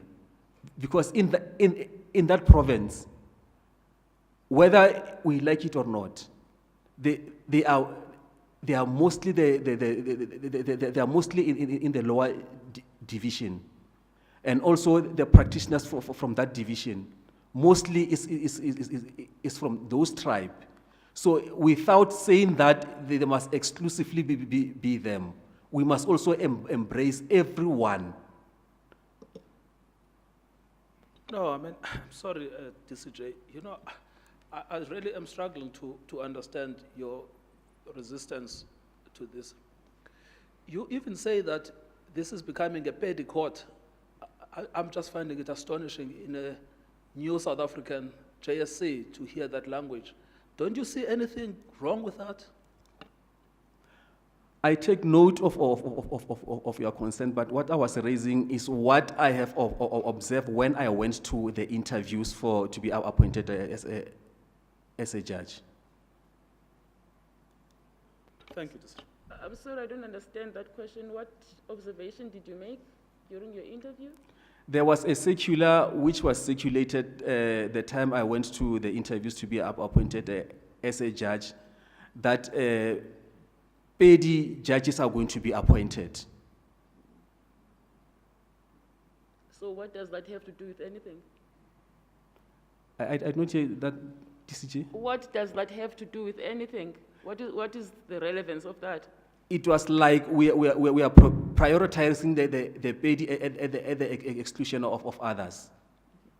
And where did that document come from? It was anonymous. Oh, all right. Deputy CJ, can I follow that and thereafter ask my question? Now, following on this question, if you are appointed as JP of that province, are you not concerned that there is going to be another anonymous pamphlet saying, here is a petty judge now appointed as our leader? Unfortunately, currently, they are the one who have been appointed. I'm already in. Actually, why are you bringing this point and you feel so much strong about it? No. It's not a question of feeling strong. It's a question of raising what it has already come out in the public. But I take note and I respect the comments by the commissioners. CJ is fine. If you allow me, can I follow up on my question? Okay, thank you. The position that you are applying for is a leadership position. It's a leadership position. Now, looking at your CV, you worked as an attorney for 26 years, and you ascended the bench 5 years ago.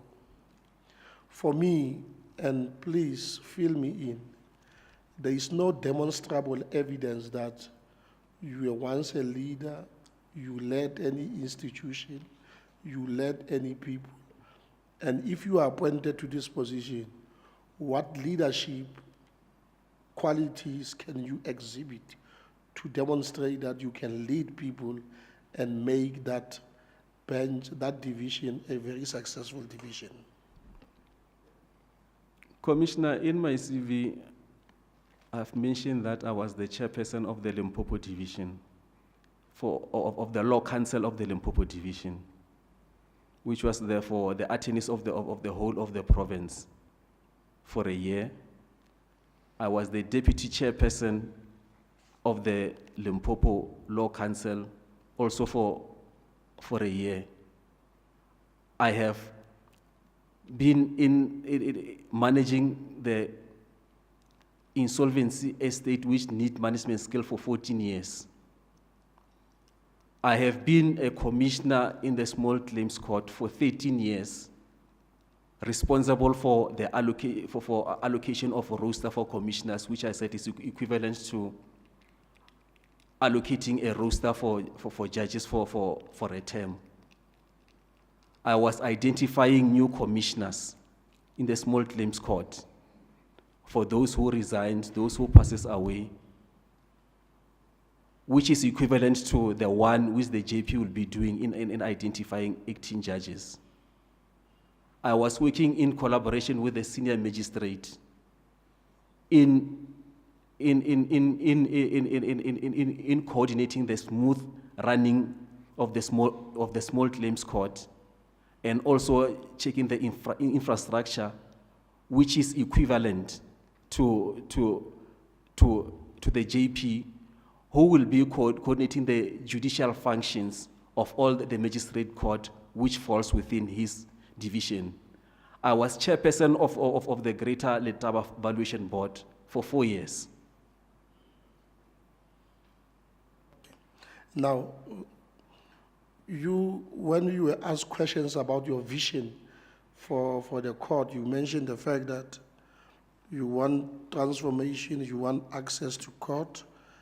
I haven't heard you saying anything about modernizing that court and digitizing it to an extent that it is compatible with the current developments. I'm asking this because as part of my oversight function, I visited that court, the same court, High Court in Limpopo, in Polokwane.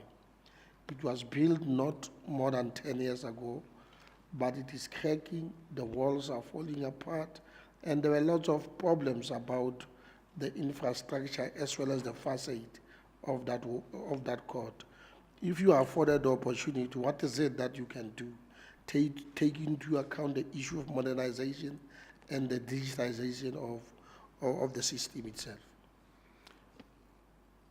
Commissioner, I have drafted the practice directive together with the DJP for virtual hearings, which we have implemented it successfully.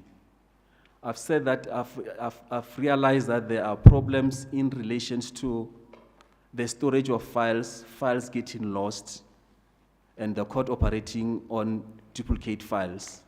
And that can be resolved through the electronic record keeping system and electronic filing system. And further, that our chief register has already undergone a training on case line, and it will not be a problem in implementing that, and that the chief register is already ready to assist with the implementation of the case line, which will be that of modernizing the court. Thank you, DCJ. Commissioner Rogers. Thank you, DCJ. Good afternoon, Judge Khanyago. Good afternoon, Commissioner. First, I'm not happy that you don't mention in your leadership track record that you have been in the leadership structures of NADEL for quite a long time, serving a branch in the national structures of NADEL. You don't believe that is important? Commissioner, it is important. I said I was the chairperson of NADEL Limpopo branch, which is for 13 years. And I've served also in the NEC of NADEL for several years, which I've forgotten the number of years. Yeah. Now, coming back to this question of tribalism, because it's very important to clarify that question. Would it not have been enough for you to draw our attention to Section 174 of the Constitution, because that's the section which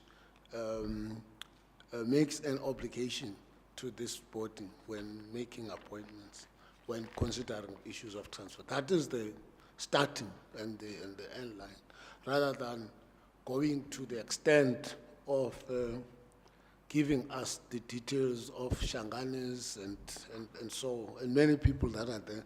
Because if another judge comes from the Eastern Cape. You must tell us about a lot of other people. In fact, it will go beyond what you're saying.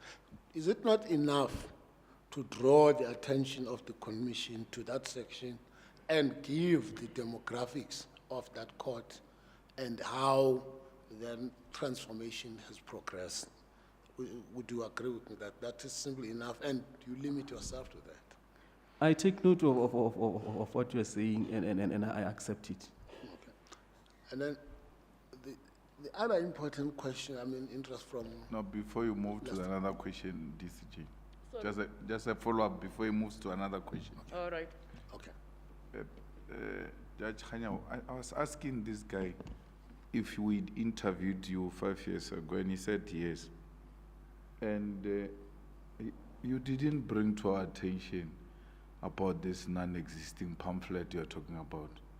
Why didn't you raise it when you came for the interview here, that there is a pamphlet about PEDIS and all of that? Commissioner, I did not, I've seen that pamphlet and I could not have raised it because it was anonymous. But why are you raising it now? I'm raising it because it is the way the question have come, but I accept that it is how it should have been done. Can you please withdraw that and apologize, because you can't raise issues of tribalism in a manner in which you did here. I accept that, Commissioner. Please withdraw and apologize. The public is watching this. I withdraw and apologize. Thank you. Let me quickly wrap up on my question. Now, the picture you give about Limpopo, have you, as a division, considered a rotational system where judges sit in that court, and has that system been adopted in the division? Yeah, it has been done. Last year, the second term, the first 3 weeks, I was in Thohoyandou. And the judge who was in Thohoyandou was in Polokwane. Yeah. And this term, the DJP will be this term it will be in Thohoyandou. Very last question. I get a sense that there's no good relationship between either yourself or your division and the legal profession. In fact, let me limit yourself, reading from the comments that have been made by the Society of Advocates. And then I find that shocking to me with somebody who comes from the background of organizations such as NADEL.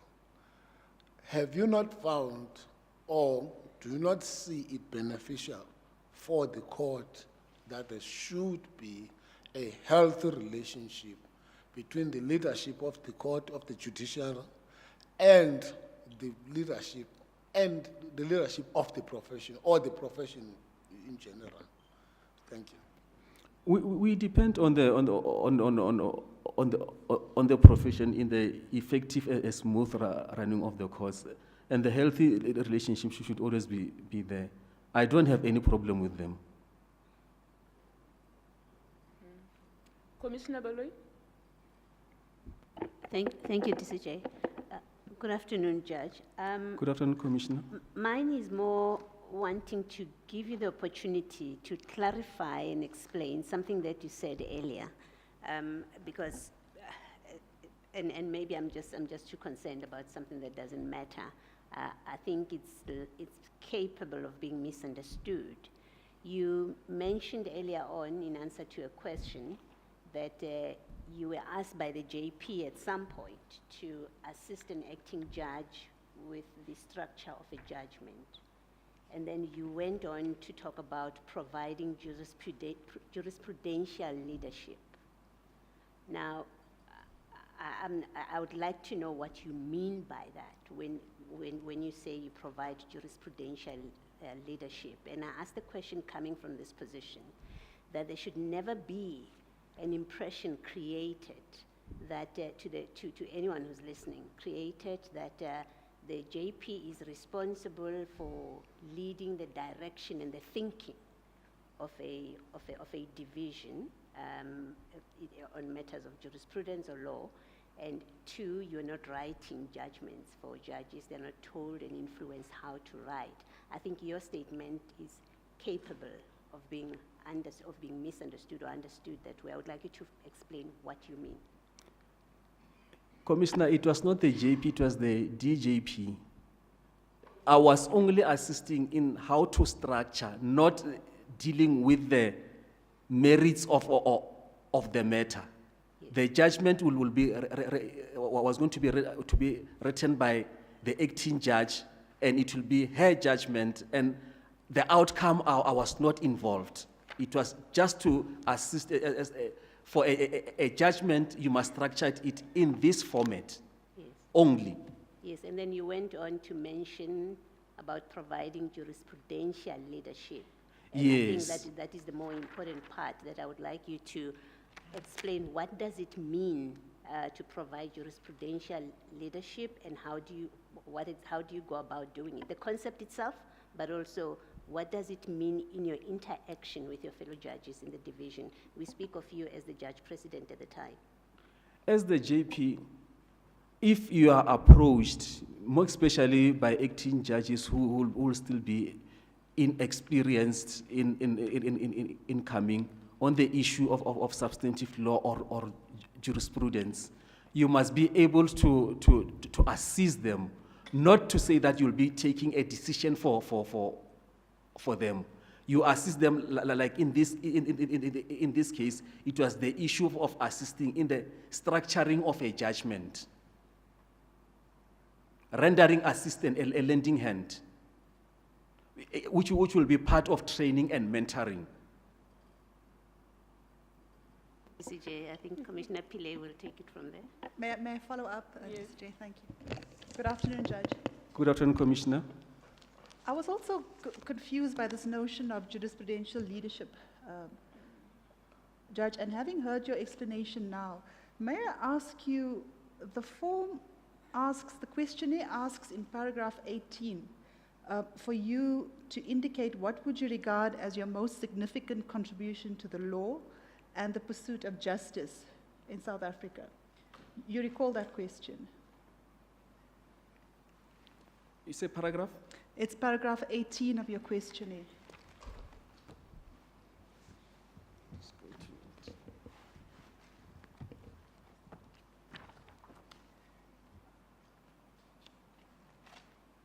Yes. So you see, it's what's your most significant contribution to the law and the pursuit of justice in South Africa? Your answer doesn't talk about anything jurisprudential. Your answer talks about having drafted a practice directive for virtual hearings. And then you go on to explain how you managed the online virtual platforms during the pandemic. Correct. It is true. So do we take from that you believe that you haven't given any judgments which are a significant contribution to the law or the pursuit of justice? I've mentioned the judgment in paragraph. The judgment of Maguru, which I've mentioned that it was of significance. Can I just deal with that then? You put up three judgments as attachments to your application. Correct. Are those the three judgments that you would like us to consider when considering your contribution? No. There are many judgments which I've written, which are on SAFLI. Here, it was just the judgments that I have attached. Yes, but I'm interested in how you selected those judgments. Why do you put up those three judgments? This judgment, I've just put them because I found them to be interesting. Like the one for Linen Nutley, they are not cases which comes regularly to the courts. Right. The difficulty I have, Judge Khanyago, is that the Notley judgment, the first one is the judgment that you sit as part of a full court. Yes. So it doesn't really give us an insight into your writing. The other two that you put up, the one is a matter involving what seems to be a straightforward divorce and custody case. Do you agree with that? I agree. And then the last one seems to be a straightforward insolvency matter. And what you do is you mark that judgment not reportable. So there's nothing of significance that flows from that judgment either. It was not, this one on insolvency, it was not as straightforward. Because if you read the facts here, the attorney who was involved in this matter, who was also a member of the CC, was trying to play hide and seek. So it was not as straightforward. But you didn't consider it necessary to mark it reportable or of interest to other judges? Yes. So the difficulty I have, and I really want to put this to you, Judge Khanyago, is that your application doesn't seem to showcase any significant contribution made by you to the development of the law or to jurisprudence. And I really want to give you an opportunity to deal with that. In paragraph 16.1 and 16.2, I've listed the cases, the one of Maguru which has been reported. And those are the cases that you'd like us to consider?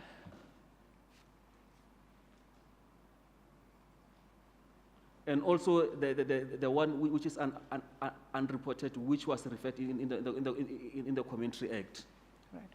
Thank you, Judge.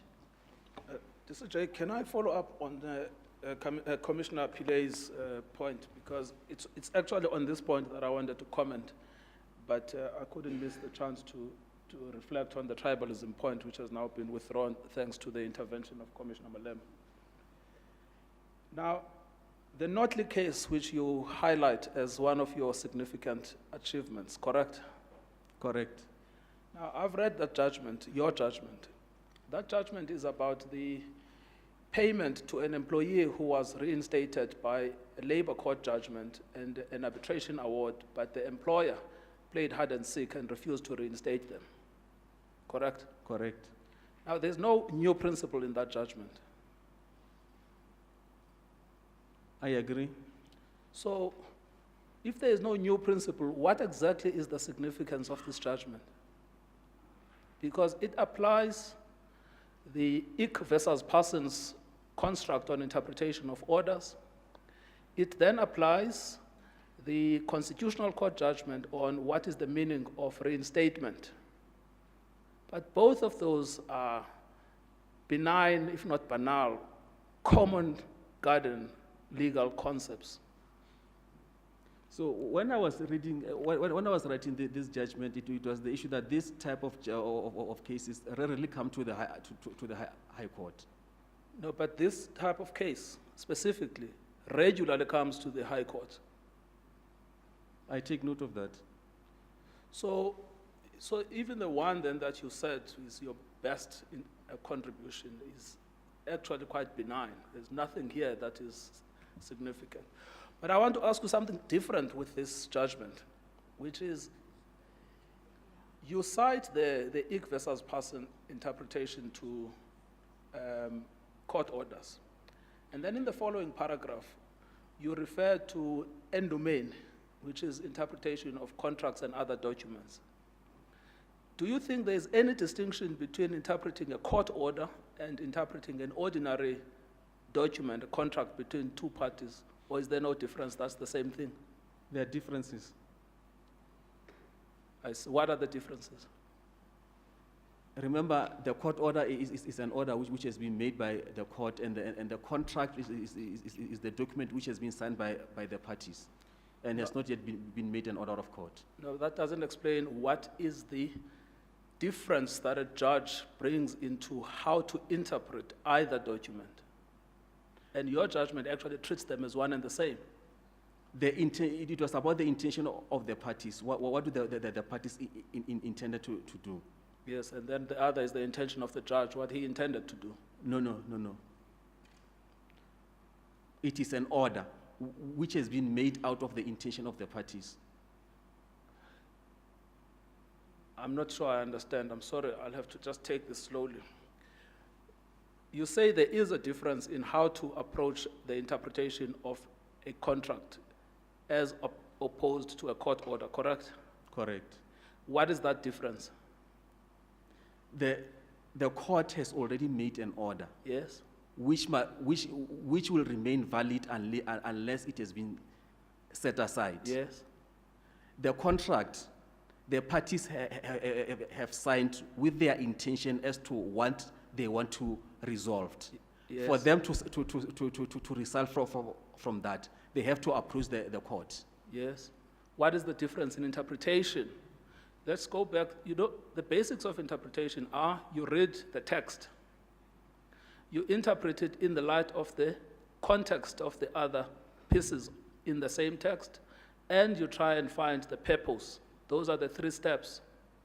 What is the difference if you're looking at those 3 steps to an order versus looking to a contract? The order will remain the order of the court, and the contract will be the intention of the parties, or what the parties have intended.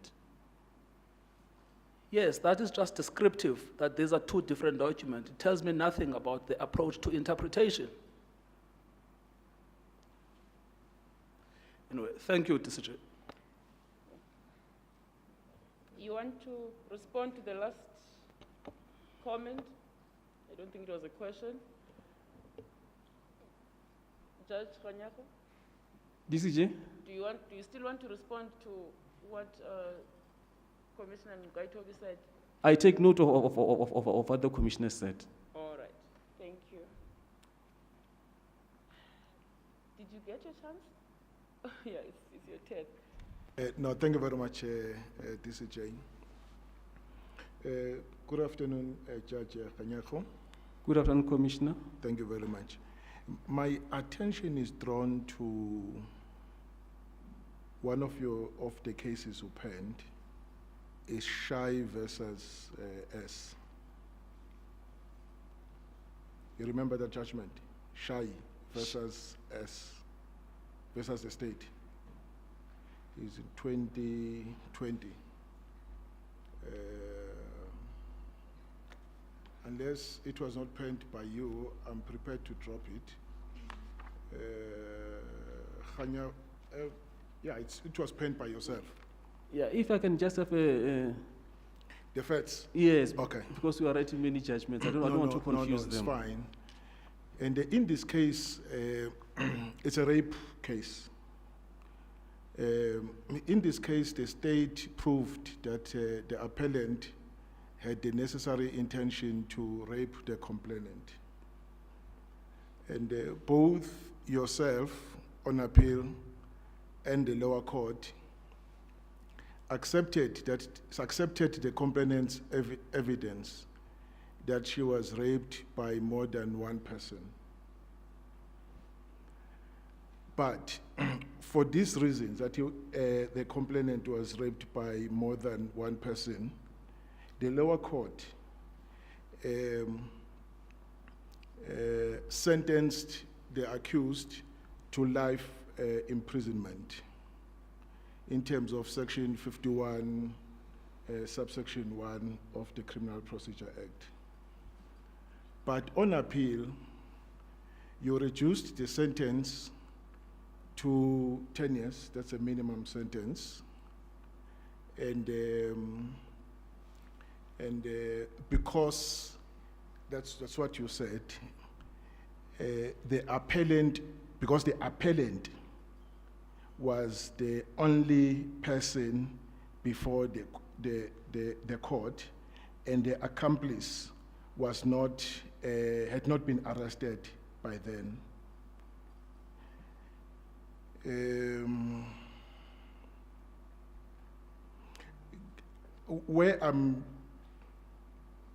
the only basis for reducing the sentence from life imprisonment to 10 years, even after I've accepted the appellant's, the complainant's evidence that there were more than one person involved in the rape, but you still reduce it to 10 years on the basis that the accomplice had not been arrested and brought before the court. And where I'm not clear is, if after you've accepted that, why you still reduced the sentence from life imprisonment to 10 years? In other words, moving it from Part A under Schedule 2 to Part 3 under Schedule 2. Thanks. It was on the basis of the decision of Matlasi versus the state, where it has been clearly stated that where the accomplice is not before court, the life sentence will not be appropriate. Hence, the sentence was reduced. So your argument, your position, Judge, is that even after you have accepted the complainant's evidence that there was more than one person involved, you would still reduce the sentence from, it's proper to reduce the sentence from life imprisonment to 10 years on the basis that the accomplice has not been arrested. Is that your position? It is on the issue of following the precedent system, which the Supreme Court, this judgment which I'm referring, is from the Supreme Court of Appeal, and as the High Court, we are bound to follow it. Interesting judgment, thanks.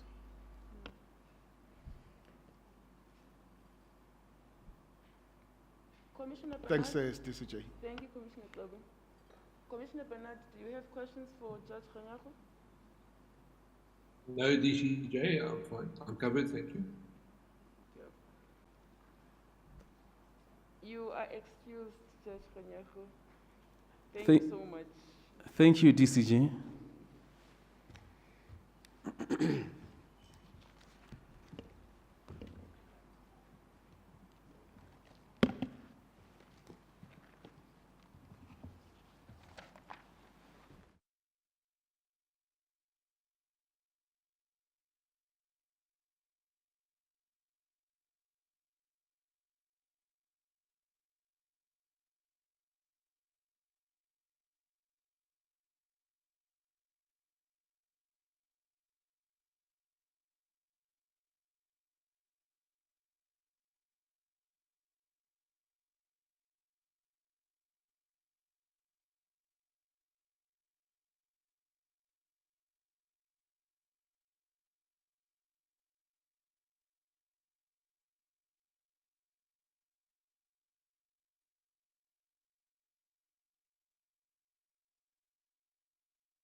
With you just now, Judge Patudi.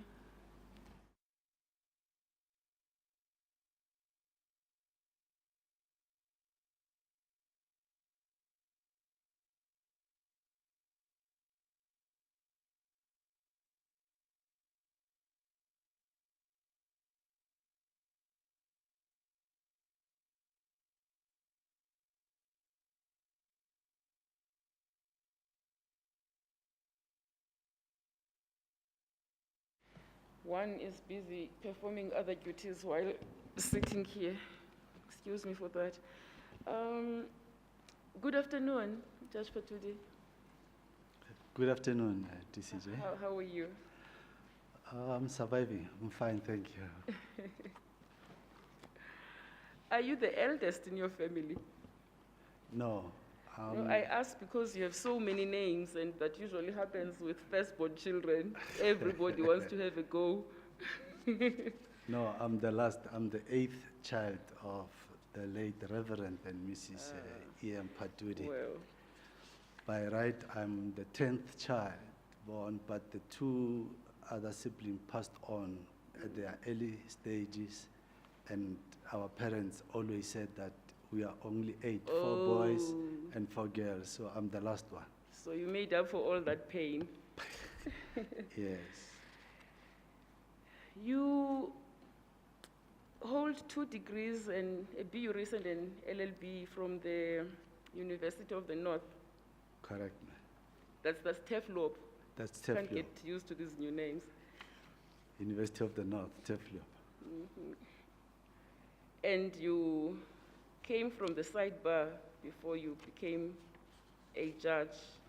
Yes. How long did you practice as an attorney? About 13 years as an attorney.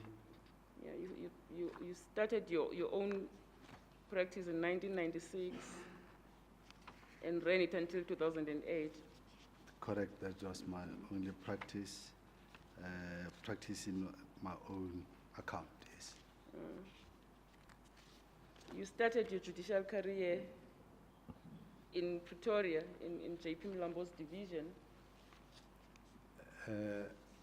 I started the judicial career at Johannesburg, the Gauteng Oh, in division. Johannesburg? Yes, Well, Johannesburg. that's not That's what where your my questionnaire first says. my first acting stint was in Johannesburg, and then from there went to Pretoria, and in 2009, 1st of February, then I was appointed, or I took permanent appointment. I'm sorry, your voice is a bit soft. Pardon? Just bring the mic closer to you and... Okay, have a go again. No, I said my acting stint, my first acting stint Was in Johannesburg? was in Johannesburg, yes. All right. Yes. And you transferred to Limpopo in 2016? In 2016, I transferred from Pretoria, then I went to Limpopo. All right. So you have been a judge for how many years now? I'm sorry, it's late in the day and my arithmetic is not good at the best of times. I think it's 13 It's been years. a while. 13 years of permanent. All right. Have you managed to produce reported judgments Yes, during your stint as a judge? yes. I Yes. did during my stint as a judge. The one from Johannesburg, I think there's one in, almost 6 or 7 in, when I was in Pretoria. And then the other one is when I was here in Limpopo division. Yes. Well, you mentioned in your application form that you have produced about 2,041 written judgments, although only some of them are reported. No, Is not- that number correct? The number is not correct because when you are in Pretoria, that's the division that is very hectic. And we were then even dealing with the opposed motion. I remember at some stage I was even chairing the committee of the opposed motion in Pretoria, where as a kind of senior judge, you would then be given almost 50 opposed motion files, which you had to deal with and to allocate to the other 4 judges. Well, that is a tremendous volume of work. Yes, so Yeah. quite a number of judgments would then be coming from that very particular point. But some were not reportable, quite some, you know, because of the volume, we were even tempted to do the extempore at that very particular. Yeah. But that in itself would have been a judgment as well. All right. Yes. And you, well, at least when you submitted this form, you had no reserve judgments. No, I never had reserve judgments for more than 3 months. Okay. You want to take over from JP Makgoba when he leaves. You want to be the judge president of the Limpopo division. Yes. And you are vying for that post along with 2 other of your other colleagues. Correct. Why should we choose you over them?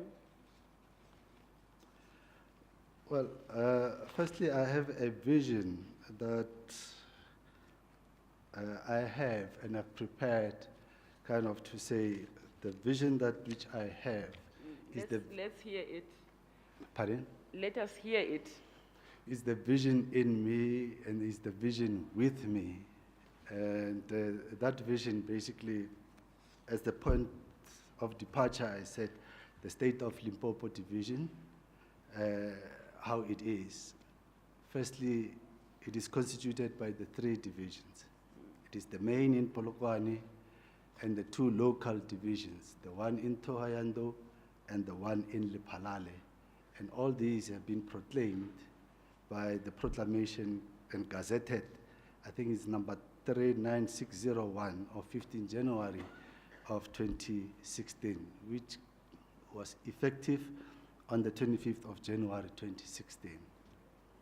Now, the manner in which these divisions are, it's the main in Polokwane has the concurrent jurisdiction for both. And the divisions at Polokwane and Thohoyandou are the 2 with the stand-alone building structures. Well, there are infrastructural challenges at both the Polokwane and the Thohoyandou buildings. The Polokwane main, new as it might be, well, it has quite a number of challenges, structural challenges, for which I don't intend to go through one by one. But those challenges might need some attention, otherwise it might as well be turned into a white elephant. And the Thohoyandou building, it's an old building, which was used by the then vendor, or the Republic of Venda, which was the Venda High Court. And when democracy kicked in, it then been taken over. It functioned as Gauteng division, functioning there as the Thohoyandou, up until it was proclaimed. But the building structures there are 3 chambers, judges' chambers in there, and the 3 courtrooms, which accommodates the 3 judges there. The said accommodation structure further accommodates the Director of Public Prosecution, we've got the state attorneys, and the Office of the Master. In the same building? In the same building. It's only some sections but we all at some point would meet at the corridors of that very same building, especially with the DPPs, even when walking into the courtrooms, and if I were to walk to the chambers of my other brothers who might be there, I might bump against them on the corridors with or even without the witnesses or prospective witnesses. So the renovations at the said Thohoyandou Court requires quite a number of determination. There were quite a number of reports that have been prepared. The ones that I've seen with my, about 3. The first one, it was even declared that no human being should be in that building within a month's time. But that report, I think, was set aside, and another one came and says, no, renovations may do well here and there. And the third one was that some of the staff members would need to be moved probably to some other areas like Sibasa, that's a regional court, and the magistrates court, or the magistrates court in Thohoyandou. But as we stand, as of now, that's how it is. That's the last report that which I've seen. I've heard that it be submitted to the office of the minister at the time. And you've all remained in that same building We through remain all in- those reports? We remain in that same building. It has even been guarded with fire. My chamber was one of those that caught fire. Fortunately, I was not in the office at the time. I was on long leave, but it caught fire. We took some time, probably 3 weeks or 4, while waiting for it to be cleaned, for one to can continue using the said building and the courtroom. Now, that's basically the structure that which we have. But the Lipalale, we don't have any infrastructure other than to rely on the magistrates court building that it's there in Lephalale. And the last time that I visited Lephalale, we were using a chamber used by the regional court. It's a one chamber with one court. And if we are there, then it would mean that the regional magistrate will have to move to the other division. Probably the magistrate would then go to, not the second, yes, the way as they call. Then it means that we as the High Court will then be pushing out the regional court will push out the magistrates court into that. And there were some movable tin houses that which were then brought to the Liphalale with the view that some of the staff members would be using the said tin house. But I haven't been there because I'm always to be in court, and it's during the week. During weekends, there's no way in which I would find any there to can verify how the state of the building is at. But proclaimed as it is, members of the community in that area need services. That is, justice must be taken to the said people because they will be traveling, if my memory serves me well, subject to correction, is that they are traveling about 250 kilometers a single trip from Lephalale coming down to Polokwane Court for their matters to be heard. And going back, that will be another 250 kilometers. Now, when I'm appointed as the JP and taking the baton from JP Makoba, I intend to do what I call a visible leadership, meaning that I would have an office, say in Thohoyandou, not a chamber per se, but just an office for one to work in it and leave the other 3 chambers for 3 judges, and still share it with the Polokwane, and at some point, if infrastructure or an alternative structure that can be used for implementation and taking the services, the justice services to Lephalale, then we would then have to improvise and see how we can deal with it.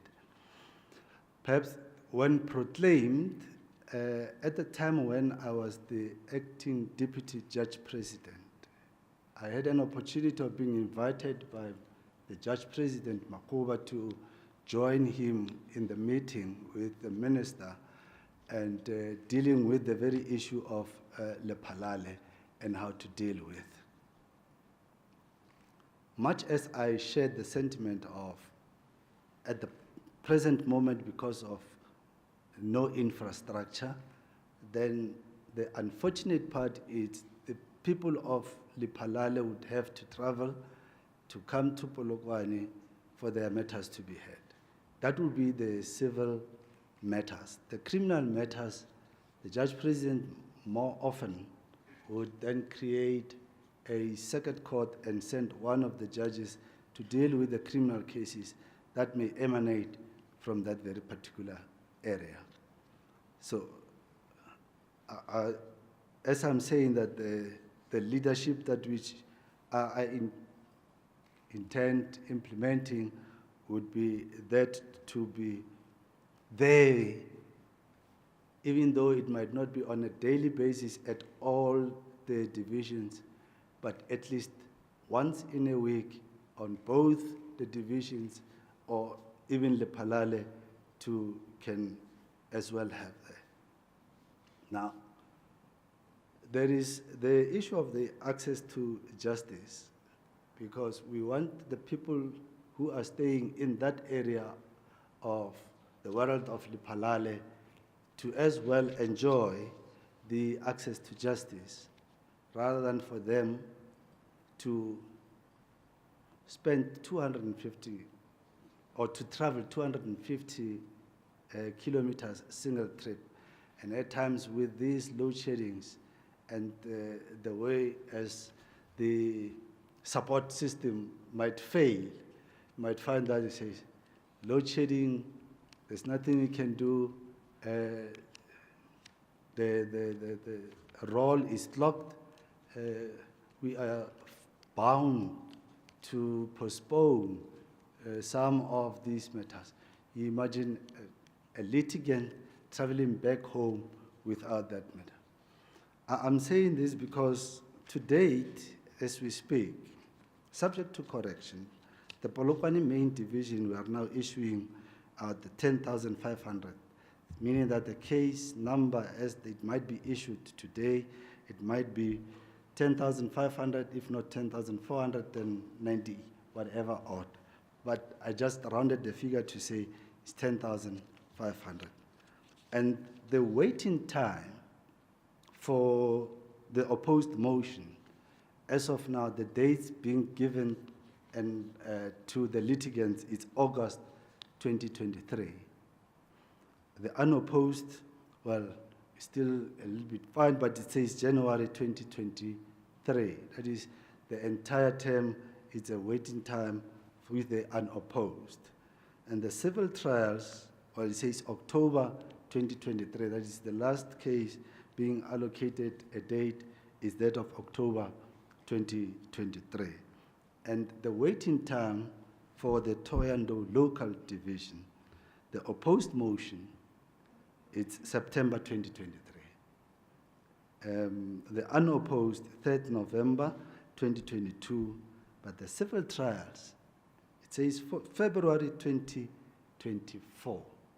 And the reason for it is we do have a number of special civil trials, which are the ones that the last given date was that of February 2024. So litigants whose matters are to be heard in 2023 and 2024 may perceive such a waiting period as probably in my quotes, I say its access delayed might be seen as access denied. There is the need for or to develop a better strategy. One of those might be modernization of courts, digitalization of court records, the visual hearings, the e-filing, courts online, mediation, and in my view, those might, or I view them as better strategies. Perhaps just to add up on the visual hearings and the way as I intend implementing it. It's for us to bring back the civil trials from February 2024. It would mean that instead of one of the judge doing the civil, will do all the civil work, meaning unopposed, opposed, pre-trial, case management. It might, in my view, the way as I intend implementing would be all these other matters like the unopposed, the case management might be done by way of visual hearing, and the other courtroom and the other judge would then be dealing with only these trials, civil trials, so as to can bring back the waiting time from February 2024, and most likely because those trials, according to the list I have seen, there are about 12 civil trials, 7 of which come from one single firm of attorneys, and they are the medical negligence cases, and they require 4 to 5 days to be heard. And if one judge would specifically be allocated to deal with such cases a week and in alternate with other judges regarding to that, then these other matters, probably to a certain extent, the opposed motions, because in opposed motions, that's where the parties only rely on the papers that are before court. And well, they stand and fall by the papers that are there, as opposed to a civil trial where a witness needs to take a stand and under oath and be seen at that very particular time. Now, the challenge is if one is to implement the visual hearings, of which I, at this point in time, have started, or I had quite some few or a number of cases using the very method of visual hearing. But most of those were the opposed motions. But the challenges that one encountered was, one, that the registrars at Toronto were not at faith with the system, did not even understand, well, the computer in itself. Secondly, when dealing with urgent applications, especially the ones that are brought at night, I would normally do them by way of visual, because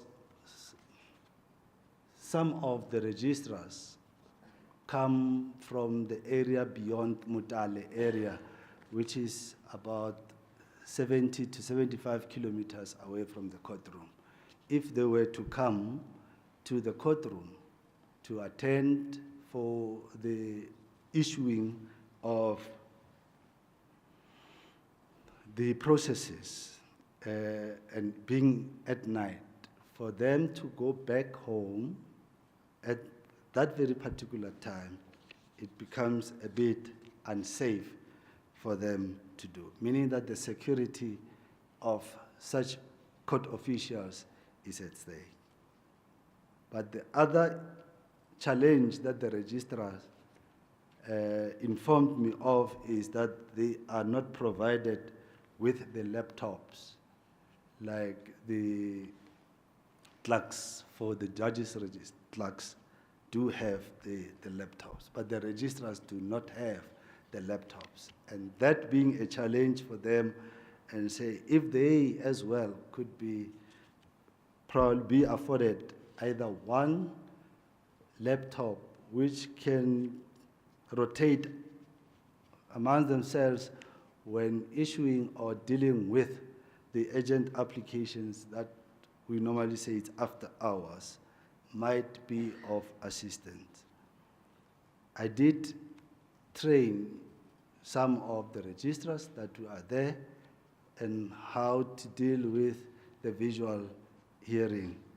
And to them, it's a good thing to can do. It might even be saving them because they will be in a position to can connect from that Mutale area, and even some of the legal practitioners welcome the visual hearing system in that, find that some of counsel, or one of the matters that I had, counsel was coming from Cape Town, there was one in Johannesburg, and I was in Polokwane, and we had successfully had that the opposed application, and which was finalized at that very particular. Now, the other issue that which I intend to enhance is the Provincial Efficiency Enhancement Committee, which committee has been in existence, and I think even the JP Makova is chairing that because of the stakeholders that are there who ensure that justice is not only done, but must be seen to have been done. And if all these stakeholders, including the judiciary, we assist one another in that format, even when we digitalize the whole system, it might even be easier in that particular or service delivery and access to justice for all the litigants that which we, well, I normally say better strategies arise from the challenges that we have. It's not just going to be an easy task to do. There might be a number of challenges, but better strategies would then come up from that very particular point. I think I would pause here.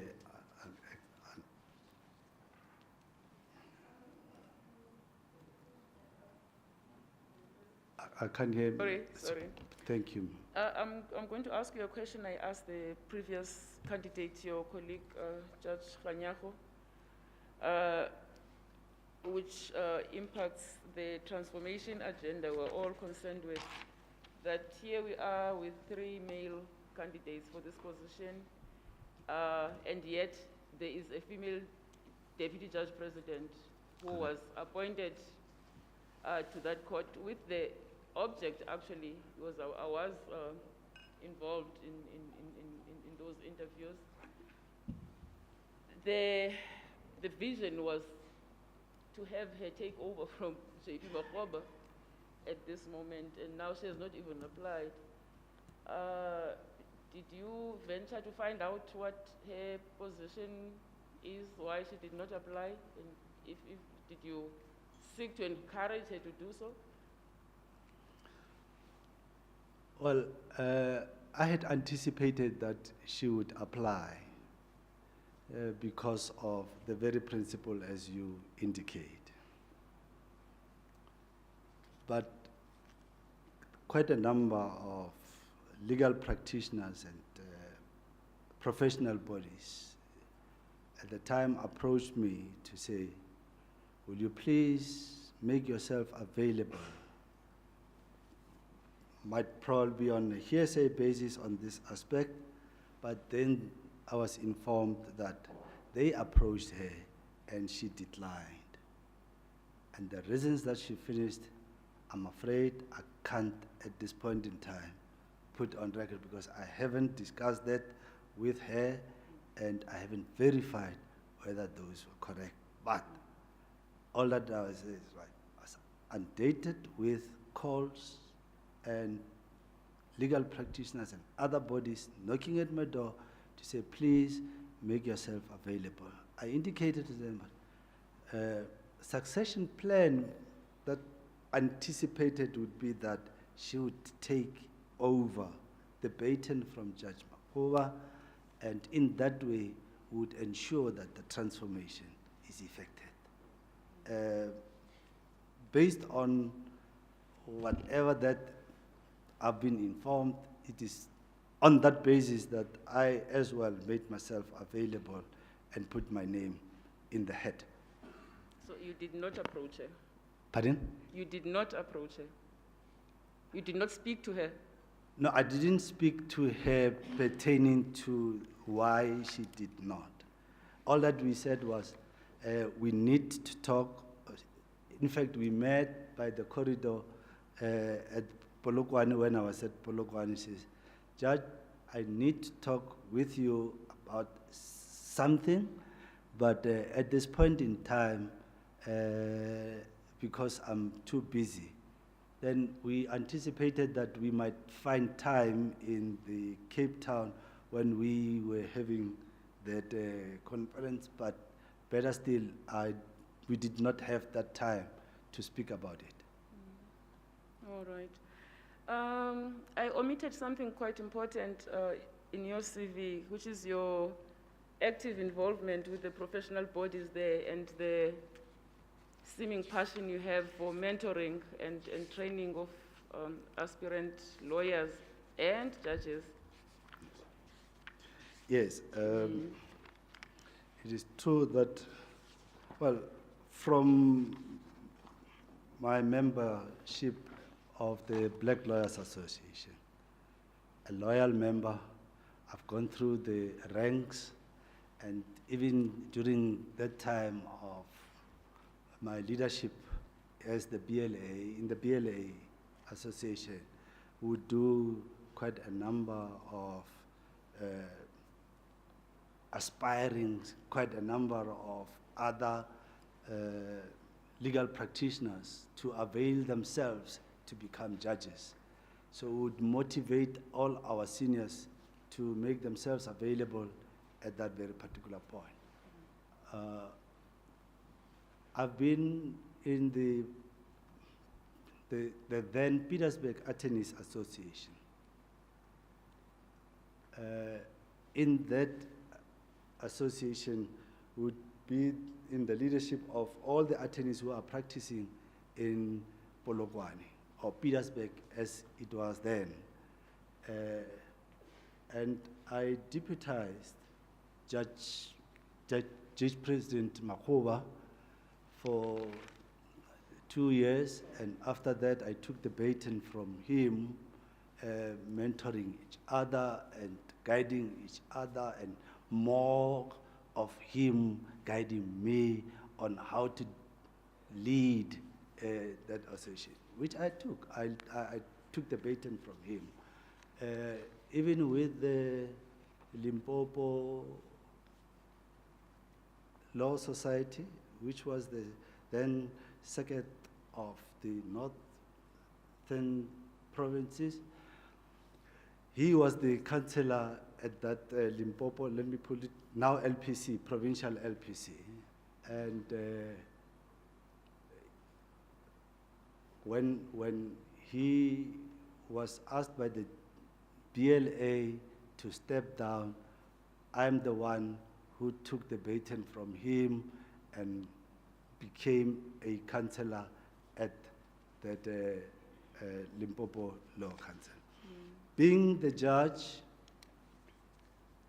I became a judge in 2009, acting stints from 2007, and at that time, 2007, it was the time when members of the BLA were looking forward to elevate me to being the president of the association.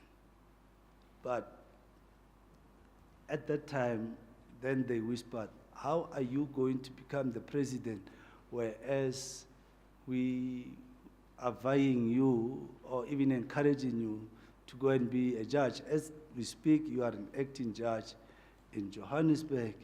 So from there on, it might be in Pretoria, and we were not looking forward for you coming back to the association to become the president, but be a judge.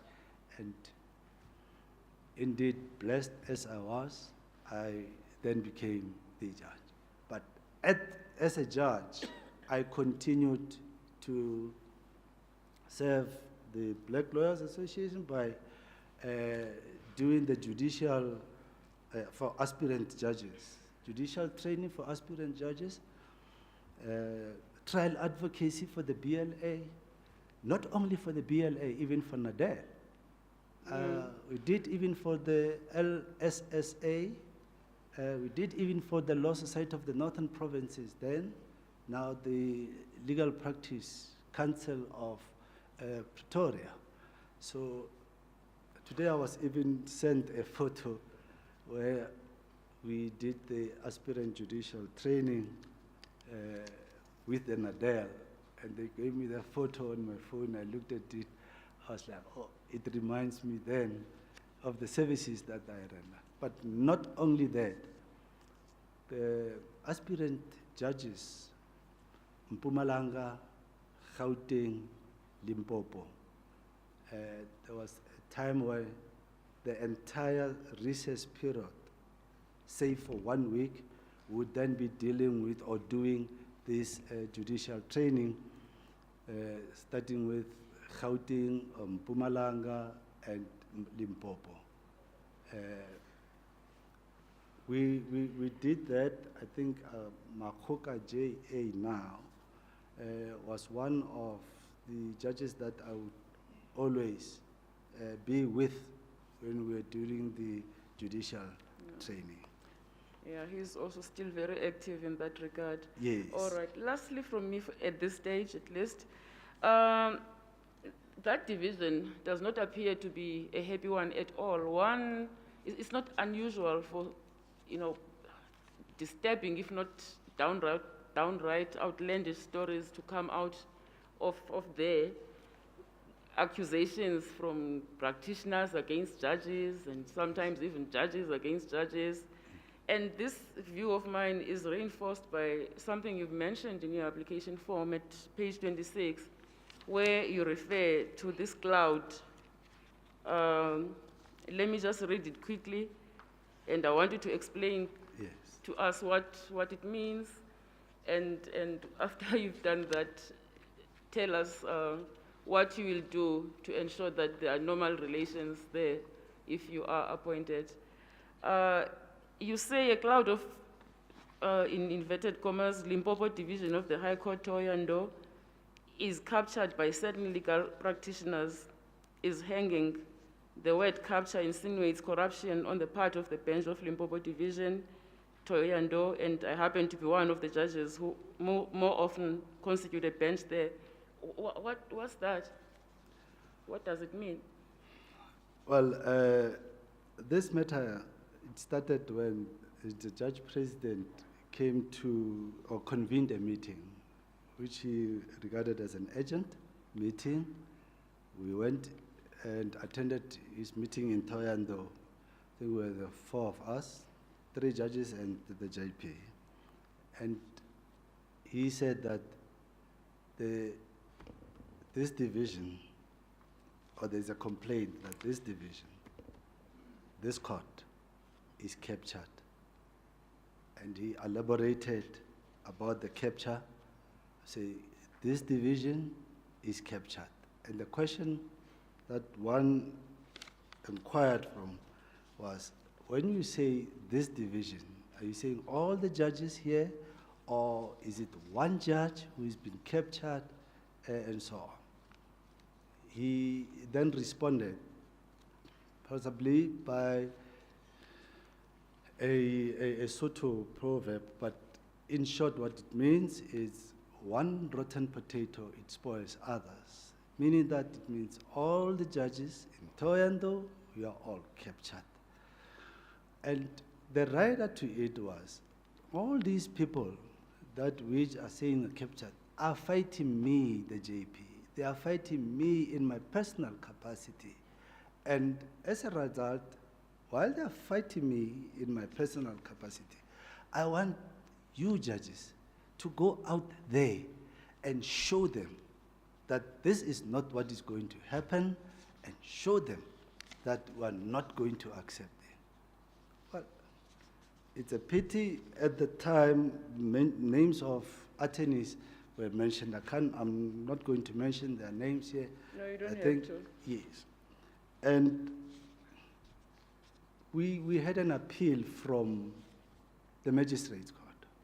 And one of the legal practitioners representing one of the litigants was one who the judge president mentioned with emphasis that such a person from that firm is one of those who are fighting him, and we must go out there and show them. When we went into court, just Makafala, Jay, and I, considering the words that they were said, and looking at the entire matter, we then said, we are not going to, that's the way as it transpired in court. Counsel, because we couldn't call them for, we are not going to deal with this appeal at this point in time. It's because of there is this cloud that is hanging. And if indeed there is an element of capture on one of us or all, it warrants the investigation. And most likely, because the judge president said it is a complaint and it's in writing. This is how he was doing and showing us that it's a written complaint. And we said, it's better for you, the attorney, to, or even us, let's wait for the investigations to be finalized. And as a result, we are not in a position to can deal with this appeal. We grappled with whether we struck the matter, or no, whether we recuse ourselves or we remove the matter from the roll. But at best we thought we can't recuse ourselves because we don't know who is implicated in this capture. At best, let's remove the matter from the roll, which we did, but the litigant was not happy about the removal because of the reasons that we advanced. They approached us with an application for leave to appeal. And again, we grappled, says, we can't give leave to appeal because if it is the leave to appeal of the entire matter, meaning that on the merits of the case, then they must go and seek leave by the SCA. But their submissions was no, based on your wording, meaning that we are now regarding you as the court of first instance with respect to the matter in issue of removal of the matter from the roll and the reasons thereof. It is on those bases being persuaded to say we are sitting as a court of first instance, then granted leave or invited them We then dealt with the application for leave to appeal and granted them leave to appeal to the Supreme Court of Appeal. Which It's a draws pit- the matter of the role. Yes, it's a With pity. It's a pity when it get there. They argued the matter as if it was an appeal on the merits from the magistrates' court to us, and that's how it was struck off from the roll. I'm not saying it is correct or not correct, but I'm just saying the litigants themselves did not put it correctly. That is why I then put it here in the applications to say, because of this, it is more likely to steer or say, but there is this issue. And I've noted that one of the professional bodies picked that up and say, how can a senior judge in Patudi grant leave to appeal to the Supreme Court of Appeal, knowing very well what Section 16 of the Superior Court Act says?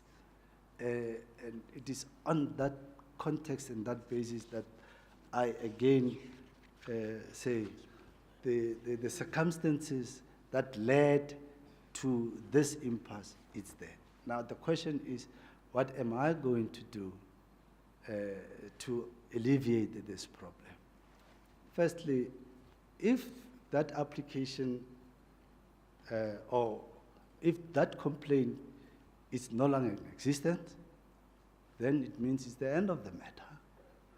But if that complaint is still in existence, of which we haven't been even forward or afforded with that complaint, I don't even know who the legal practitioners are who are complaining about it. But be that as it may, there are reasons for us to say, because we find ourselves in between and betwixt. If we preside, we are captured. If we don't preside and we are against the litigant, yeah, then we are for the judge president, let's show them. And that in itself was an element, a thin line of, say, where are we? Now the question might be, we were still waiting for either the Judicial Service Commission, if that complaint has been lodged, to possibly invite us upon that. But to date, no such complaint has been sent to me. But if it is not there, then it is the end of the matter. Then we'll proceed to preside over the matters without fear, favor, or prejudice.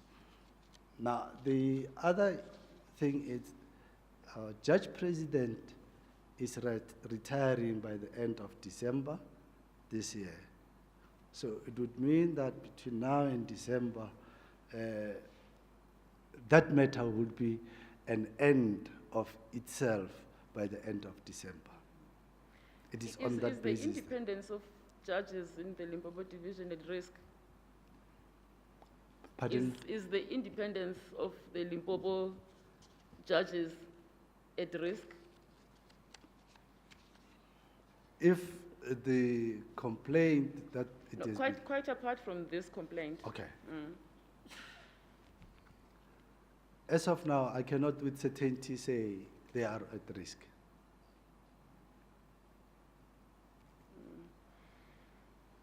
Okay. I'm going to allow my fellow commissioners to put questions to you, and we'll start with President Betse, who wants to follow up on something you just said now. Thank you, Deputy Chief Justice. Good afternoon, Judge Patudi. Good evening. Was it the evening already? Yeah. Yes.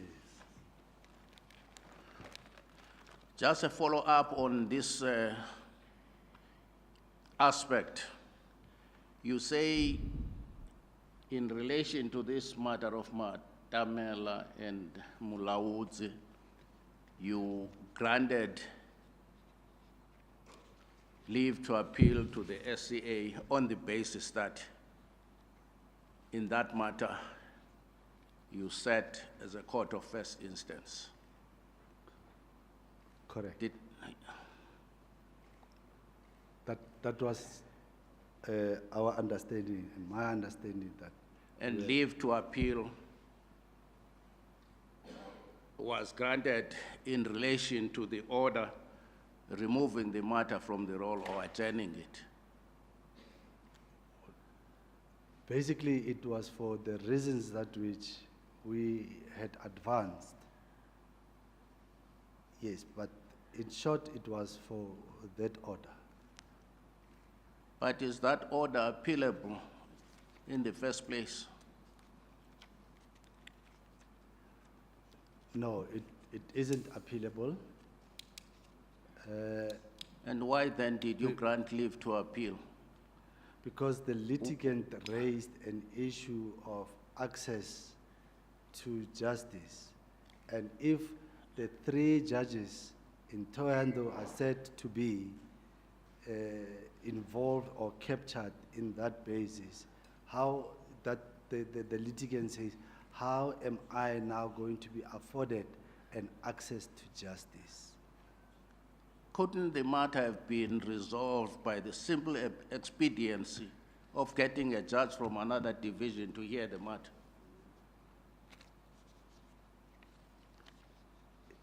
Indeed so, but remember it was the issue of the judge president is the one who would have employed or invited another judge from another division. And now the litigants had to incur costs preparing a record, going to the SCA. The time of the SCA judges was taken up dealing with this matter, which should never have been referred to that court in the first place.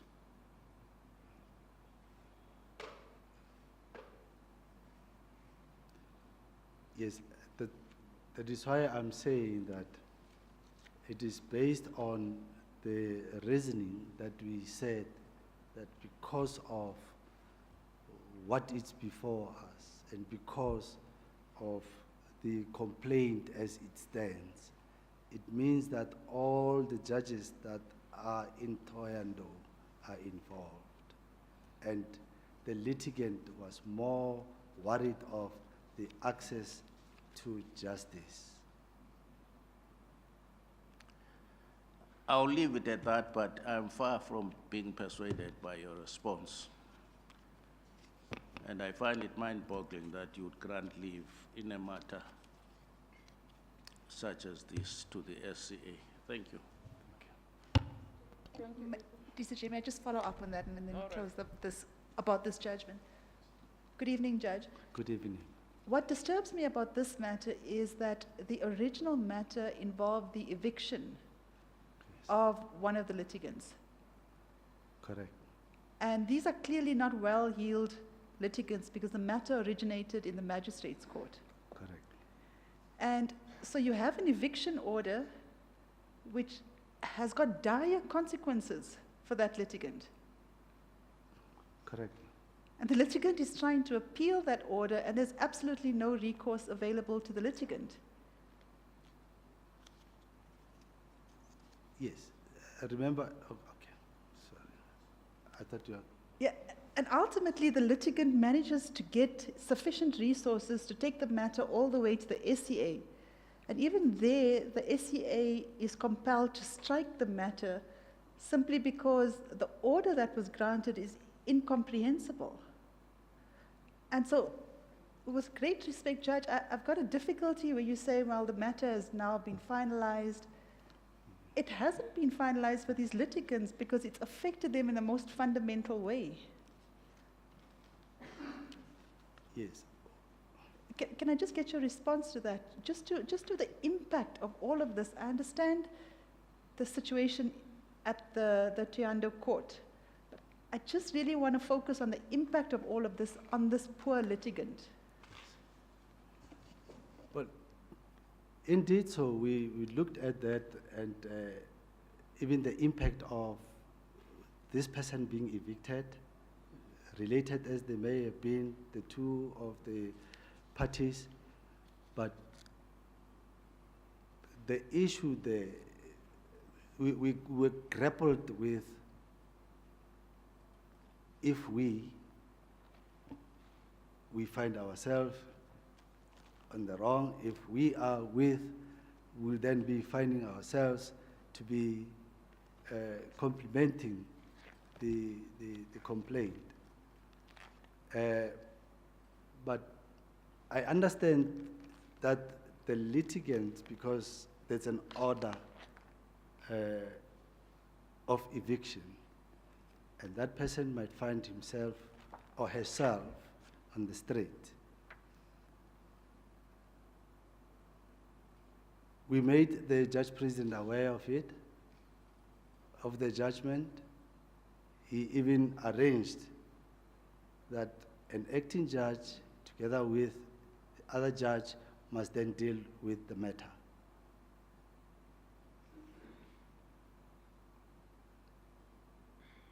DCJ, I'll leave it there for now. Commissioner Baloyi? Thank you, DCJ. Good evening, Judge. Good evening. The issue about the allegations of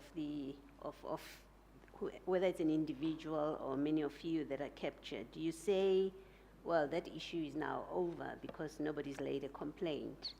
I don't know how you get to say it is over when there hasn't been an investigation of it. There hasn't been an outcome that certifies or that says there's nothing to the allegations. No. It seems to me you're still dealing with unresolved issues because there's no finality to it. And how do we get to say it is final, it is resolved and finalized? Well, I never said it is resolved. I said if it is resolved, yes, then it will be an end of the matter. That would have been in the event of going forward in the future.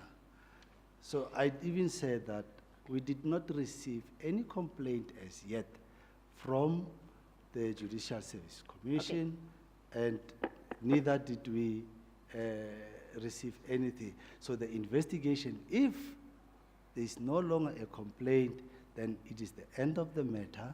But if the investigation is still on, then we still await the complaint. Can I just ask in a more pointed way? You accept the issue is still live? Do you accept that? Yes. All right. That's one. What is the consequence, or how does the JSC justify advising that you be appointed to the position of JP when there's still this open issue, this live issue of accusations, right?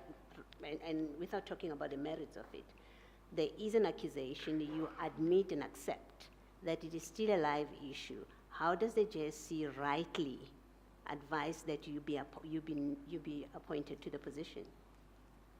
No. Complaints are normally sent to us in terms of the provisions. Then if... Can I, sorry, allow me, and I don't mean to be rude, allow me to interrupt you because of the hour of the day. My question is simply this.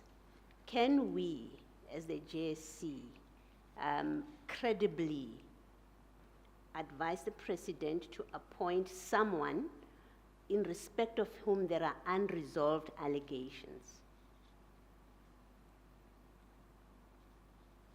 And what message does that send to litigants in that court if the JSC advises the President to appoint someone who has an unresolved allegation over them? Yes, unresolved, but there is no formal complaint. There is no formal complaint. You have accepted that the issue is live, and that, let's accept that. If the issue is live, it means it has not been put to bed, right? And I would have thought you would have an interest in it being put to bed, and so you would actively agitate that, let's bring this to an end because I don't want the cloud over my head. Well, that has not happened. You present as a candidate for position of Judge President, leader of the division, not just even a judge, but leader of the division. There is a cloud over you. How does the President appoint someone over whom there is a cloud. And a cloud that goes to the independence of the judiciary. It's not even that you're incompetent or anything. It is you are not an independent judge. That's what is being said about you. How does the president appoint someone like that? How do we recommend that to him? Yes, that's why I'm trying to say that, because that is not a formal complaint. That's why I've always put it in quotes to say it's a cloud, meaning that these are allegations, and these allegations, there is no formal complaint. And I understand we're that, still Judge. waiting for that formal complaint to be lodged, and as I'm standing here, I'm sitting here, there is no such a complaint that has been forwarded to me. That it was in that aspect that I said, Yes, if I there isn't any formal complaint that has been lodged, okay. then it means that in code cloud might be taken to be say there is nothing. All right. I note your answer and accept that is how you're answering. A different question from me. You have been nominated, you have quite a number of people that have nominated you. One of them is the mayor of Vembe municipality. Correct. So you've been nominated by a politician. Is it an unfair comment to make that it may display a lack of judgment on your part that you are nominated by a politician of a body, one, firstly, it's a politician, two, it's a body that likely litigates in your court, right? Why should the public that litigates against the Vembe municipality have confidence when you sit in a matter, have confidence that you will be fair, you will not be biased because they are litigating against someone who nominated you to appointment? Isn't that a fair concern to express? And I express it from the perspective of a litigant, but also more importantly, doesn't that perhaps display a lack of judgment on your part about the appropriateness of that? Well, when I received that nomination, it is one of the issues I said, why are you nominating me?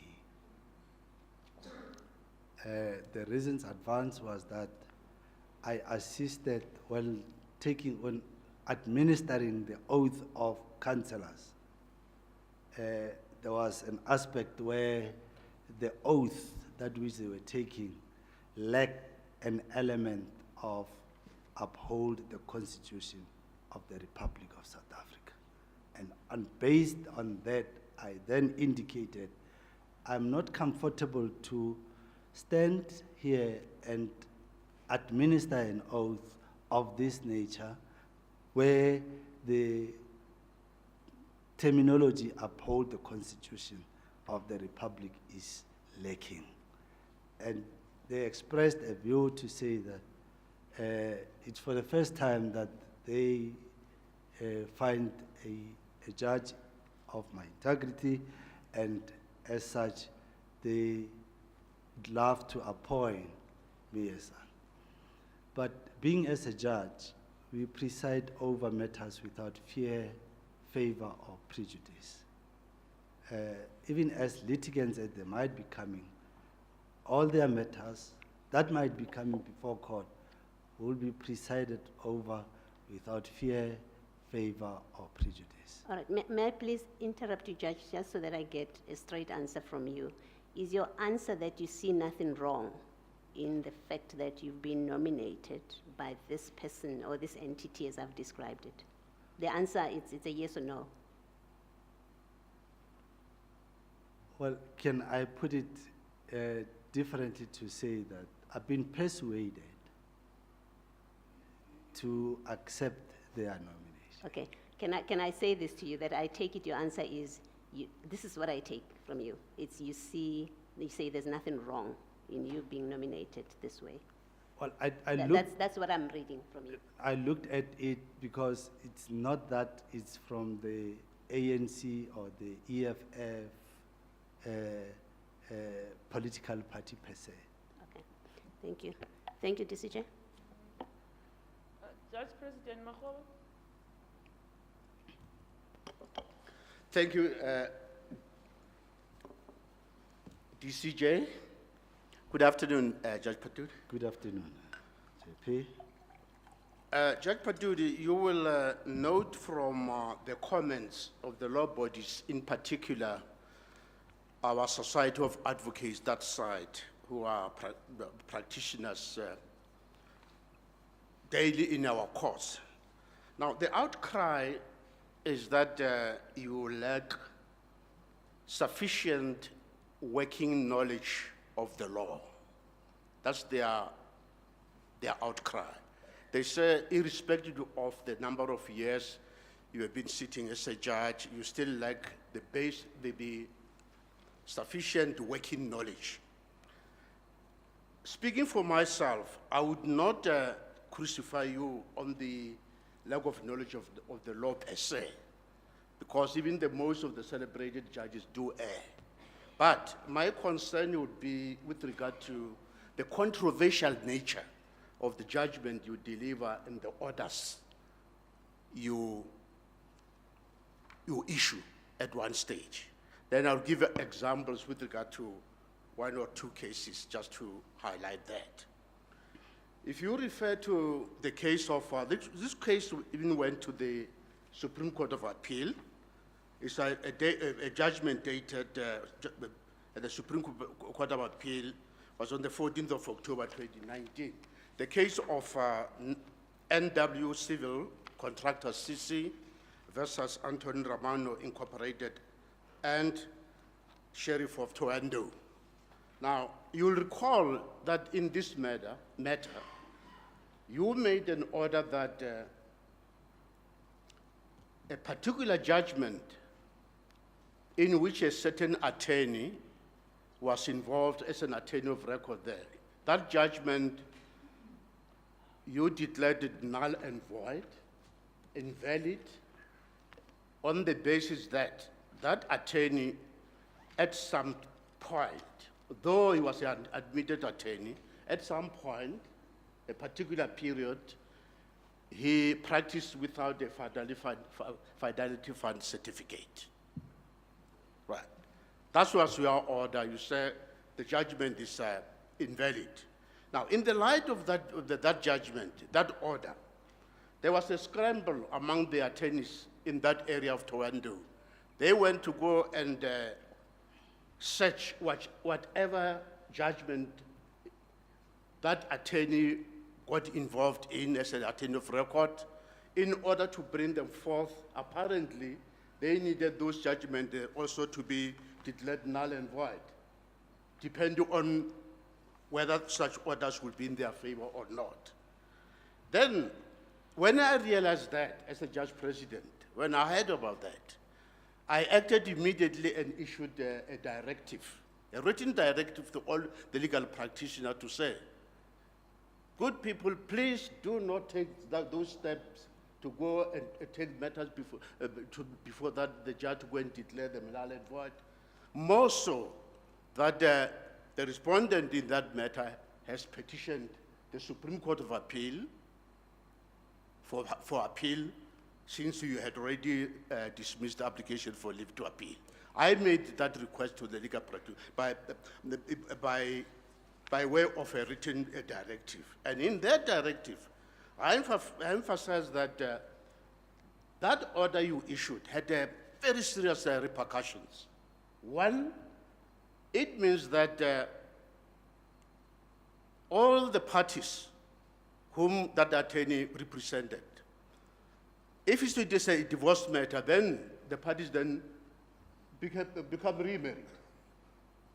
Secondly, if it was a matter where the Rotational Fund has paid out so many million to a particular individual, the judgment is invalid, the order is invalid, you must refund. If it was a criminal matter, the accused has been acquitted, he must be tried de novo. So I can go on and on and on. Then I had to stop that. Now, instead of I getting cooperation, that let's leave this matter to go on appeal, then we'll get the end result. Then I was a victim of circumstances. Then I was accused of interfering with the independence of the judge. Apparently they were referring to you that I interfered with, but I feel I was not interfering. I had a duty to perform in this as a judge president. Be that as it may, your order was set aside by the Supreme Court of Appeal. Now, at the end of the day, can you see how controversial certain orders can be, or judgment and orders can be, that you were wrong in declaring a judgment null and void by virtue of the fact that the tenure of record practice without a fidelity certificate at a particular point, although he remained a duly admitted attorney. So we have to, just to comment on this controversial nature of the judgment and the order. Thank you. Thank you, JP. This matter, indeed, when it was then issued, we communicated between the two, and you even indicated, as you stipulate, the consequences thereof, which I accepted before you, which I said, I have no problem with the manner in which you have interfered with the matter. But now, the issue of being reported, I am not the one who reported the matter. Could have been somebody who, after seeing that your directive, took upon himself, without my instructions, without me participating in it, and lodged a complaint, which you called me, JP, and showed me the complaint. I even informed you I am not part of that complaint. So on that aspect of the matter being taken as a complaint, I never participated in it. I indicated to you that, in fact, even the very person who took this matter or reported this matter applied for my recusal in all his matters. We even shared amongst ourselves the circumstances that which the relationship is. And in my view, I thought with the judge president, it was water under the bridge. We have settled that issue, and that would be it. Perhaps, cutting long story short, there might be a say to say that a good judgment, not as in written judgment, but a good judgment is an experience from a bad judgment, meaning that we learn from our mistakes, we go on and say, hey, I've bent my fingers here, and let me go on. Because of that, it's an experience, and in the future, a good judgment would then follow based on that. Thank you. Thank you. Further question. As a judge president, you are called upon to lead by example on matters of law and procedure at your court. And when it comes to matters of appeal, you must be able to know which matters are appealable and not appealable. You must be able to know whether the High Court has the power, the jurisdiction to grant leave to appeal, or is any issue where the Supreme Court of Appeal should grant a special leave and so on. Now, as you told, I want you to appreciate the provision of Section 16(1)(b) of the Superior Courts Act, which says that, which provides that an appeal against any decision of a division on appeal to it lies to the Supreme Court of Appeal upon such leave having been granted by the Supreme Court of Appeal. Clear as all that. Now, in the matter of Matamela and Mlauzi, which fellow commissioners have just raised in passing earlier on, In this matter, first and foremost, the order was a removal of the appeal from the roll. This surely the order was not appealable at all.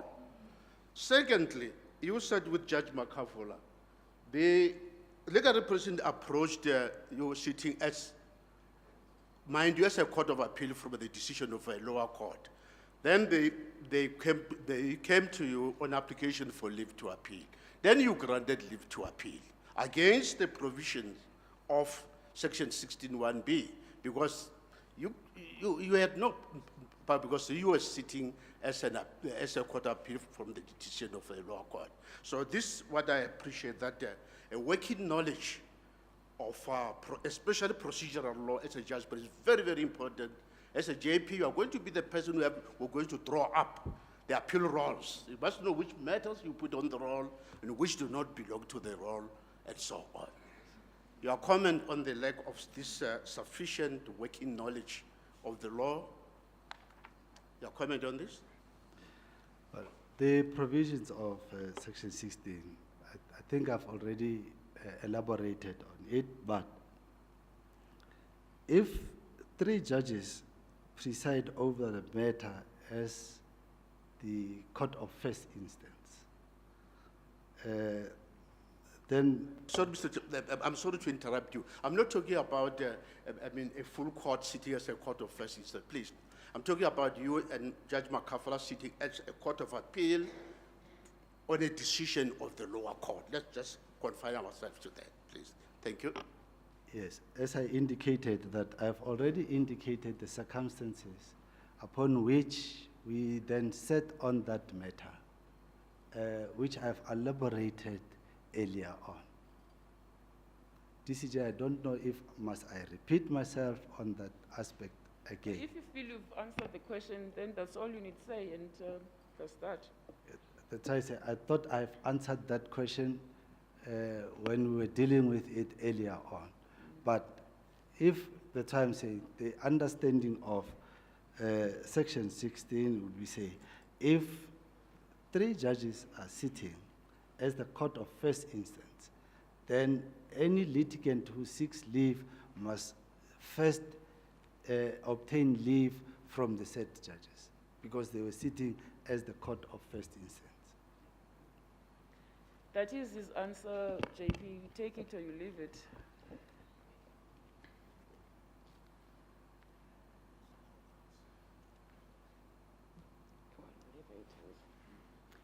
No, Commissioner Nunes?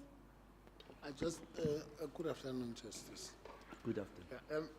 Look, I just want one quick question. In your view, what are the basic qualifying requirements for one to be a judge president? For you to be a judge president, what is it that you must possess? The qualities of... No. TCJ. Sorry. Sorry, TCJ, is Nyambi this side? Yes, Commissioner Nyambi. I think you forgot the representative of the Premier before we can get us to I'm forward. sorry, Advocate Singh. Thank you so much for that reminder. It's been a long day. I'm tired, I must confess. Please forgive me, Advocate Singh. You may put your question. Yeah, because I've already answered this question. Stop right there, Commissioner Nunes. We'll catch up with you later. I'll come back after him. Yes. Thank you, DCJ. I think I'm going to take over your question, because I think our questions are overlapping, so you get the answer. Thank you. Judge Patudi, good afternoon, sir. Good afternoon. Okay, you've interviewed, I think this is the 4th time now we sit together in an interview. You've interviewed for the position of Judge President in 2015. You've interviewed for the position of Deputy Judge President in 2017. You've interviewed for the position of Deputy Judge President in 2019. And now you interview for the position of Judge President in 2022. That's correct. Judge, in all these interviews, there were shortcomings in the requisite level of knowledge and leadership skills required for the positions. It's now 3 years after the last interview, and given the discussions that have taken place thus far, do you feel like you have acquired the knowledge and leadership skills expected of a Judge President? Yes, I do possess that, Mr. Singh. this will be it's a leadership position. And as I indicated that I have a vision, and that vision is in me, it's with me. And if or when appointed, then that vision will be implemented to the betterment of the citizens of Limpopo. Members of the community of Limpopo really need some justice. As I indicated, that there are quite a number of matters, the backlog of matters, and imagine waiting for 2 years or a year for a matter to be heard. Litigants want their matters to be heard and to be finalized as speedily as it is reasonably possible. The way as the role is at, and for what we have in the Limpopo division, that is exactly what I am of the view that with the vision that I have, I might be, or I will be, in a position to bring back the backlog and deal with the backlog and satisfy the members of the community in dispensing justice. Thank you, Justice, and thank you, Deputy Chief Justice. That's my question. Is it a follow-up, Commissioner Malan?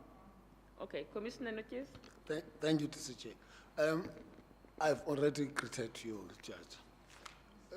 I'm just, it will be just a question following from what Mr. Singh has asked you. Okay. Now we have 3 judgments that are in question. The judgment that you are referred to by the JP, the order where you granted an appeal in respect of a removal of the matter, and you applied to be a judge president. Would you say in your own, would you say, as of now, right now, do you have the necessary judicial leadership that you can provide in that division? Yes, I do have the qualities of a leadership and to take leadership of that province. As I indicated that I've got a vision, and that vision that which I intend implementing would then display the leadership qualities that I have. I've been the chairperson of Polokwane Attorneys Association. I've been the chairperson of Limpopo Law Council, LPC. Sorry, Judge Patudi. He asked about judicial leadership, not leadership you may have practiced in the professional bodies or elsewhere. Yes. Thank you, DCJ. Yes, the qualities that I have. I've acted as the acting deputy judge president. No, look, let me ask this. Okay. You have 9, how many say, 9 judges in your division? Correct. In relation to those judges, can you intellectually lead that division? Meaning that if there is a case, I'll make an example, I'm trying to simplify this. If there's a case, a public interest case or a complex case, where you take charge, you are the one who must give direction in that division. Do they respect you? Do they regard you as their leader intellectually? I would say yes, they do respect me. The other judges that I'm with at that division. Okay. Last, are you captured? Are you a captured judge? No, I'm not captured. And I will never allow to be captured. No, thank you very much, DCJ and Judge. I think you are captured because you see nothing wrong with being nominated by a politician. And your answer is that it's not from EFF or ANC and all that. The mayor is from ANC.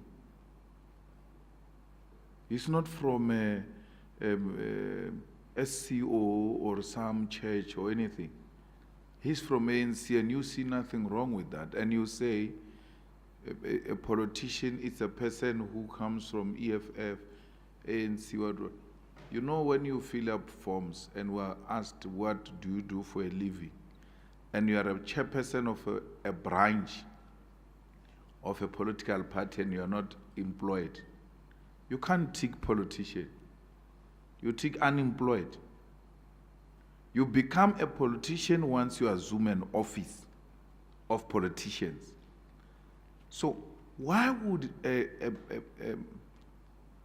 judge who's not captured not see anything wrong with being nominated by a politician, irrespective of that where that politician comes from, and still do not want to disassociate yourself with such a nomination and speak so proudly about it that they said I've inserted something and therefore I'm very proud. They are very proud of me, and then politicians can nominate you. That's what a capture is about. Capture is not money. It is these types of things, whether you say no or you don't say no, but for a fact that you have been nominated by a mayor who belongs to the ANC, who's a politician. The leadership of the EFF or any other party in that province has got a right to say, remember, that is that one who was nominated by ANC mayor. That's going to be your definition in that province going forward. Because even sitting here, you get an opportunity to disassociate yourself from that. No, you are justifying it. That's what I'm going to argue in the deliberations, that you are captured by politicians because you are even unable to disassociate yourself from them, and you even speak proudly of how they are not politicians because they are mayors and they are not from the political parties. That guy, when he fills, I don't know if it's a guy or a lady, when he fills up a form, they asked that person if he is a PEP, and he declares he's a PEP. But a branch secretary will not do that because he occupies no official political office. Doesn't this demonstrate that your lack of judgment as a judge who applies for a senior position in that province? Well, that is not the way as I saw it, but your emphasis in the matter would then possibly might be saying that that nomination might be expunged from my record. No, but now it should be clear. Are you asking us to expunge that politician's nomination from your nomination so that when we leave here, we don't regard that? Yes, let it be expunged from the record. Thank you, DCJ.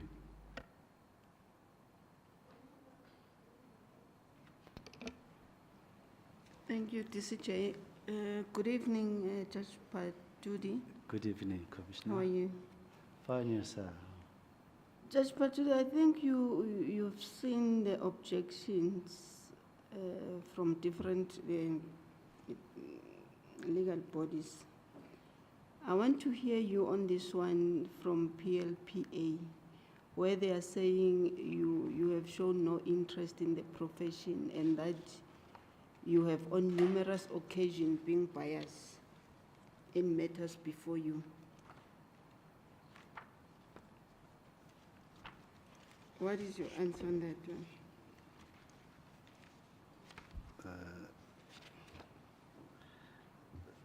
So that's of the Polokwane legal practitioners.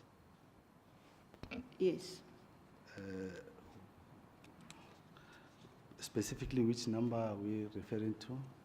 It's the one that says you have lost, you have shown no interest in the profession and that you have on numerous occasions displayed bias in matters before you. Well, I don't know which matters they are referring to, but I have always shown the interest in the legal profession. I've demonstrated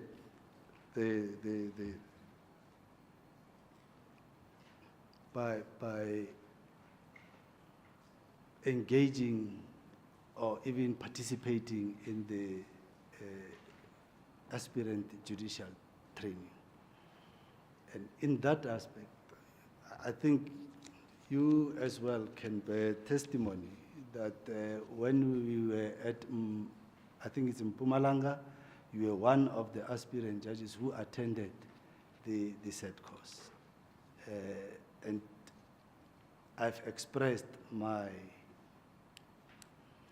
willingness of assisting, of sharing the skill that I have with the members of the profession.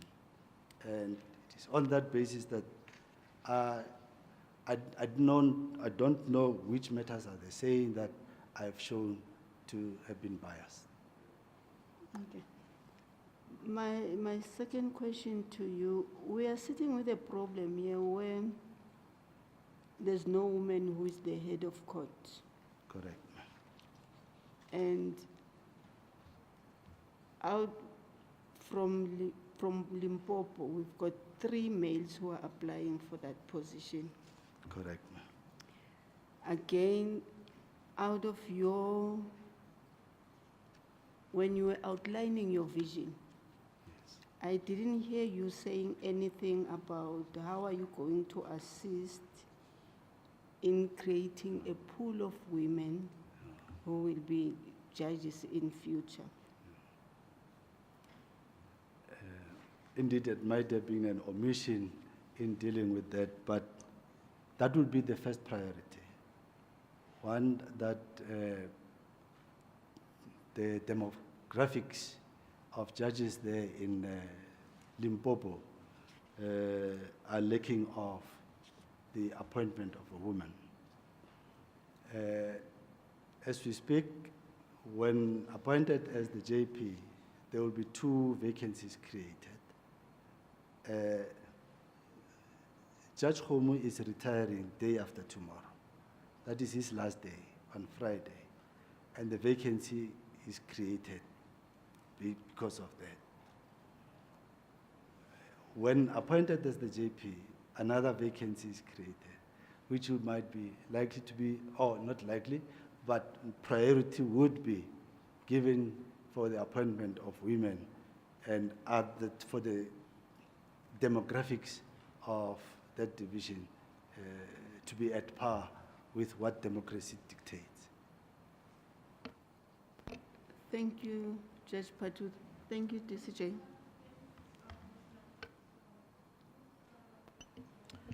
Thank you very much, Deputy Chief Justice. Good. Yeah, good evening, Judge. Oh, good evening. You know, normally I would want to talk to you about the law, but there's a law that has been said which really triggered my interest in relation to your vision. At the start of the interview, you were probed whether you had a conversation with the current Deputy Judge President, and you said, no, we met in a corridor and we said we could get time, and then perhaps we thought we'll go to another conference, we'll get time, but eventually you did not speak to him. And then you went on and said, and you correct me if I heard you correctly, that between the 3 divisions, you'll want to be a present judge president and be there at least once a week. Did I? Then this brings me to the question that I have. I'm just wondering as to, because if you are a judge president, I would believe that you form a leadership group with the deputy judge president and some of the senior judges. What role will the current deputy judge president play in relation to your vision? Or are you going to be the overpowering judge president who wants to be in each and every, because the way I understood it, because I don't know Limpopo quite well, you're talking about, it seems like there's a distance between the different divisions. So that means in a week, you'll be traveling a lot between these divisions. And I worry as to what then is the role of the deputy judge president in your vision? Well, the vision that I have is the vision for the division. It's the vision that I would inculcate in all the judges to have that vision as well. That we dispense justice, we then deal with matters expeditiously. When I'm saying I would be in all, the deputy judge president would be at one of the divisions. And once we are rotating, she might as well, or will be on a rotational basis, both going on around the said division. Meaning that not only me, but there will be a rotational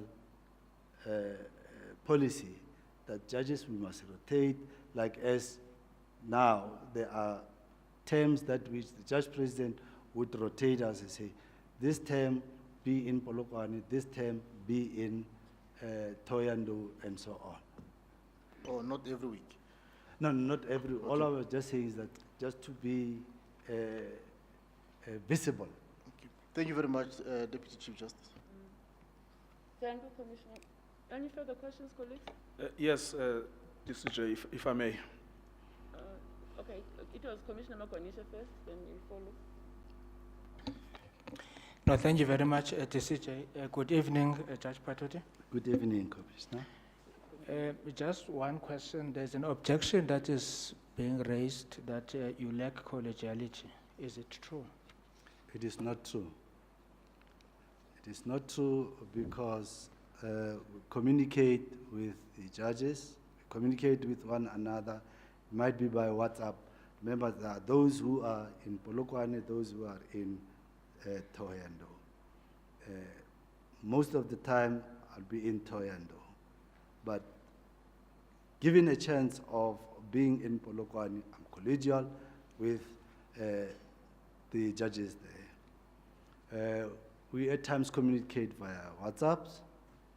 If there's any issue that needs to be discussed, we normally do discuss on face-to-face basis, especially when there is an appeal that which we are dealing with.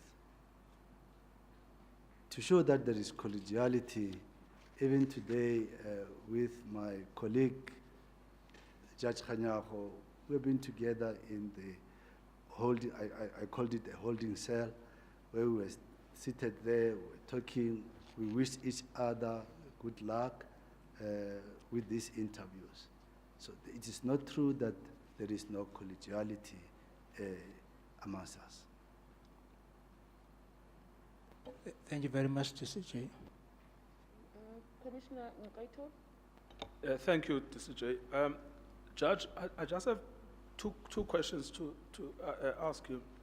I mean, you would accept, no doubt, that the constitution that we have in this country is transformative. Correct. And you would accept that it is not self-executing. It's executed through laws in parliament, but primarily it's executed through judicial outcomes and judicial decisions. Correct. And that judges are at the coalface of that implementation of the constitution. Correct, yes. Now, the reason I'm asking you this is to lay a foundation to just go back to that SCA judgment, the one that was struck from the roll because you exercise jurisdiction that you don't have together with the Judge Makaful. Yes. In paragraph 2 of that judgment, this is how they describe the matrix of fact. You have it in front of you. That should be paged here. Now, in paragraph 2, they say the origin of the appeal before us emanates from a judgment of the Thohoyandou Magistrates Court. And then this is what worried me, which ordered the eviction of the appellant from the immovable property of the respondent. So someone had lost a house in front of you or a place of residence. Yes, there was a dispute over the property. Yes, and but, yes, there was an eviction order. Someone had been told to leave a place of residence. Correct? Correct. Now, that implicates Section 26 of the Constitution. Correct? Correct, yes. Now, what you do as a court of appeal, this is what the order says. The High Court, so the appeal against that order served before the High Court on 18 September 2022. So in front of you and Judge Makafula, there is an order of someone who has lost a house and therefore their rights to Section 26 are implicated. What you do instead, the High Court removed the matter from the roll. You don't deal with the eviction. You remove the case from the roll. Correct. And yet, the very purpose of having a judiciary is so that it can protect people whose properties are being taken unlawfully. Now, the other thing that worries me greatly with this judgment is they then say, if you go further down in the ruling of the SCA, I think go to paragraph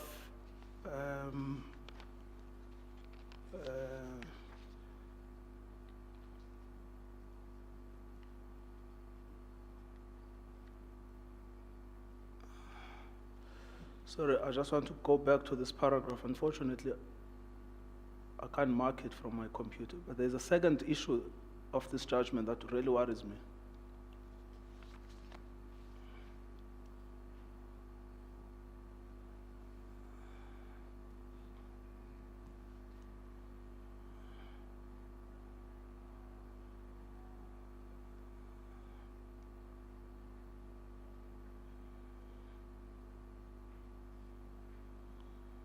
Yes, paragraph 4. You have paragraph 4. Yes. It says here, on 25 September 2020, the appellant requested reasons for the order in terms of Rule 49 1B. Now, that's the appellant from your division after you had struck his appeal over an eviction. That is the person who asked for reasons. Correct? Yes, correct. Now, and then it says, to date, no reasons were forthcoming. I mean, that's between September and March in an eviction case, which you have struck from the roll, but to give no reasons. We gave reasons. Yes, but it says, so the SCA is not telling the truth when it says, no, to date, no reasons have been given.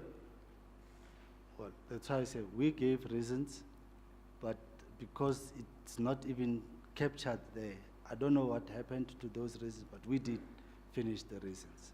But the reasons were not in the record of the SCA. Correct, but isn't it the litigants are the ones who are preparing the record, and they are the ones who make it a point that the said reasons are. But you gave reasons, there are two rulings you made. The one was to strike the application, the other was to grant leave to appeal. Which reasons did you give?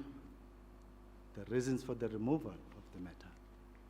So where are those reasons? We granted the reasons, we gave that to the litigants. All right, well, I would like to see those reasons here. And for your granting of your leave to appeal, did you give reasons? Yes, we gave reasons as well. So you've got two sets of reasons? Yes. Which are not part of this, but they exist somewhere? No. With respect, the reasons for the leave to appeal, I think they've referred that to. Remember, once the matter is before the SCA and they find, otherwise, there's no way in which we as judges can inform the judges of the SCA to say, these are the said reasons that you say we haven't forward. Yes, no, I appreciate that. I'm just talking about your application here. When you know that this is an issue, and you know that there is a finding that you never gave reasons for your removal of an eviction case from the roll, but you didn't provide those to the JSC. That's my point. Well, I didn't anticipate that those reasons would be needed here. Now, yes, then the other thing that worries me is the letter from Advocate William Mukari who is objecting to your application, who says that when you first applied, there was an objection, but they did not think that it was too much of a problem because it was too early in your career. They now say 10 years after you've been on the bench, you have not acquired enough grasp of the law. Now, you may or may not be made a judge president, I don't know. But if you are not made a judge president, you still have another 9 years on the bench. And you have been there for 13 years, plus 12 years as an attorney or an advocate, I can't remember now. Attorney. If in this collective period of 23 years, the chairman of the Limpopo Bar says that you cannot write judgments, is there anything you're going to do about that, or you just going to carry on as usual? Well, there might be the judicial training if there is a need for the upping of the said judgment writing, but the way as things are, ironically, it is the bar that approached me to say, make yourself available. I understand that, but there's clearly a view that is prevalent, not just by Mr. Mukari, but many other complaints against you. The complaint is you are unable to write coherent judgments. It worries me because you are applying to be the head of the division. Really, really, it does worry me that you are trying to become the leader of the division, but the bar that appears in front of you every day says you cannot write judgments. I can write judgments. I write judgments. They are there. It is the professional body that approached me to make myself available, and ironically, the manner in which they put it, it's quite different. The group that nominated me is part of the Limpopo Society of Advocates. Because the Limpopo Society of Advocates has 5 groups. All right, so from your perspective, nothing will change? We learn every day. The experience that we gain does make one to change. The judgment that I've written day before yesterday might not be the same as the judgment that I'll be writing probably in the forthcoming week or so.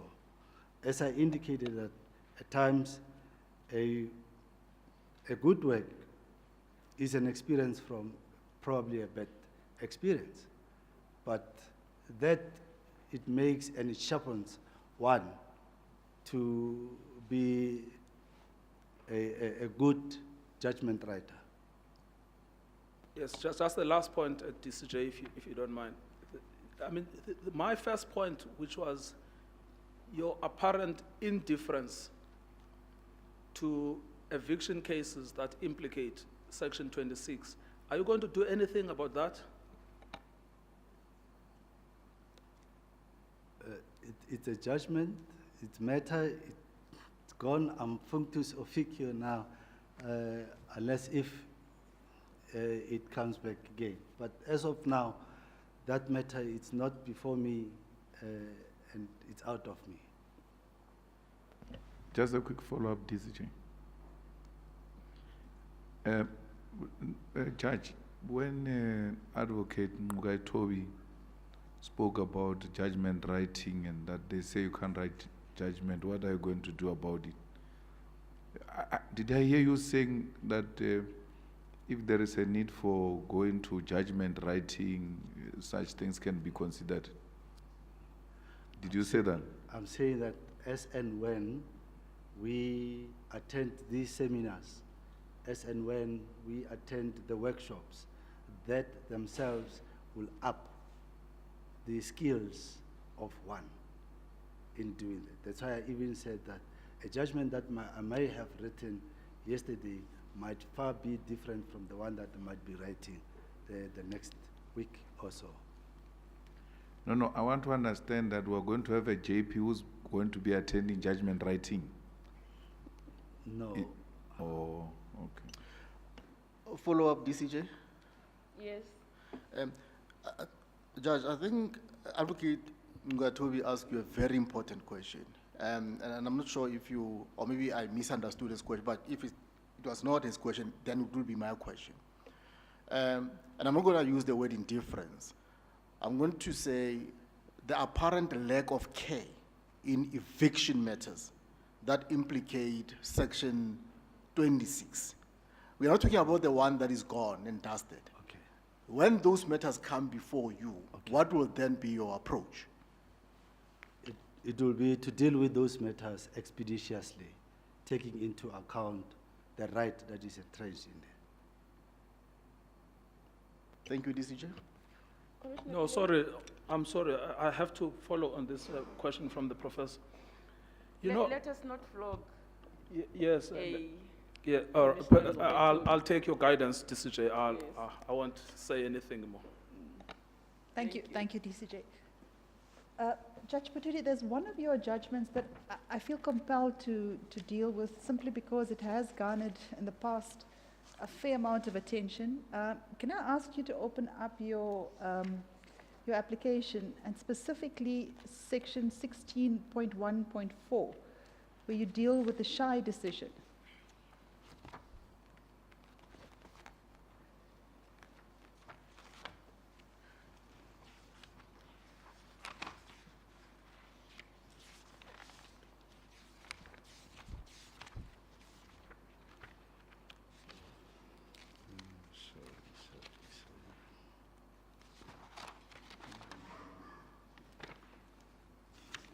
I'm sorry, I'm just trying to. It's 16.1.4.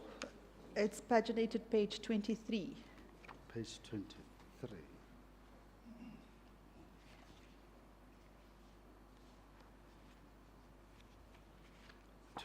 Of the paginated record. Yeah, look at the handwritten numbers at the bottom of, and just look at 23.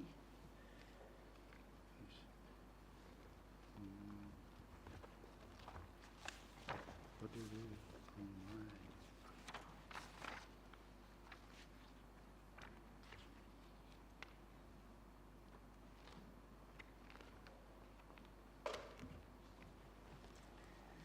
Do you see you list as one of your significant cases the shy decision? No. Okay. Just a minute. Shy.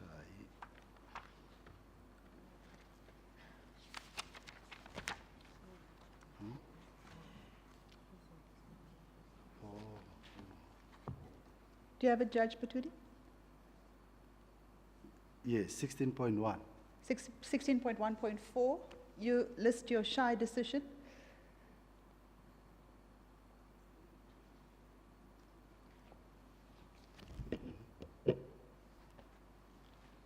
In your application. This is not mine. This is not mine. 16? Yes.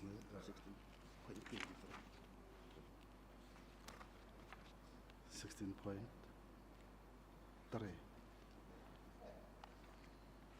16 point? 16.1.4. Yes. At page 24. So, I just want to be clear that the matter you refer to here, you indicate that it is significant because you found that an apology from the complainant's family member who wholeheartedly, an apology to the complainant's family member who wholeheartedly accepted the apology from the accused, you found it as tipping the scales more to substantial and compelling circumstances that warrant deviation from the imposition of the prescribed minimum sentence. Is that what you say there? That's what we said in the judgment. Yes, no, I'm not worried about the judgment. I'm worried about why you're saying it's significant. You're saying it's because of that. Because you found that the accused had apologized to the complainant's mother. And the complainant's mother testified that they accepted that apology. Yes. And because you took that into account as a mitigating factor. we took that as a mitigating factor. Yes. Now, this complainant is 13 years old. Yes. Correct? Yes, he was 13-year-old and raped by a cousin brother. Yes. So you have a 13-year-old girl whose mother testifies that she accepts the apology of the rapist. Yes, the mother of the victim accepted wholeheartedly to say that this is my nephew, and I accept wholly and should not be sentenced to imprisonment for life because he's still young. So you accept the apology from, the mother of the complainant, of the 13-year-old girl, accepts the apology from the rapist, and you take that as a mitigating factor in deciding the sentence. Of the mother accepting the Yes. apology. The mother accepts the apology, not the 13-year-old. The mother accepts the apology. Mother, And you use that as a mitigating factor. correct. That's what happened. And you believe that that's a sound principle? The circumstances that prevailed at that and the testimony by the mother, because it's a family issue, and to a point where she even said that they were kind of like playing hide and seek, and based on that, I accept the apology, and even saying that let him be not be punished or sentenced to imprisonment for life. DCJ, I have no further questions. All right, thank you. What follow-up, DCJ? Commissioner Nugaitwa- Follow-up, quick All right. follow-up. What is a family matter here? A rape is a family matter. A reported statutory rape, it's a family matter. Is that what you are saying? What I was saying is that the victim and the complainant, that the complainant and the accused are family members. It's an uncle to a daughter, and the mother will say, this is one of the person I'm responsible in taking care of. But And he's still young. what does that account for? Because rape victims are raped by their family members. So it makes it easy and acceptable if it's uncle to a nephew and the mother says, this is my uncle. And most probably that uncle is one of the providers and the mother can't go against. And you come and say that is an acceptable principle you applied. Judge. Well, at the time when presided over the matter, those are the facts that which were presented and which one was persuaded of. Yes, it is gender-based violence. It is a serious offense, and it is on that basis that it might have been, but that was in 20, which was even reported in the blue books.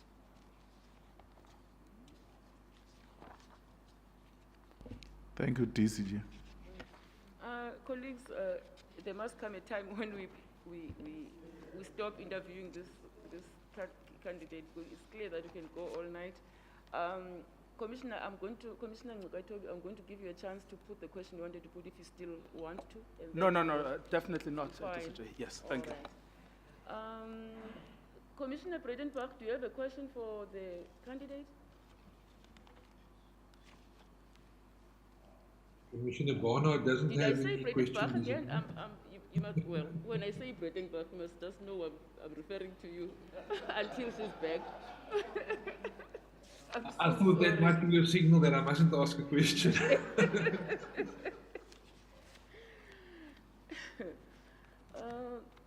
Judge Patudi, Thank you so much for presenting yourself for this interview. You are excused. Oh, I wish you a happy birthday on Saturday. You share a birthday with my favorite son, and he's a good boy. Yeah. Thank you very much, DCJ.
Good evening, Judge Patudi. Are you ready? You can pour yourself a glass of water, it's fine. Go ahead. Thank you. I thought you had started pouring yourself a glass of water. You may do that if you Oh, wish. no, thank you very Yes. much. Good evening. Are you any relation to the other Judge Patudi? Yes, we are. Oh, Yeah, we are Deputy Chief Justice.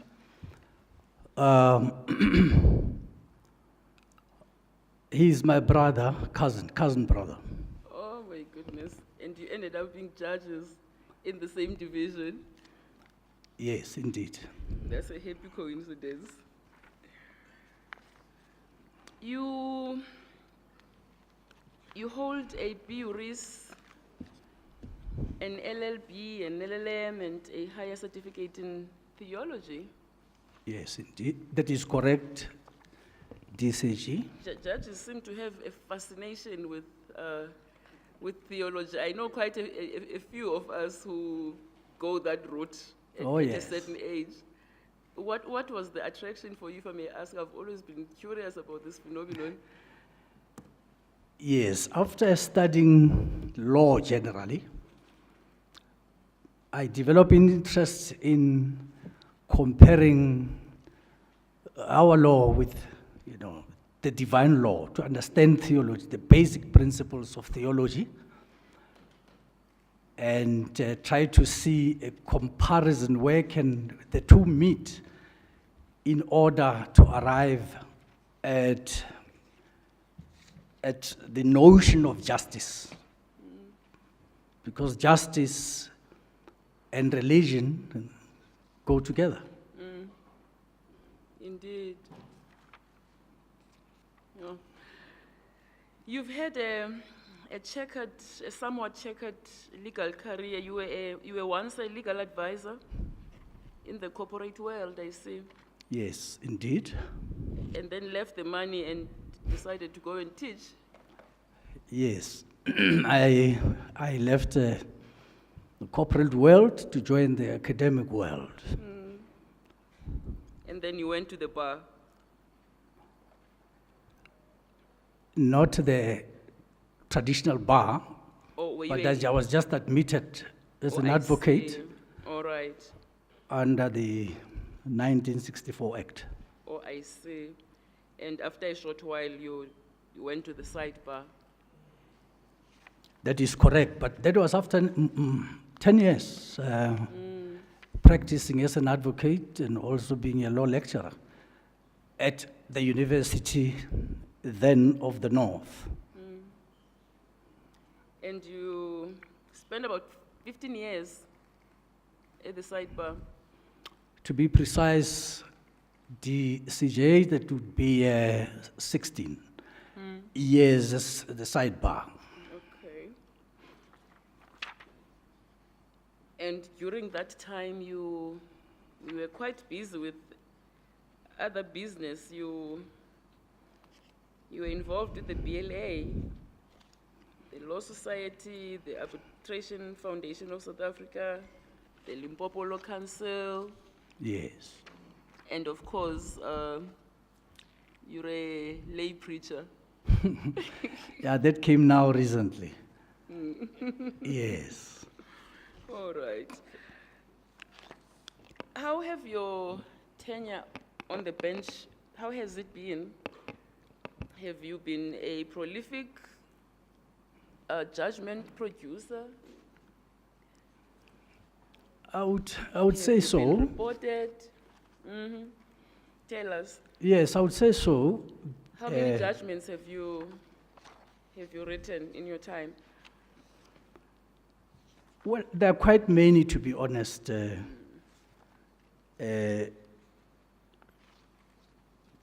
DCJ, and what I've annexed there is just a tip of an iceberg. There are quite many, quite many, both civil, criminal, and unfortunately we can't attach them, all of them here. Yes. Because the JSC questionnaire requires only about 10. And have you always been able to deliver them promptly?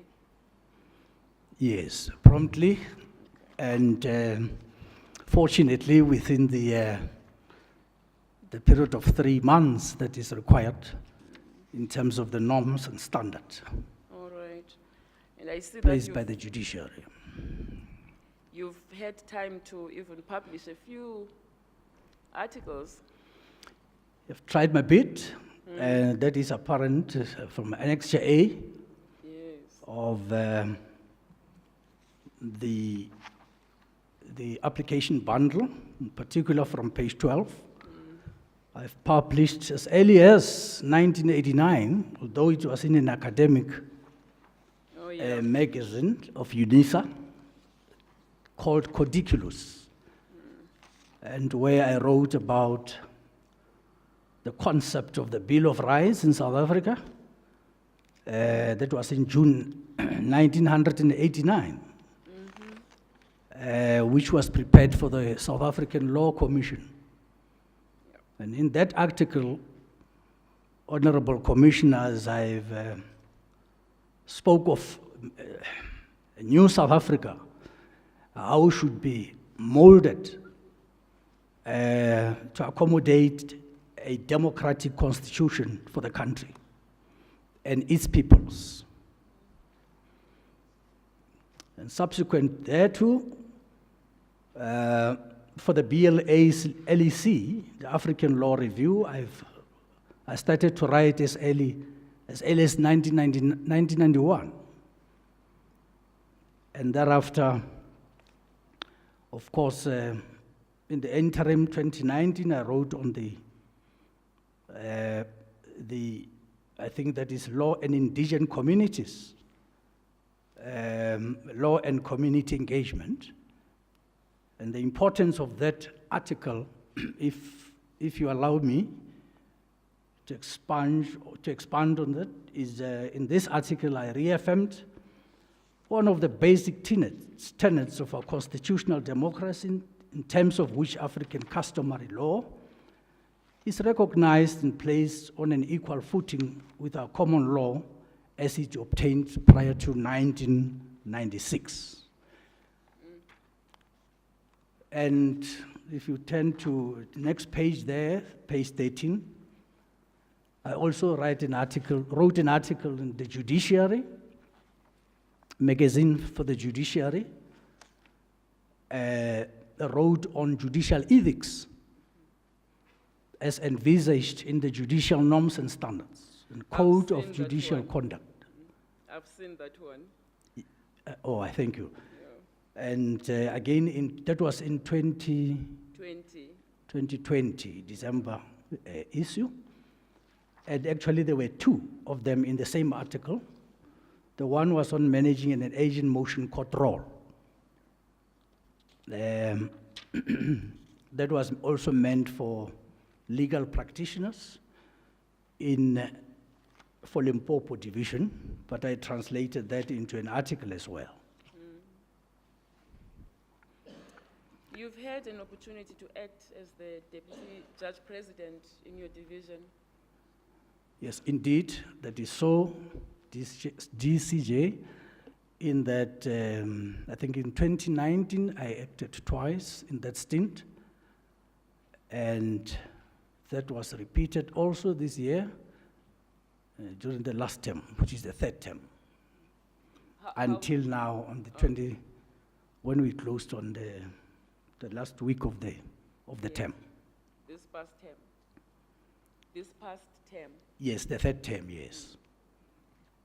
So that would have been 2 separate stings. How did you find that experience? Is administration to your liking? Well, I suppose that's a silly question because here you are seeking the big job. Yes, it was quite an eye-opener. I've really enjoyed myself. And what I've done, I've also made a contribution towards assisting the JP in the administration of that court. In quasi-judicial as well as judicial matters, the administration of the court, in terms of judicial functioning of that court and its management. The roles ranged from running the civil court on Mondays and at the same time performing what I would say is judicial case flow management. And using also my mediation skills to resolve matters as speedily as possible, even before going to full-blown trial.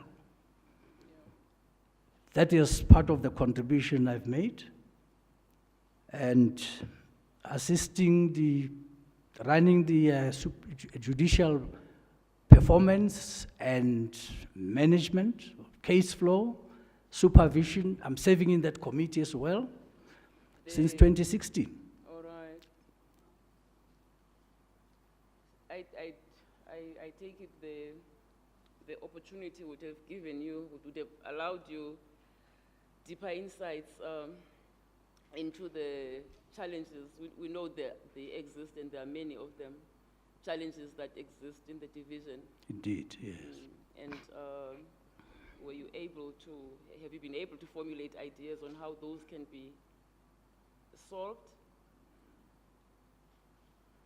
I guess what I want you to do is to tell us what your findings have been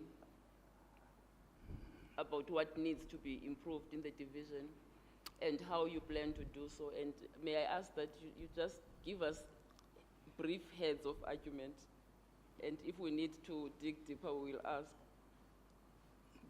Did I understand the question to be, what are the challenges? I'm asking for your vision for the Oh, the by division. vision, I beg your pardon. And I'm saying that I want you to tell us about the challenges that exist there. We know that there are. Tell us about those and how you plan to fix them. But you need not give an elaborate description, just to be succinct. Succinct, exactly. Yes. I was looking for a proper English word. Well, the first one, I must say, that court, the Polokwane High Court, it's a very busy division.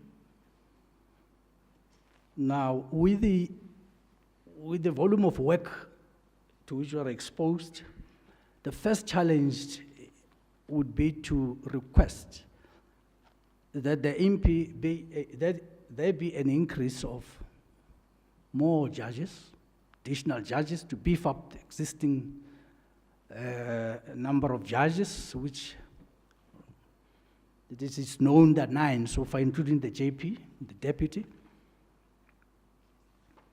to assist really with the workload. And this is one challenge that we have identified over the years. And it will essentially require that the powers that be able to assist in the provision of those additional posts. The Thohoyandou High Court itself is also very busy, and but then the infrastructure remains the same. The same infrastructure that has been there prior to it being declared a local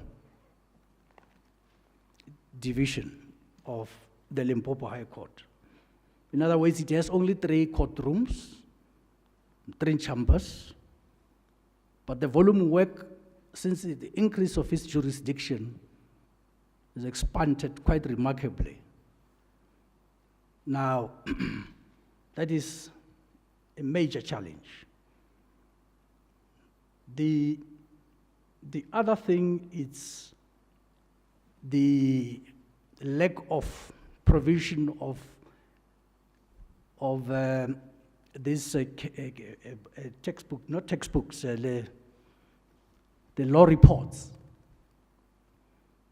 We have a problem with with law reports. We no longer receive law reports, although what compensated that shortage might be the IT publication by way of SAFLI, Yes. where we are able to access recent judgments. SAFLI has indeed been a savior for It has many, saved if not us. all of us in the judiciary. Precisely. Yeah. And LexisNexis as well. Electronic publications are also quite useful to access. Coming to the vision, by the way, once we have a great additional judges provided, then one will have to look at transformation of the judiciary. I know that transforming the judiciary is one of the priorities that any leader would want to see happening, including in particular the appointment of female judges, irrespective of race, as long as they are female judges of competence. Now, how would you assist in doing that? I've seen that one of the immediate ways of identifying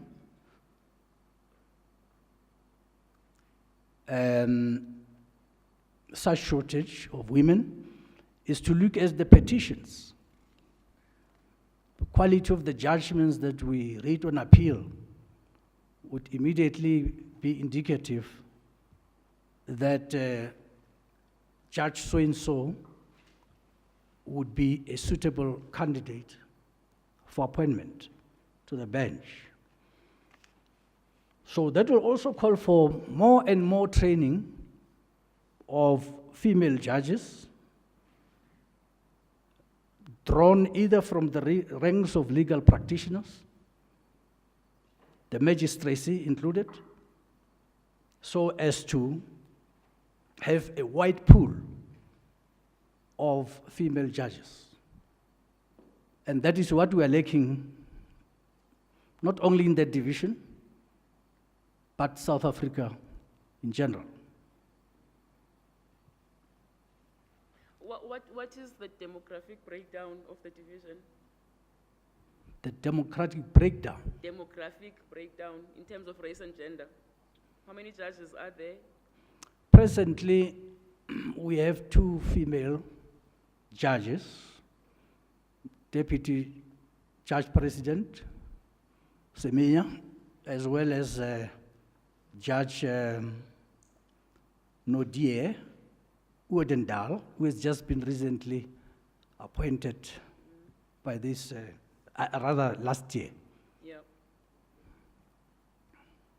Now, with the rest are male. And how many? We have 1 male, white judge, and the rest are black male And how many judges. how many are the rest? The rest, I mean, if I'll count with my fingers, it will be the judge president. It will be Judge Khanyago, who was here before, Judge Patudi was here before, my good self, and Judge Chidada, as well as the outgoing Judge Komu. How many is that? 6 all in all. Right. All right. I'm sorry I interrupted your flow. No, it's okay. Carry on. Yes. Still on the aspect of vision, there is this aspect of the modernization and the digitization of IT court infrastructure. The e-filing system, the improvement on the virtual hearings, as well as the provision of case line. These are all the things that, consistent with modern democracy,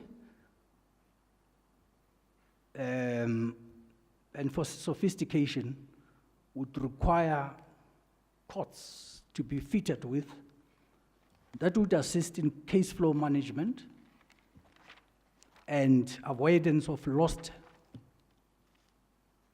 court files or documents in the court files.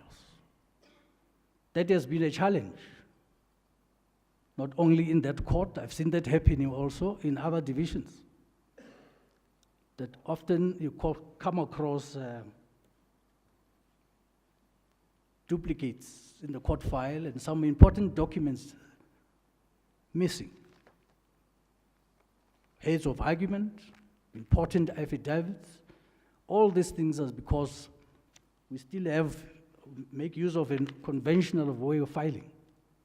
But it's high time, I think, that in order to promote case flow management, one would require to look into this modernization of infrastructure, technologically speaking.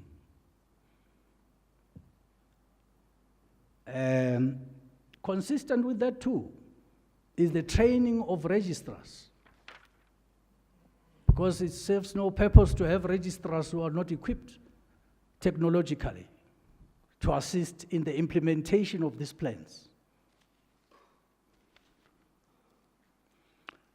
Now, the importance of virtual hearings, Chief Justice, Deputy Chief Justice, became even more prominent during the time of COVID, where judges had to work from home and making use of the technological skills to conduct virtual hearings. That, I think, is something that has to be encouraged more and more, depending on the available financial means. That would promote efficiency and capacity. With regard to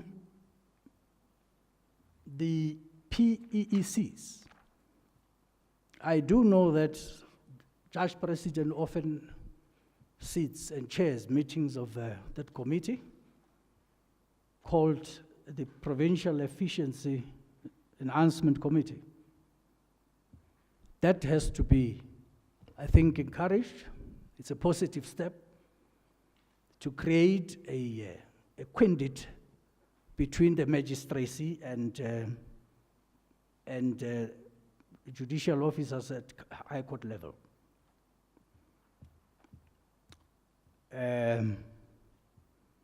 Another challenge, I'm not sure whether now it's a challenge, but then it's also possible to fall within the vision when it comes to improvement of the infrastructure out there. I think it is important to enhance the working relationship between the Department of Public Works and Justice for provision of infrastructure maintenance. For one will never know whether when a lift is dysfunctional, has become dysfunctional, is that the function of the judges to look into that, or is it an administrative challenge? Similarly, air conditions, which are dysfunctional, and in some instances, poor water reticulation within the building. Well, you need not elaborate on this one aspect.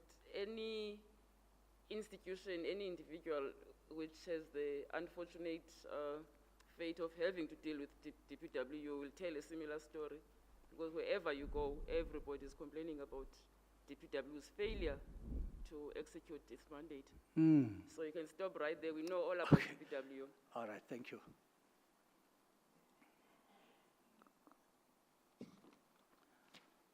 I think I thought I should summarize, but the last aspect, if I may add, through you, Yes, please. Commissioner Chairperson, is that there is also a need to improve judicial case flow management, and that can only be done if there is an enhancement of that technological infrastructure that I've referred to.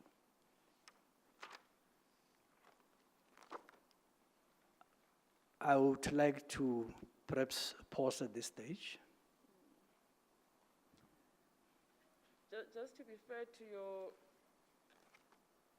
other colleagues we've just interviewed, I'm going to ask you about the situation with DJP Semenya. Yes. If you know why she has not applied and for this position, and if you made any effort to get her to apply. Yes. On the 13th of June, I think, before the D-Day for closure of this application, I had occasion to meet one-on-one with my sister, Semenya, in a chambers. And she unequivocally said to me, do not be afraid, I will not be applying for this position. And if anyone asks you, like she anticipated perhaps, she said, anybody can just phone, I will confirm that I am not available. So it is out of her own choice that she took that decision not to avail herself. And it's a pity that once this public advertisement had been made for everyone to see, other than Judge Semenya, I would have thought there would be other female judges coming forward. But it is clear that there hasn't been a response. But to answer your question directly, DCJ. You can just call me Justice. I know DCJ is a... yeah, yeah, we still have to get used to it. I'm yes, struggling with it too. indeed. She indicated her unavailability. She said she's not participating. But she did not give the reasons, and I wouldn't probe into why. So I just left it there. All right. Lastly from me, what is it between the practitioners in Limpopo, in the Limpopo division, and the judges? Because there is this common thread, even in the comments they have made, the professional bodies they have made about you. You know, you get comments such as Judge Patudi's relationship with legal practitioners in the division is relatively good, but can be improved somewhat, and they go on. That's the BLA, I think. Then the Law Society says he has, despite our past disagreements, and you get that in all of them. What is the contestation between practitioners and judges there? Because definitely something is going on. Well, I wouldn't know. I'm not aware of anything. Practitioners are there to express themselves and their opinions. I don't know what could have made them to make that comment. But as far as I know, there is a cordial working relationship between the judiciary and legal practitioners in the province. All right. Thank you, Judge Patudi. I'll leave it at that. Okay, thank you. Commissioners, do you have questions for... Oh, sorry, JP Bakhoba. I forgot about you. Just keep reminding me, colleagues. Thank you, DCJ. Good evening, Judge Patudi. Good evening, JP. You have acted as Deputy Judge President on 2 occasions. First occasion was 2 terms in succession, about 6 months. The second occasion was recently a full term. Yes. During your term as acting Judge President, what did you learn from the process of court administration, what did you learn which you'll be able to take forward in case you are recommended for appointment as a JP? JP, what I have learned is to have and to develop a cordial working relationship with the legal practitioners. That's the first priority. And interacting with them when they have some challenges is always a good thing to have an open door policy. Now, wanting to know what is it that can enhance that relationship is simply to interact with them from time to time.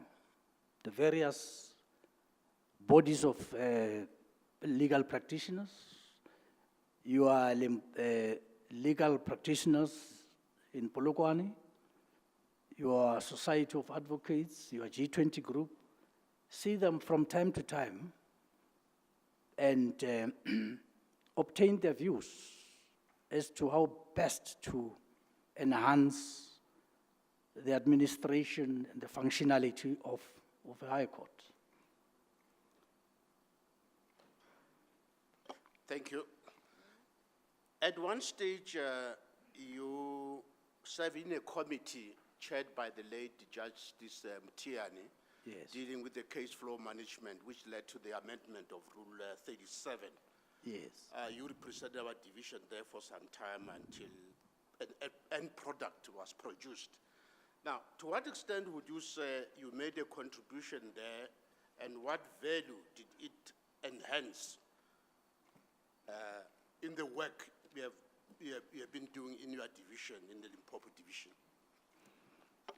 The value, JP and the honorable commissioners, is that first I've represented the division in that committee, all-important committee, which is called the National Case Flow Management Committee. And at one stage, I remember, we have discussed the challenges why cases are not flowing quite reasonably faster. And we came to realize that there is a need to amend this Rule 37 and also to introduce the question of mediation, that judges can, in the process, instead of resorting to out-and-out litigation, but rather to engage in alternative dispute resolution mechanisms, such as to make sure that there is a case flow of matters, at times inviting counsel into chambers and show them that the only aspect where to differ is very narrow, and therefore opt for mediation instead of direct litigation. And thereafter, that had an influence, because at the end, the Rules Board then came up with an amendment of Rule, not Rule only 37, but Rule 32 as well, which is, that had to do with the summary judgment and related matters. So there was a great deal of a contribution that we've made in that regard, especially on the aspect of judicial case flow management as an alternative to direct litigation. Thank you. Recently, during the first term of this year, you served full-time as at the Labor Appeal Court, Yes. where you said that. Whatever you acquired there, to what extent would you say it will enhance value to your court process in your division? Yes, the value is this. The JP is that I got exposure to sit as a judge of appeal at labor court level, where I've learned how to produce judgments for that court. Although the High Court often sits as an appeal court, but the approach of that court when it comes to judgment writing, it's slightly different, not entirely different, because the approach is more like to enhance an employer-employee relationship based on the considerations of equity and justice. Now, the value that I got is the speedy production of judgments on appeal, that they have to come out as expeditiously as possible. And the other consideration of what I've learned was to sit and consider the petitions. And not only that,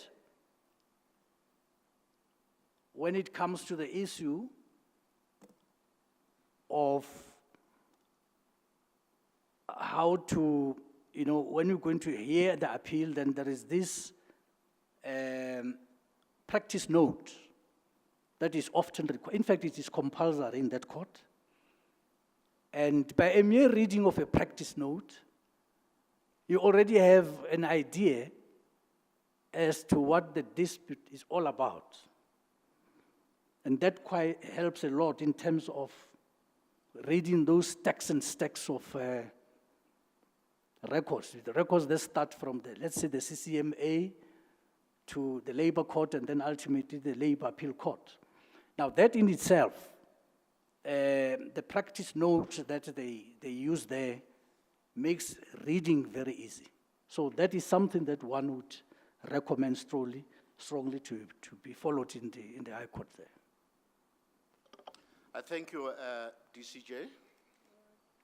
Advocate Singh? Thank you, DCJ.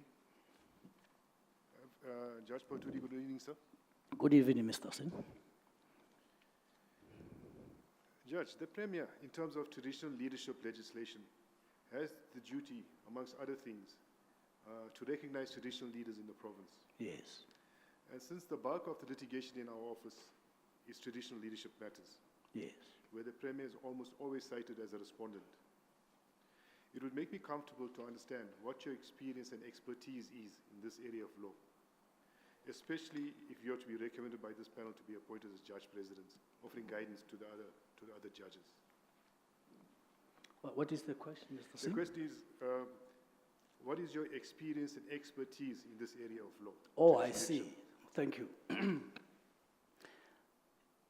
Honorable Commissioner, you'll see from my CV, one, that I wrote that there was once served as an evidence leader for the commission called the Ralushai Commission, which dealt with traditional leadership disputes and claims. A commission that was established by the Limpopo provincial government at the time.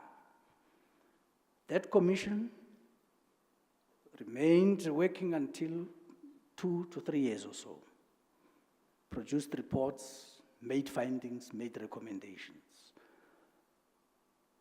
But for some developments, the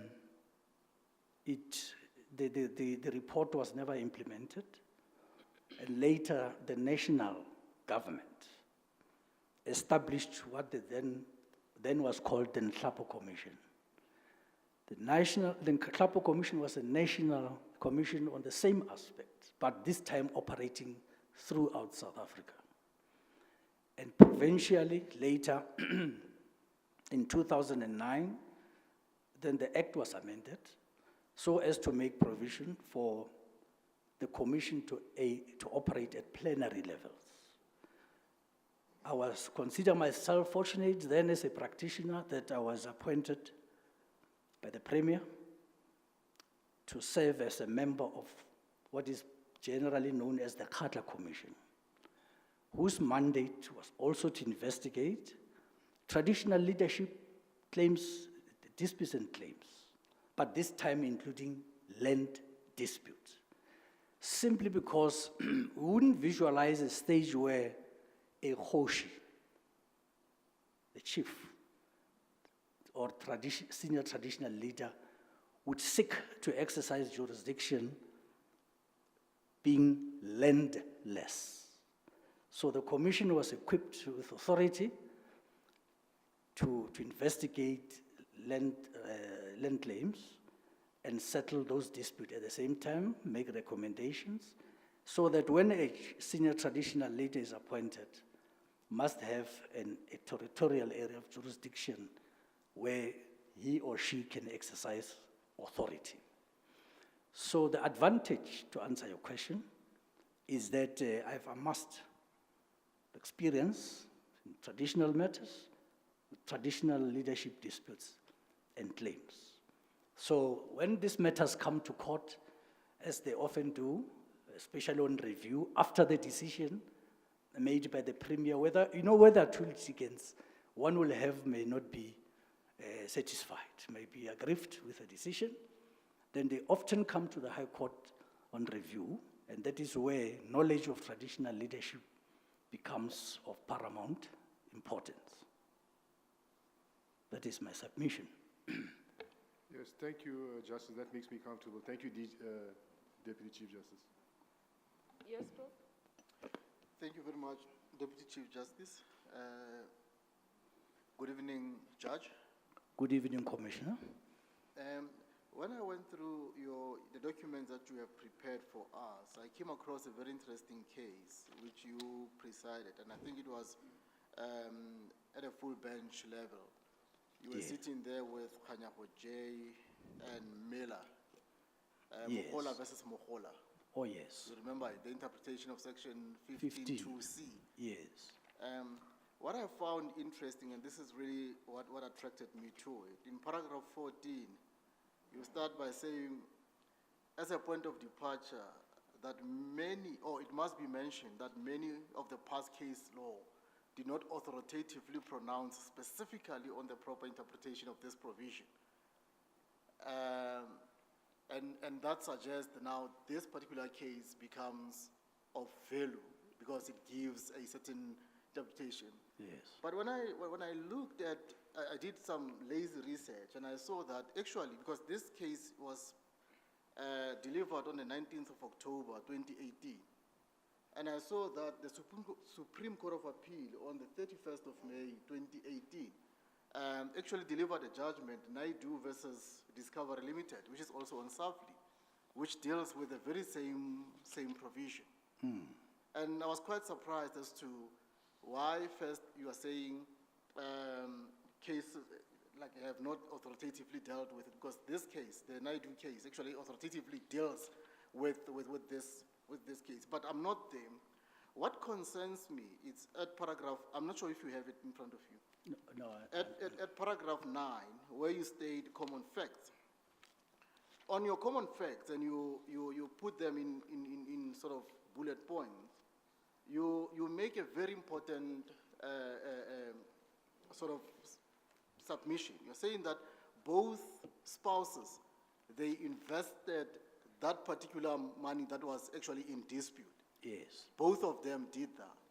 But when you read that section, it actually comes to the aid of one of the parties who did not provide a written consent to the investment that would have been made or seeded or whatever it is that you want to make. And this is the point in a dissenting judgment that Miller makes when he says this section actually does not come to the defense of the spouse. Yes, who's trying to rely on it, on the basis of the fact that she too appears to have been part of the transaction that was made. In other words, she consented to it. I'm not sure, what is your view in relation to what I've just said? Well, my view, firstly, is that, you see, Judge Miller made his own dissent and gave own reasons. But the majority court found otherwise, and that the investment that the other spouse made, right, was not really qualified to get that. Actually, that case, when we said it is, it was very important, authoritatively speaking, we actually meant at the time when it was heard in our court. So it shouldn't be read as if there was an attempt to overrule the SCA. We just wanted to clarify that dispute for the parties at the time. But that doesn't solve the problem I'm putting to you, because the thing is, if you had referred to the SCA judgment, then you would have been able to decide differently and perhaps maybe agree with Mela, because on my understanding of section 15.2c, your reasoning seems to be a little bit incorrect. But I will leave it there. Thank you very much, Deputy Chief Justice. Thank you very much, DCJ. Robert, good evening. Mapisa, good evening. DCJ, me and Robert were at university together. I think I need to declare that. He was the more flamboyant one. No. Robert, I just want to tease two things with you. When you were asked about the relationship between the profession and the bench, yes, you said as far as you're concerned, there are cordial relationships. Yes. Is it with you? Are you aware of problems with other members of the bench? Personally, JP, or should I call you Commissioner, I'm not sure how, I have a cordial working relationship with the members of the bench in that division, as well as relationship between the practitioners and myself and the judges, at least that I know of, where I mostly sit and operate at this Polokwane. If there are other problems in the local division, that I may not entirely be sure of that. Well, I think the DCJ, when she put this issue to you, she said some of these things are viral, we've seen them. Oh. We are aware of litigation, claims being made against judges. I know I sat in a matter in the Court where one practitioner who was very disrespectful to a member of the Limpopo bench was struck off. These are all highly publicized incidents. Yes. Don't you think it's something that should concern you if you get the job, to try and explore and find a way of resolving these differences between members of the profession as an important stakeholder to the justice system? Absolutely. A dysfunctional, judiciary also would invariably affect justice itself as an element.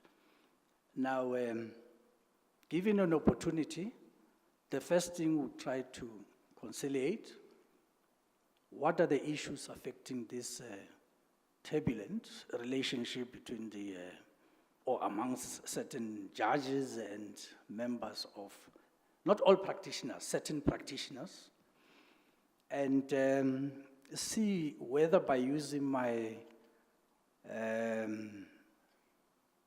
mediation skills, can't one draw the parties together and work out a good working relationship. So this is something that you would do, you would look at? Certainly, if that opportunity is given, I would prioritize that, that part of the problem. Thank you. That's one issue. The last issue, DCJ, with your indulgence. You haven't mentioned this, but I think Judge Khanyaho mentioned it, probably Judge Patudi also mentioned it, that you have a non-functional local seat in Lephalale. It's been declared, but it doesn't sit. Am I correct? Absolutely, that it has been declared, it's correct. There are very few cases emanating from that part of the world. And what the JP has often done is to enroll those matters, few as they are, to be heard in Polokwane. I see. No, I think Yes. I didn't want to, I'm not challenging your view. I just want to understand your thinking as someone who wants to be JP about enhancing access to justice. Yes, but may I add something, JP, Commissioner? You see, Lephalale has been declared one of the nodal developments in the country, fast-growing cities, towns in South Africa. That is that town and Bergersfort. For those who are involved in spatial plannings and development, I foresee that in the next 5 years or so, that court in Lephalale would be busy or becoming busy, with the result that it might need the development of a fully fledged court. But then that will depend on the fiscus. Yeah. Yeah. I That's don't what I quibble wanted. with that. I just wanted to check what your disposition or appetite is to enhancing access to justice as an aspirant head of court. I mean, you have Lephalale, I don't know if this is correct, but some people say for them to drive to Pretoria, it's nearer to drive to Pretoria and litigate in Pretoria than litigate in Polokwane. I'm not sure if that's correct. You don't have to say anything, but it's a question of distances. You also have Palabura, which Yes. is about 200 kilometers from Polokwane. Correct, yes.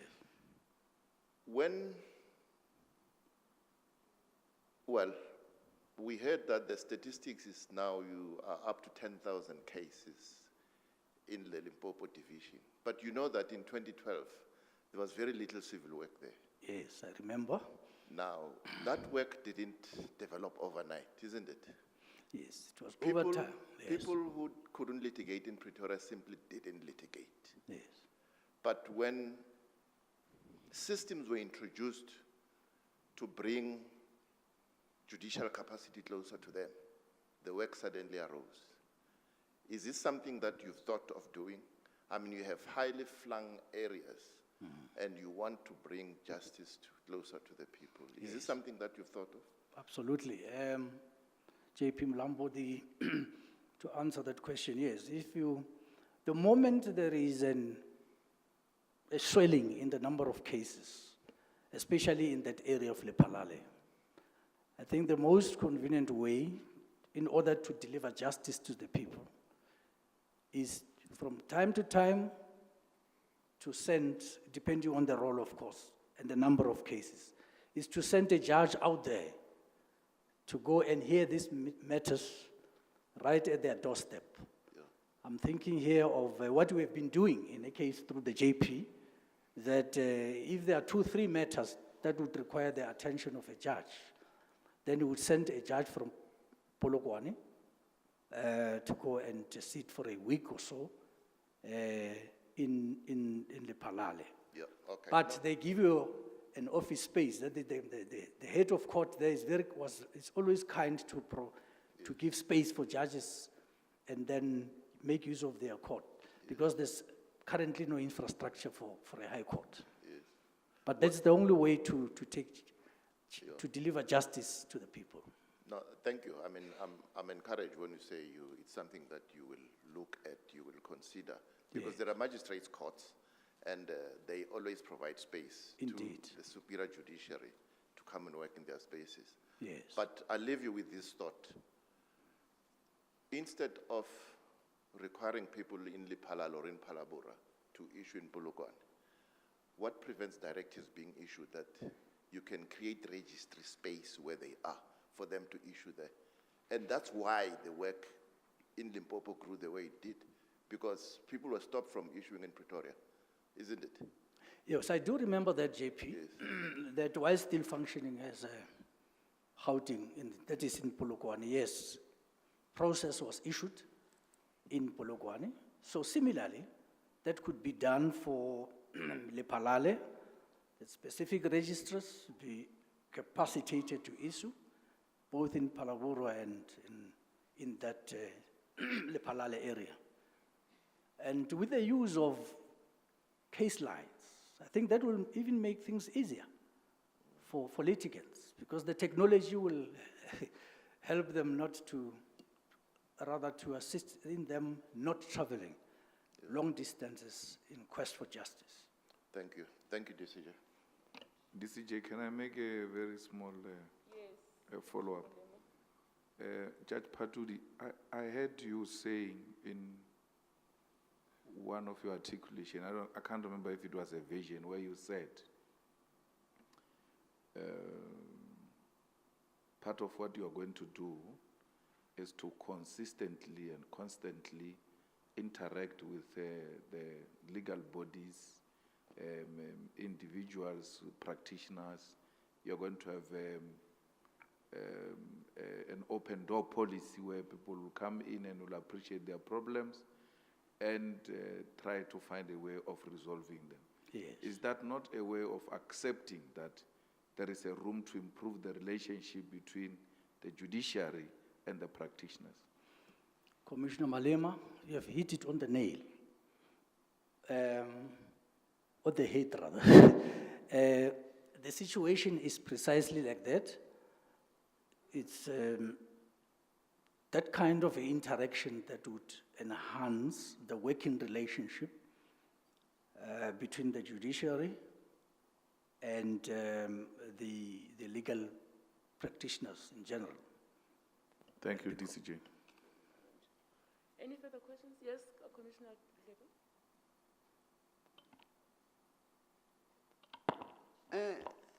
Thank you, Deputy Chief Justice. Good evening, Judge Patudi. Good evening, Commissioner Madola Lepu. I just have to declare that I've known you for quite some time, even from varsity, so I have to... At the university? Yes. Yes, I know that. The concern that I have is not solely on you, but what worries me about the Limpopo division. Yes. We keep on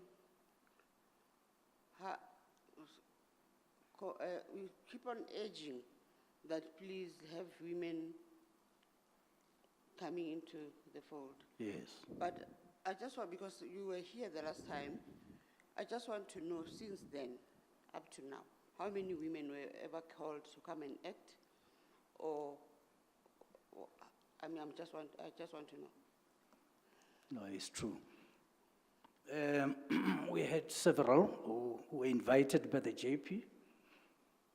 And I must also disclose that as I interacted and reading petitions, reading leaves to appeal and so on, matters, to come across judgments by certain magistrates. And in the process, I picked up at least one, whom fortunately with the blessing of the JP, I'm not going to mention the name, is a female, a regional court magistrate, who's going to finish part of this term to act. And that magistrate, in my view, has a potential, if given an opportunity, to become a very good judge from a reading of her own judgments, and which we have traced through petitions and leaves to appeal. Now, to the best of my recollection, the beginning of this year we had, since the beginning of this year we had about 2 acting judges who are female, all of whom were given opportunity to come and to act there. And we're doing our bit. But some don't just make themselves available They will tell you they're not yet ready, but then we try to trace and to follow them wherever they are. Unfortunately, they say in English you can take a horse to the pool, but you can't force it to drink. We've done our best. They've been there, they've been tested. It's a matter of time. Just to follow up, have you ever considered, and I'm not sure, I'm just thinking if you were to be appointed, do you have ever consider maybe looking into other provinces to invite people to come and Yes. yeah. Fortunately, I know a number of magistrates, especially at the regional court level. Some I've met them after they, from their days as students, and then they're on the bench as magistrates. I've prickled their interests, whether they're interested, and they've said yes. They're quite willing to come and to assist. And at the end, it's a matter of, as I say, because you can only have this much at a time. You can only have an acting judge, for example, be it whether it's female or otherwise. If a sitting judge is either away on long leave or absent for some other reason, then against that post you can have an acting judge, because simply we don't have the capacity in that province. That is a disadvantage, and it's a practical problem. It inhibits our capacity to get a substantial number of potential female candidates who may be considered for appointment. Okay, thank you. Thank you. Any more questions? Oh, sorry, I forgot about you. Go ahead. Thank you, DCJ. Good evening, Judge Patudi. Good evening, Advocate. Commissioner Kale, sorry. I'm sure you've refreshed your memory in relation to the interview during April 2021, during which I asked you some questions about a matter that you had dealt with at that time, relating to a liquidation proceeding before retired Judge Bertelsmann and urgent relief and so on. Yes, I remember very well. Yes. There's subsequently been a reported judgment, and I just wanted to get your comment, please, reflecting now on what happened. What do you say now? Do you consider that you may have dealt with the matter differently, or what do you think of that turn of events? Which reported judgment are you referring to, Commissioner Kale? If you could just assist me to recollect. Is it the same matter, or? It's the same matter, Van Rooyen versus Mokoena and others, and it's a judgment given by His Lordship Justice Makumi. Makumi, yeah. Yes. G, yes. Yes. And essentially the parties went before Makumi J, who held that you hadn't honored the constitutional principle of audi altrum partem, and also hadn't given any or made way for Section 34 of the Constitution, and your order was actually set aside. So it seems you haven't read that judgment, but did you It's not a matter of I haven't read the judgment, it's a matter of I did not know which judgment are you talking about. Oh, I see. So I just wanted to get your reflection on the matter now. That matter, as far as I remember, came to me by way of agent application. And having considered that whether the matter was agent or not, I dealt with the matter in accordance with the facts before me, that the matter was considered to be agent. Because as I was presiding on that day, the commissioner consent was busy running an inquiry, not even waiting for the outcome of the decision whether I'm going to consider to hear the matter as an agent application or not. You see, and that was despite the fact that the commissioner consent had filed a notice to abide. Now, as to what transpired later by Judge Makume in that matter, that I've not considered audi alteram. Well, let me just say, perhaps I might be wrong, but that matter was urgent, really, insofar as I'm concerned. I'm quite mindful, of course, of the provisions of Section 34. I'm quite mindful of this common law principle of audi alteram partem, but truth of the matter is that case came before me as an agent application. I've considered it to be agent, because remember, when you enroll a matter, whether it's agent or not, it's purely discretionary. Now, at that time, whilst being served with a notice to abide, here at the same time, the commissioner sought to proceed with the hearing of that inquiry, which I found it a bit difficult to fathom. May we just confirm then that you still abide by what you did at the time? You would do exactly the same thing again? Is that what you're telling? Not quite, Commissioner. Facts usually differ, circumstances differ. It all depends what is before me. Certainly that matter will never come back to me on the same facts. No, But generally speaking... May I interrupt you just in the interest of time? Yes. I'm assuming that the facts are exactly the same, that you're now sitting in exactly the same matter, the same circumstances, and is your answer that you would conduct yourself in exactly the same manner? That will depend on the circumstances of that particular case. If the facts are the same, then, and I've erred before, I've erred, meaning that I've made a mistake of judgment, which is quite normal for any judge, because we are not infallible. I would have a different approach. Thank you, DCJ.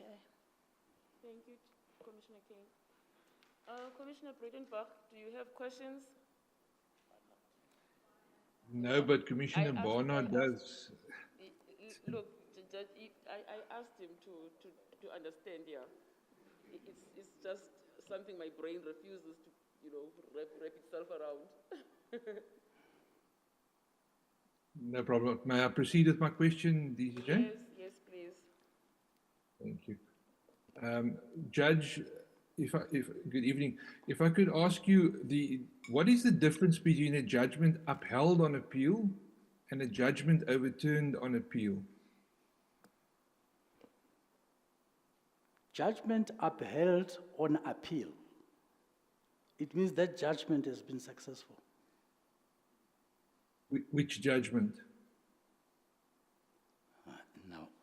Maybe I just rush to answer there. You say, what's the difference between a judgment upheld on appeal? Yes, on appeal. And a judgment overturned on appeal? Judgment overturned on appeal, it means it was, how can I put it? It was simply overturned. Yes, so the judgment in the court, I quote, does not stand anymore. Which means if it has been overturned on appeal, it means that it has not been successful. Yes, but if the judgment is upheld on appeal, it then means you it say has been successful. The lower court judgment.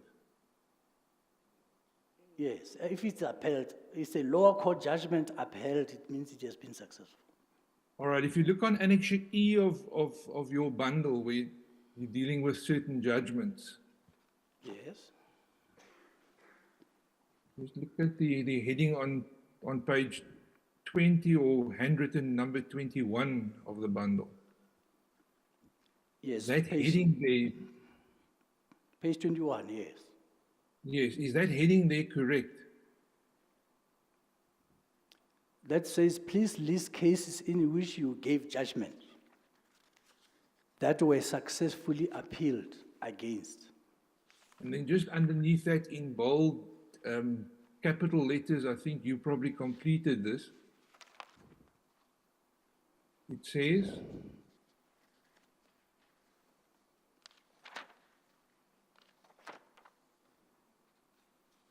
what are the capital letters there then, Judge? Judgments upheld on appeal. Is that correct? No, I think there's an typing error there. These So that's judgments actually- which are here were judgments which were Overturned on appeal. yes. So it's a typing error there, clearly.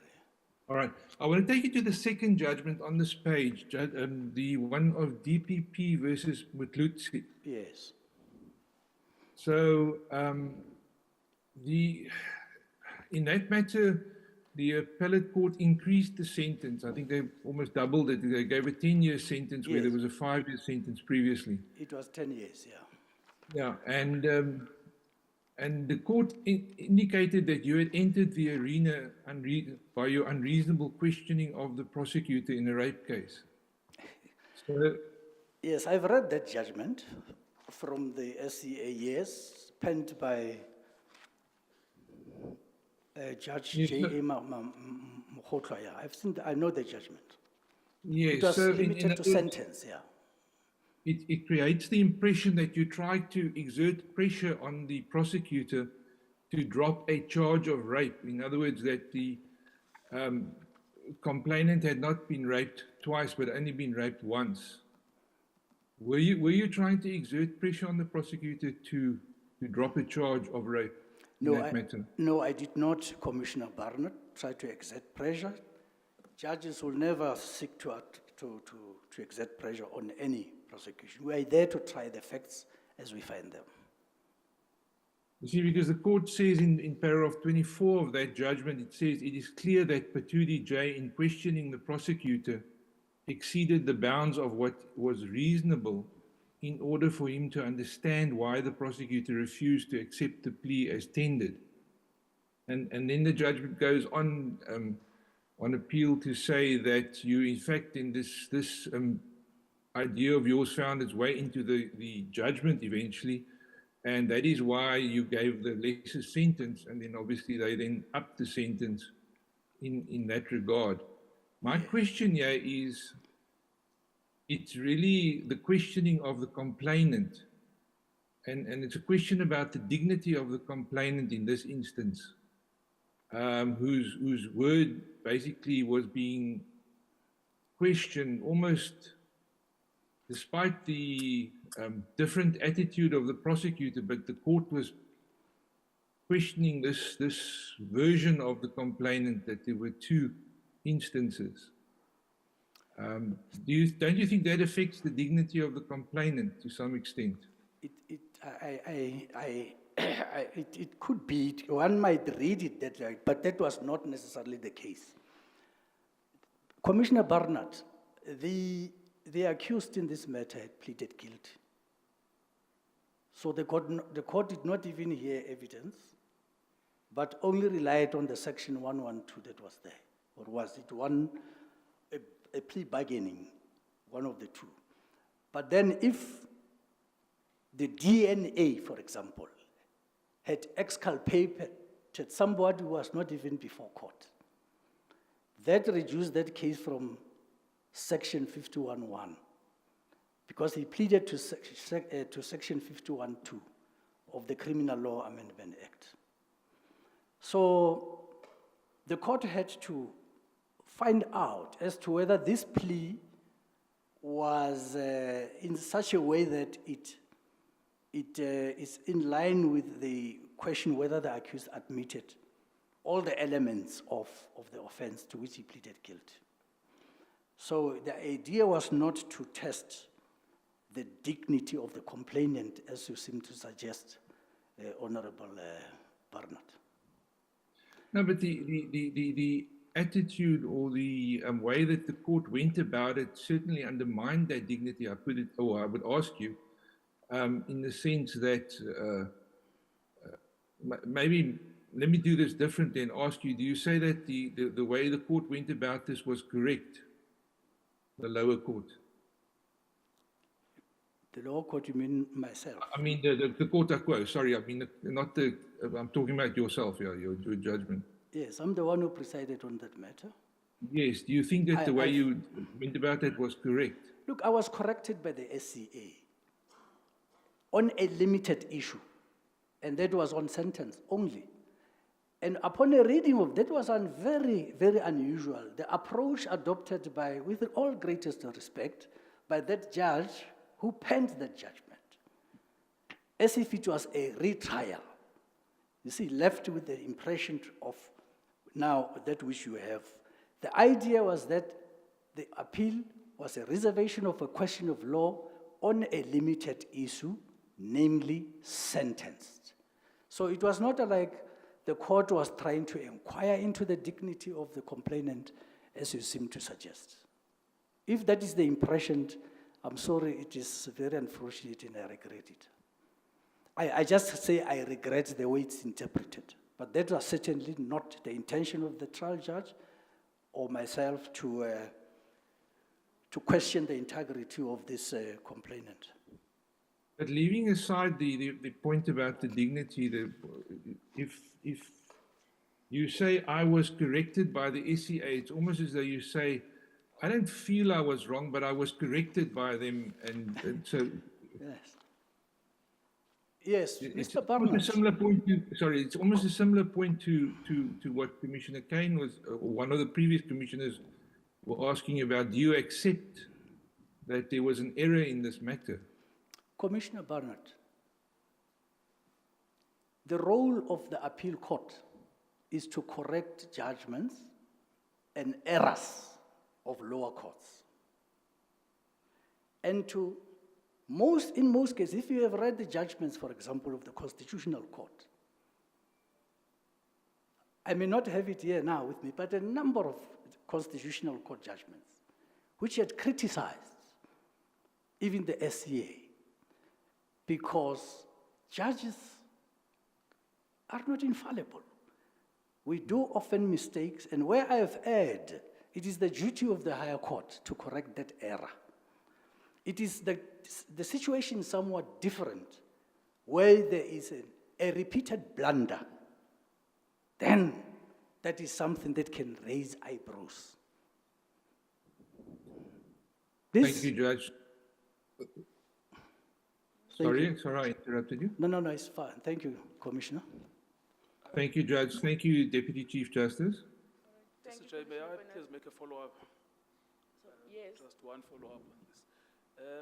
Judge Patudi, I just want to ask you something, related to Commissioner Breitenbach. Barnard. Okay. Barnard, yes. No, all right, thank you. And also Commissioner Kane's point.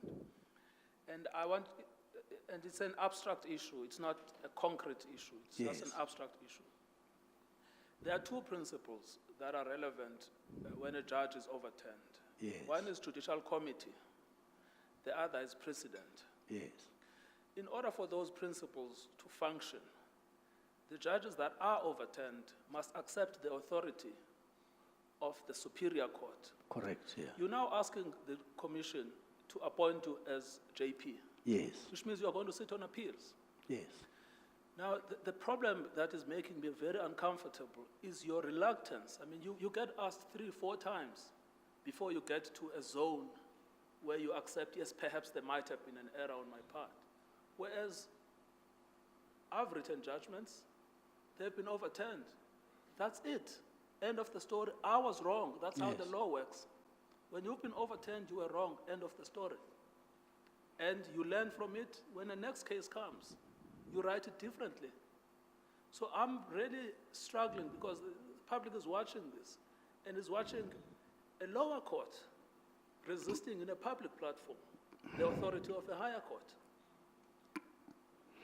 No, So I understand. I would really like us to get through this so that you don't leave us with the impression that you're going to be a JP, right, who will not accept the authority of the SCA or will not accept the authority of the Concord. Because your own judges, when you're sitting as the appeal court, are going to do the same thing. And both these principles of comity and precedent, in fact, are brought into question by this kind of reluctance. No, I accept, I accept, Commissioner. Just a quick follow-up, DCJ. Yes, Commissioner Malem. But didn't I hear you, Judge Patudi, saying it is the responsibility of the higher court to correct the lower courts where you have erred? And when that is done, you accept. Unless you repeat it, then it becomes a blunder. Didn't you say that? Yes, that's what I said, Thank Commissioner. you very much. Yes, I have said so without any reservation. Thank you. Is that it then? All right. No more questions for you, Judge Patudi. Thank you. Sorry for keeping you so long. No, it's all right. Thank you, it's DC, Justice Meyer. You're excused. Go well. Thank you very much.